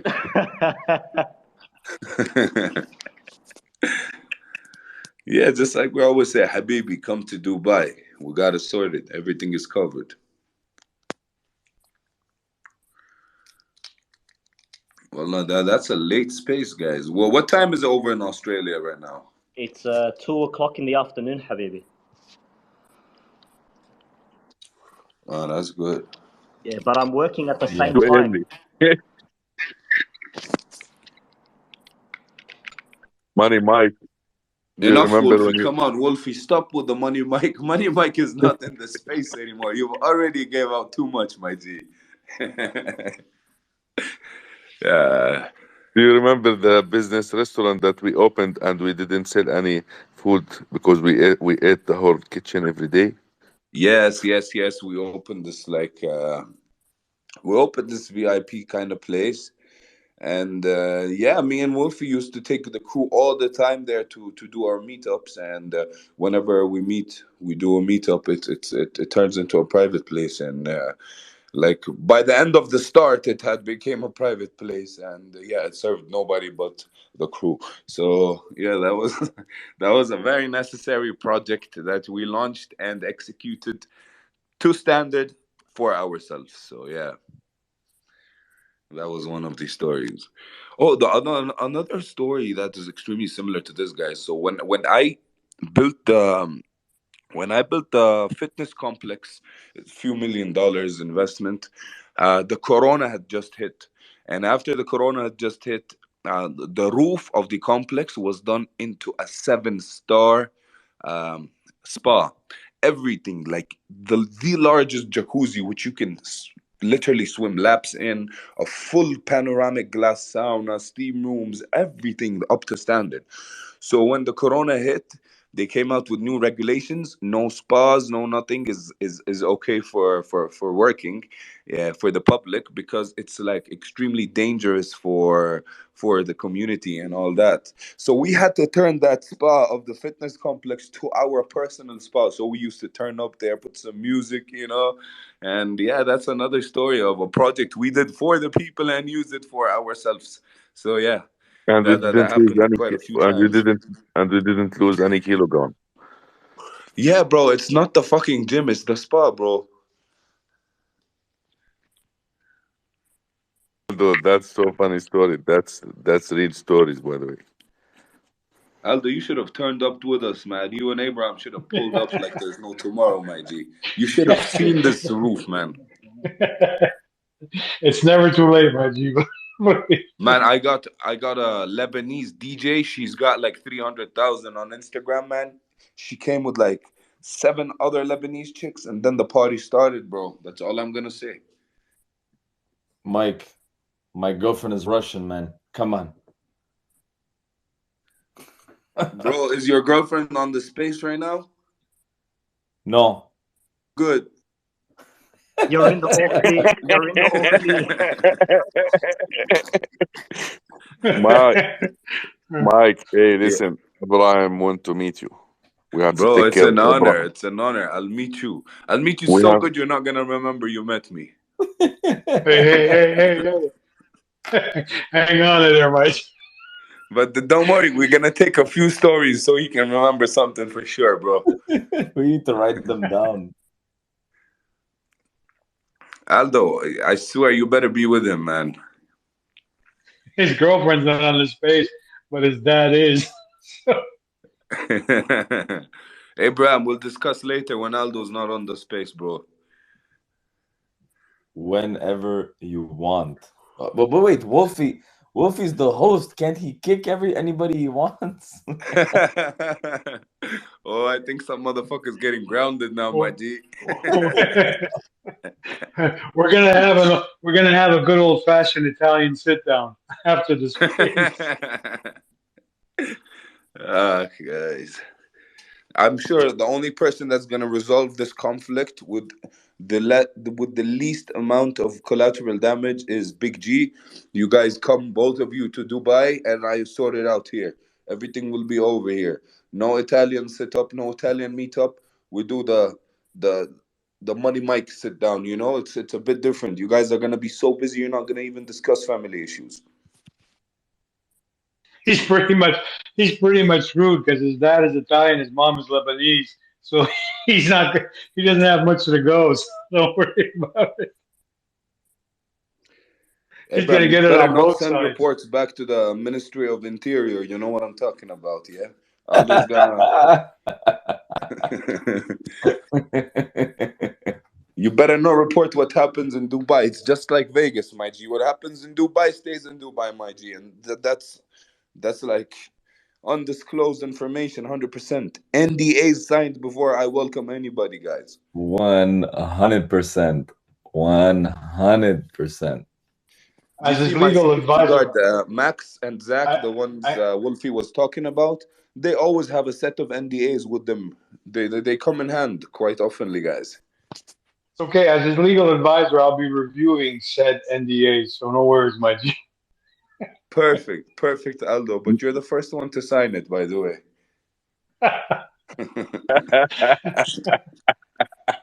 Listen, Money Mike, you have to tell them that there is no problem if you black out. There is people gonna carry you and take you home, But the which problem is is I Jack do not and black Max. out. My Not my you, my not you. limit my limit after I reach my limit in consumption of alcohol, I do not know how my body just it turns into autopilot mode, and you can never tell that I have drank. Like my eyes would be completely okay. You would never say that I'm drunk.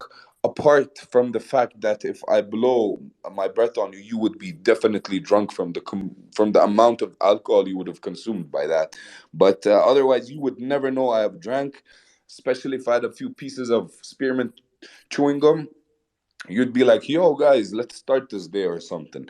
But yeah, man, I do not know. I do not like that. It's extremely time and money consuming for me to try to get drunk because, yeah, I have to drink a shitload and it takes a lot of time. So I tend to get everybody drunk before I am drunk. So yeah, that's good to have such a tolerance level, my G. Exactly that what I mentioned yesterday. In a lot of meetings with the serious people do not get done without a few bottles of vodka because when the vodka's in the system, my G, then the truth comes out. So if anybody has anything to hide, they're gonna spill the beans. That's why the best tactic before signing a deal with somebody, pop a few bottles of that good old vodka, and yeah, the That's truth the will be vodka said. strategy. That's the vodka strategy. 100%. That's the honest. That's the real strategy, my G. That's the potato strategy. That's what it is. Of course, it's the carb diet, my G. That's it. That's exactly it. The carb. Wait, hang on. I want to get Fiddy's opinion on this. Fiddy, has he scared you away, or are you still there? No, are you kidding me? Dude, What do you think of the vodka strategy, Fiddy? I'm Russian, Ukrainian. Like, I mean, come on, seriously. You did not discuss that you with go him, you my go G. you To go to him, my it's events, second like nature. you go to like a Russian event where they sit there and they start drinking to health, to happiness, then to the grandma, then let's just drink to my coffee table. Like, I mean, they just like start toasting, and by the time the third bottle comes around, like, it doesn't even matter. Like, you're just toasting to strangers at other tables. So yeah, I'm no stranger to this stuff. I do like some Chopin on the rocks, which is potato vodka, by the way, Polish. There you go. Like, which brand do you like? Man, anything that has been filtered a few times that is considered to be good vodka is more than welcome in my system, my G. No, there has to be at least a standard. You're not gonna. Now, I like my favorite vodka is Belvedere. I like Beluga. I like I like Russian Standard. I like. There's a few kinds of good vodkas, but my absolute favorite has to be Beluga. Beluga is top notch. But there's a few bottles that are good, and there's some phony ones. But if Yeah. you get the good stuff, it's Yep. legitimately really good. 100%. Yeah, you get a lot of phony ones these days everywhere, my G. But yeah, when you get the good one, the legit one, it goes down like water, my G. Yeah, no, I grew up on this stuff. I don't really drink like I used to because I try to exercise and stay healthy. But oh, thank you for my surprise. Thank you. But yeah. Oh, here. Tell these guys to retweet the room. They're not retweeting the room. Tell them. And here, thanks. Here's the last surprise. Thanks. Can you tell them to retweet the room? She's not playing with me tonight. I don't think I'm giving her enough attention. 50, you have to give her the attention. What's good, my G? What's that? You have to give the attention, bro. Yeah. 5 more minutes. I'm gonna jump off and go watch a movie or something with them. Do a little bit of something. That's But she just. amazing, bro. It was an honor having you here, bro, and we should definitely link up in Dubai and turn it up like the real way. Oh yeah, for sure. No, we're gonna make things happen. There's a lot of cool stuff that's happening. You guys are doing some cool stuff. We'll connect offline and chat. I'm gonna jump off actually and go spend some time with her because she just came over, tried to fake scare me with some fake spiders. I ignored it, so I better go pretend I'm scared. All right, God Fiddy. bless you, bro. God bless your family. Thank you for being here. Thank you. We massively appreciate that, man. Peace and love, All right. and yeah, we'll definitely connect behind Yeah. the Have a scenes, great and day. we'll arrange a lot, bro. Yeah, for sure. Well, you guys have a great day. Nice to meet you, Magic Mike or Iron Mike or Money Mike. I'm not sure which Mike you are. All the respect, brother. All the respect. Talk to you soon. I gotta Thank you, get you some Fiddy. opal. Bye. I have to bring you some opal from Montreal, Mike. It's a Montreal-made one. A what? Opal. The name of the vodka is Opal. I should try that, bro. I haven't. Yeah, it's in Montreal. It's made in Montreal. I should definitely try that. I'm gonna bring you a bottle from here whenever I go to Dubai. A bottle, my G. What are you talking about? A bottle is just the pre-starter, bro. Get a few bottles if we're gonna try that for real. I'm not allowed to bring more than what, two? Aldo, is it What are two? you talking about? You're coming to meet the big G. You're allowed to do much more than you are allowed Yeah, to do. Trust me. you're allowed to two. Two bottles. Okay, then two with me, two with Aldo. That's four. Who That's else? just a Four is good. starter. Four is a good starter. I'll Who bring. else? He's saying who else? We can solve this much easier, my G. We could just send you the bird to Montreal to pick you guys up, and then you can get as much vodka as you want, bro. Then I'll fill up the whole cargo. I'll fill up the whole cargo if you want. You can't fill it up, bro. Trust me. I've tried to do that once. It's not feasible, bro.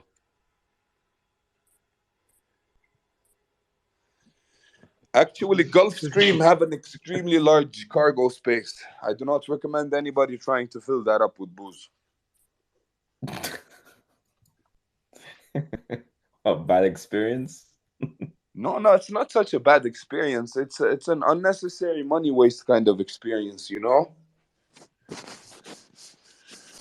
You would physically get whole of Montreal drunk if you fill that cargo space up with booze, bro.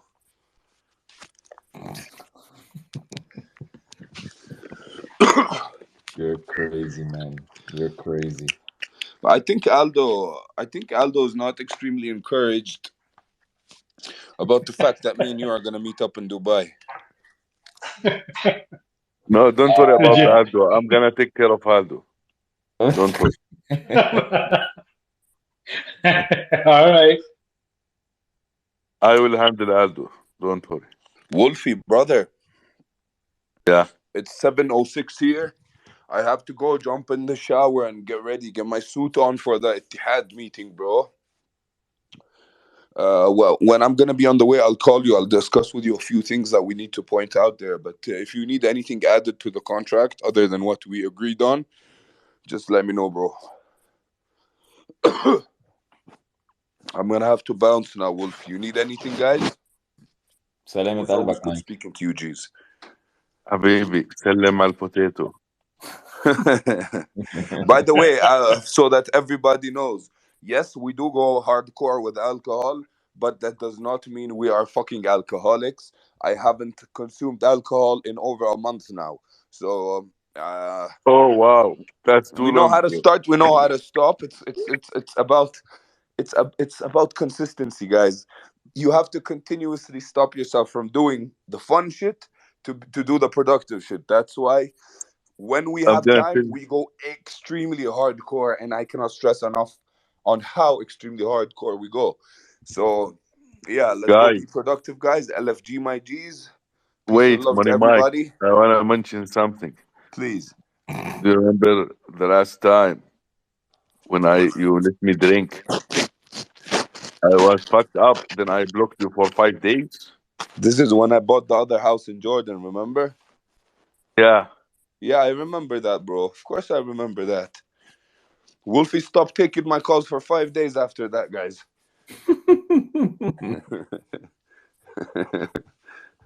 He was probably rehabilitating after that. So, guys, for you to know, if anybody ever gets to go on a vacation with me, you're gonna need a vacation after the vacation because, yeah, it's gonna be extremely health consuming. That's a guarantee I give you guys. Do not expect anything other than that. So, if anybody's looking for health here, you're looking in the wrong place, my G. Aldo will become younger 30 years. Hundred Aldo will be percent, like Aldo. 21 Aldo. years old. Oh, Mike, Aldo will remember his old days. Mike Yalla, after guys. 20 Wolfie, Aldo, Abraham, is everybody. My G's, Georgie, يلا. Matt, everybody. Peace and love, guys. Much love. I'm gonna have to bounce. Get ready for the meeting. I'll probably go kill this contract, and I'll let everybody know. Peace and love, my G's. باي يا حبيبي مع السلامة. See you. Allah ma'ak. Bye, baby. See you later, baby. That guy is amazing. Wolfie, you're crazy, man. Listen, he called me yesterday. He told me, "Hey, Wolfie, where are you?" I told him, "Hey, listen, Mike, I'm with my family now. I'm gonna call you back." He told me, "Hey, I'm gonna be in the space today." I told him, "Okay, bye." Then Mike disappeared, and he woke up just now. He don't have time, yeah. Don't expect from him anytime. So always expect the unexpected from Mike. It's pretty much, yeah.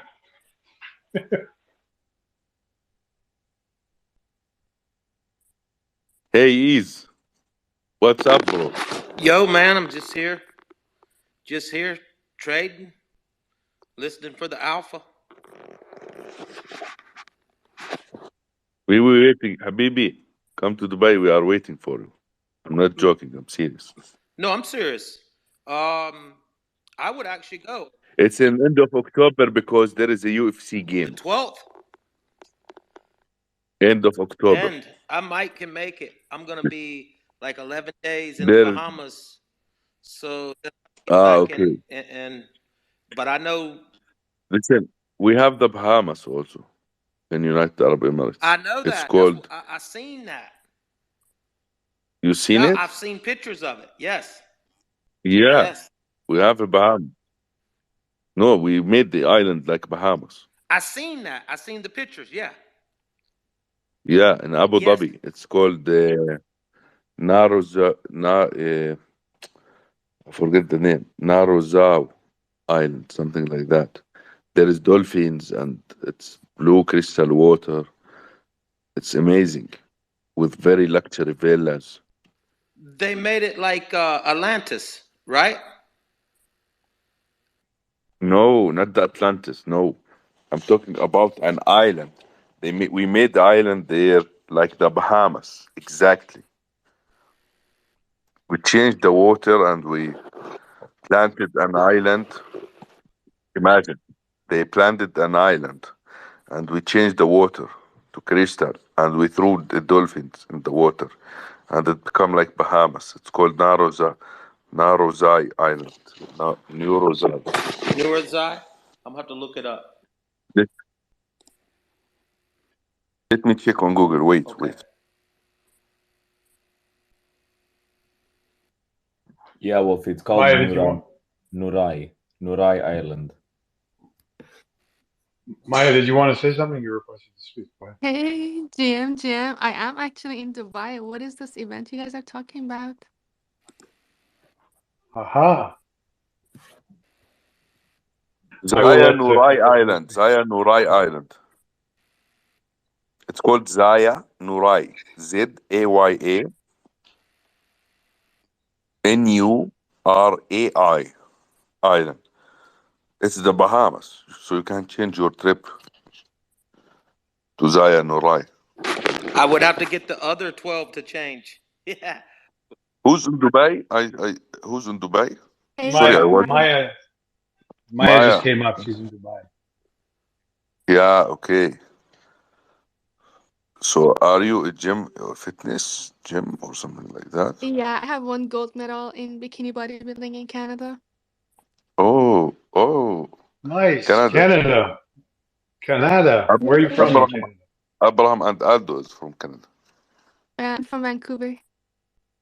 I love Vancouver. Whereabouts in Vancouver? Downtown. It's wonderful. I love Vancouver. Yeah, it's beautiful, but it's Yeah. just old. You should see the eastern part of Canada if you want to know, if you want to experience cold. Yeah, seriously. You know, if you come to Montreal, it's basically the farms.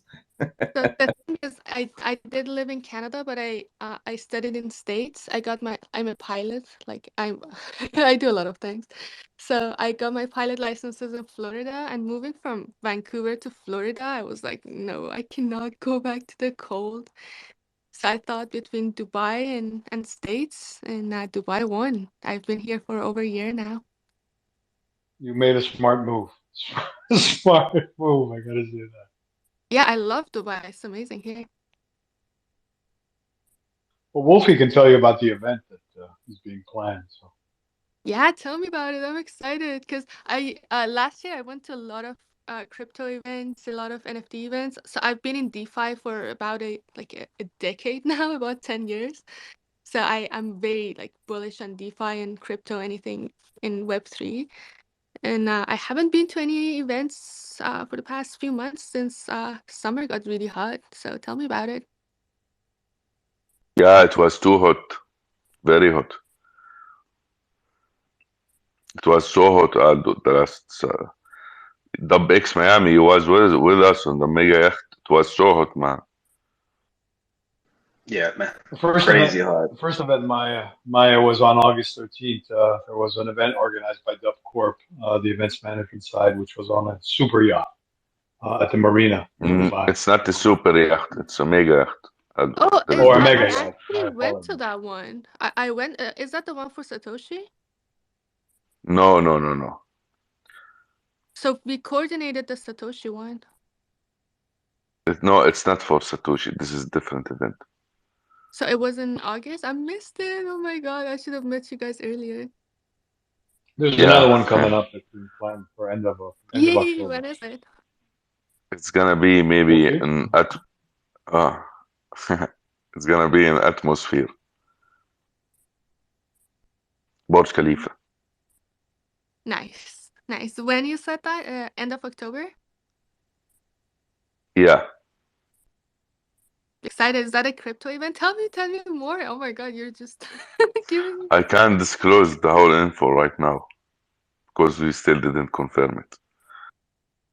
Where Best are thing you to do, living in Maya, is Dubai? Where, go ahead, Maya. which area are you living in Dubai? As I can The go. marina? I lived in the marina. It was really humid, so I moved closer to Business Bay. Ah, okay, nice area. But I want to get closer to the water. Maybe I'm like next stop, probably move to closer to Jumeirah. Yeah, Jumeirah is nice, Yeah, I'm testing but like different areas. So I'm doing like 2 months here, 2 months there to find my favorite place. no, the best area is Atlantis Palm, the Palm Jumeirah. Yeah, I love Palm, but it's just first too far and second too expensive. Third, and there's a lot of traffic. Yeah, the Palm Jumeirah is the best place to live there. Yeah, when I become a crypto billionaire, I moved to Palm Jumeirah. It's really nice, actually. Yeah. So I am writing my crypto book and fitness book. Maybe I do need help with publishing it. Like, how do you guys publish a book in Dubai? I've never done it. Publish and marketing a book in Dubai. I wrote a crypto book. It's so easy. Just DM me when you finish the book. Yeah. Oh my God, I'm so excited. Yeah. Anything crypto. So tell me your story. What is your story? I don't have a story. Like you live I in am, Dubai to do crypto? yeah, but I don't have a story to tell. It's a very long story, so there is no story. It will be a movie someday soon. Yeah, I want to be in movies too. Like, I think you can do a lot of onboarding to crypto with a movie. Aldo, you can tell them the story if you want of the Dub Corporation. Yeah, tell me. The Dub corporations are maybe the ultimate goal, which is crypto mass adoption. But Dub Corporation is a licensed real world corporation in Dubai, UAE, obviously, which under it will have products. Not we don't call it a project; they're actual products. Notably, is the blockchain technology that Dub Corporation has developed, which has already signed deals with the Kingdom of Saudi Arabia, Qatar, and now is negotiating with other countries. It also includes AI technology in the form of microchip identity chips, namely. But there's also a crypto side to it, which is we recently announced our own centralized type of exchange based in the Middle East, which we plan to make the largest centralized exchange. And I say centralized as a label because Dub Corporation stands for and believes in decentralization, but they call them centralized, so we call it for now, as the label requires, a centralized exchange. And that's just a few of the things that recently have been announced. The biggest thing that we're sort of focusing on now is the first of its kind in crypto, Maya, which is our decentralized IPO. Well, we all know what IPO stands for, initial public offering, in a decentralized fashion on CT or X platform, if you want to call it that by Elon standards, as he wants us to call it, which allows people to acquire micro shares, and a small percentage is being offered from the 100% of the Dub Corporation shares or micro shares, because the remaining is already sort of been spoken for in many respects to institutions or institutional investors in part, and some others which I can't divulge at the moment. So that will allow you to hold said micro shares, which will have a monetary value and will allow you to receive either quarterly or monthly rewards on everything that is under the umbrella of Dub Corporation. being the blockchain technology, the AI technology, the centralized exchange, and everything else that is under the umbrella. Basically, I mean, I'm giving you Aldo, the quick can you? summary of it. Yeah. Go Yeah, ahead. can we share? Yeah, Aldo, can we share the IPO channel up so people can see the IPO channel? Or Sure. I Abraham, was can you getting to add it? that. Yeah. Yeah, I was getting to that. Abraham, can you pin it up in the nest, please? Um, so Yeah, yeah. what we are telling people, what we are telling to people to, we are telling people to do, Maya, is to follow the only place that the information will drop, and we're doing it specifically the way we are doing it to prevent scammers from duplicating what we are doing because it's first of its kind. We don't want to in any way, shape, or form put our community or said contributors to the decentralized IPO in any harm. So we are reserving and giving full details until it drops, and then we will announce it. The only place you will see it is in our IPO channel, which Abraham will pin up top, and you're welcome to join that, and you are welcome to join our official group for DUBX token, which was launched on August 7th. Which, by the way, the DUBX token will be the official token to the DUBX exchange, the centralized exchange, which I mentioned, as BNB is to Binance, basically. Um, the and I say this because what Dub Corporation is doing is what I call the next era or the new level of crypto, where we bridge from crypto into tangible products. I use that word in the real world via its events management side as well, which I spoke about the first event on August 7th. You heard about the upcoming event end of October, and there's other events being planned. And a simple example I'll give you, which is the event went from crypto, where it was in the form of an NFT, which we all know what it is, to bridging into real world, where that NFT was your entrance into said event on August 13th in Dubai. That's just a very small example of how you bridge sort of from crypto into real world. There are bigger and much more um, technologies coming because of the company being licensed in Dubai as a real world corporation, namely what I spoke about before, which is the decentralized IPO, which many people have asked already how we're doing it. Obviously, it's proprietary, even in the technology that is being developed by the corporation. And that includes also the AI microchip identity technology, which is also proprietary to Dub Corporation as well. The reason Dub Corporation is able to do this because as you being in Dubai, you know that Dubai is pretty much already the hub or center of crypto and has the advantage of many other countries. Crypto Wolfie has also pioneered the ambassadorship program, which is something that I handle mainly, where we've now sort of onboarded over 115, soon to be 120 ambassadors worldwide who speak over 100 languages around the world.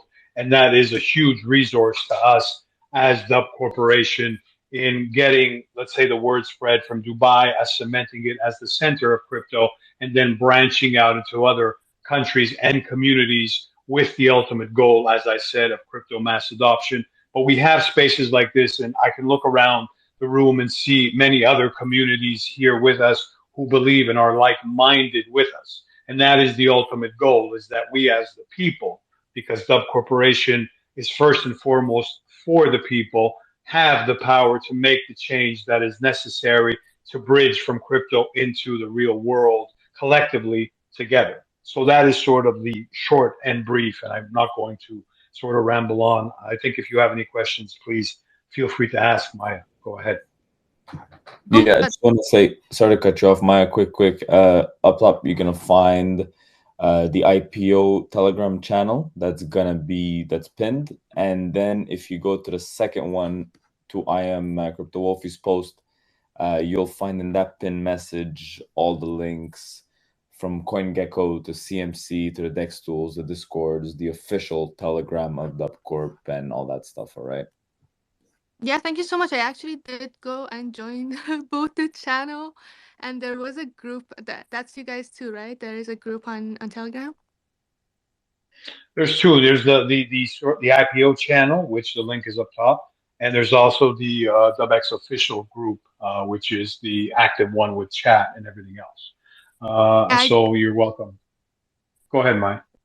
Yeah, I joined both of them, and I think what you guys are doing is like very revolutionary. I have never heard something like that. And yeah, this is amazing. Like, I don't believe anything happens like as a coincidence. Me coming across this space like this, like 8 in the morning. I think there was a reason for it. So I'm super excited. Well, thank you. Welcome. Everyone is welcome. We stand for collaboration, not confrontation, always, because we are crypto. We're first and foremost real people in the real world. That's who we are. All the ambassadors are KYC'd, so we know exactly who they are and where they represent, what country or region. So everyone must be KYC'd. We are not worried. Dub Corporation is first and foremost like blockchain. We are fully transparent. So there's no worries there whatsoever. You're welcome to ask any questions you may have, either here or once you're in the group, to one of the ambassadors, or DM me personally, whether on X or in Telegram, and your answers will be answered exactly the way they should be. So no worries, and that goes for everybody. We appreciate everyone who supports our vision and our mission, and we invite every community to join us so that we can push forward together collectively. And you can ask Meta Mike, who's here, and Ease, who's here. They come from their own communities and their own spaces, and we love having spaces like this where we can all get together. The other day we had a space with the Hmong community and the Saitama community, and every other community that chooses to join us. We don't tear anybody down. We lift everybody up because we are all here for one reason, and we are all here. I love to say, we are all where we need to be in that moment in time. As you just said, you fell upon this space at 8 a.m. your local time, so you are where you need to be, Maya. And that's how I sum it up. Yeah, 100%. One thing that I really like about this, so a lot of companies, a lot of tokens and coins, they're like, they don't have this mindset to me. All like crypto health as a whole, like our ecosystem depends on every like all the tokens, all these coins succeeding. So that's exactly the vision that I have. That yes, there is healthy competition, but we all need to succeed as a whole, to build the ecosystem. And I do speak Farsi if you guys want. Very nice. That's good to know. We could maybe have a conversation about you becoming an ambassador as well, if you so choose. We can have that conversation in the coming days. Yeah, we could have a talk. We can hop on a call. Sounds good. Just reach out to me when you want to, either on X or on the TG, and we'll have that conversation.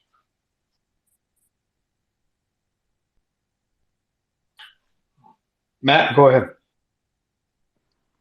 Yeah, I was just going to say something about that Hmong space. I saw that the other day. I was out of town. Been out of town a lot lately for my business, but I didn't have a signal, and I was bummed because I wanted to hop on. It's a great community, good people.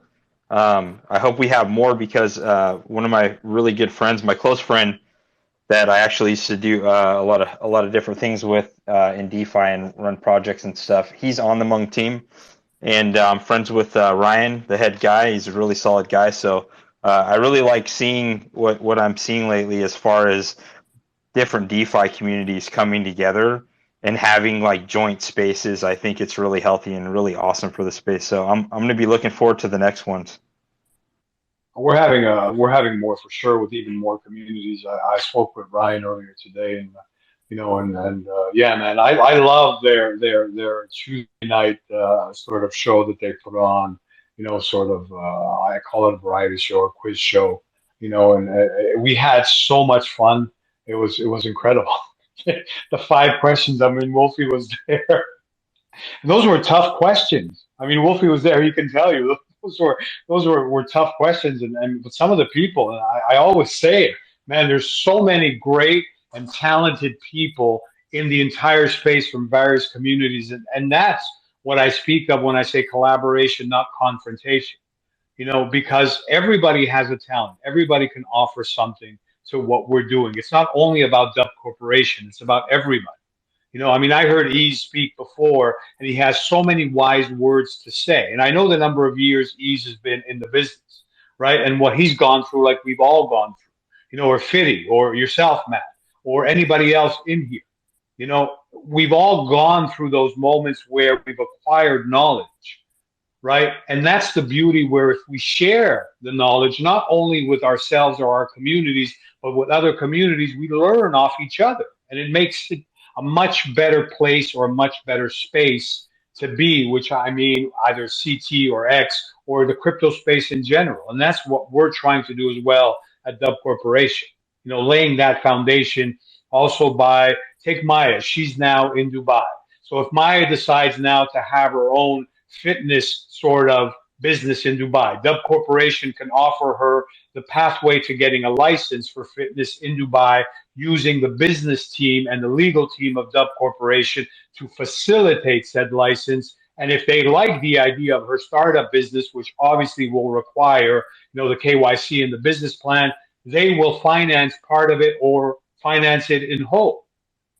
That's the foundation and the sustainability, the credibility, and the transparency that Dub Corporation is laying the ground for everybody, not only people involved with DUBX or Dub Corporation. That's how you bring people together from the outside world into what we do and push forward crypto mass adoption. Because if I'm a newbie and I don't know of crypto, and I see something like that where all the communities are saying, hey, let us share our knowledge with you, even literally take you by the hand and say, this is step 1, 2, up to whatever step requires, and look at how it works in your world, which is the real world, then that sparks my interest, not only by saying, you know, this is crypto and it has to be virtual. No. The new level, the new era of crypto must be bridged to the real world for it to work as mass adoption later on as we move forward. That's what we're doing. Yeah, thank you, Aldo. So I'm gonna end the space. Yeah, Maya. Yeah, so that's pretty awesome. So I am building a AI, AR, VR fitness platform, and I'm already KYC'd with. AR, it means, do you mean augmented reality? Yes, and we have in our tokenomics, like it's a big revolutionary fitness platform, and I have about 300,000 followers on Instagram, so this is gonna be huge. So I think yeah, we should talk. Just reach out to me in DMs, Maya, and we'll go over it. No worries whatsoever, whenever you have a minute. Maya can be the ambassador of being the ambassador of Dub Corporation fitness. For fitness. Yeah. Love that. Maya, DM Aldo, and we will proceed with that. So, guys, first of all, I'm gonna thank you all. Thanks for coming. Thanks for attending. Thanks for your time. Appreciate it. I'm gonna end the space with these words. Tell me, and I will forget. Show me, and I may remember. Involve me, and I will understand. So, get involved in Dub Corporation. Don't forget the IPO if you want to be involved. There is a committee member. From the people. Yeah. My voice lagging or no? Yeah, it was lagging a little bit. Yeah, because I had the call. Yeah. So involve me and I will understand. That's it. Thanks, guys. Thanks, Ease, for coming. Thanks, Mita. Shukran, baby. Thank you, sir. Thank you, everyone. Thank you, Thanks, Ease. Maya. Thank you, Thanks, Matt. everybody. Thank you, everybody. Shukran, Wolfie. Have a good day. Habibi. Habibi. Have a blessed night, fam. مع السلامة. مع السلامة. Thank you.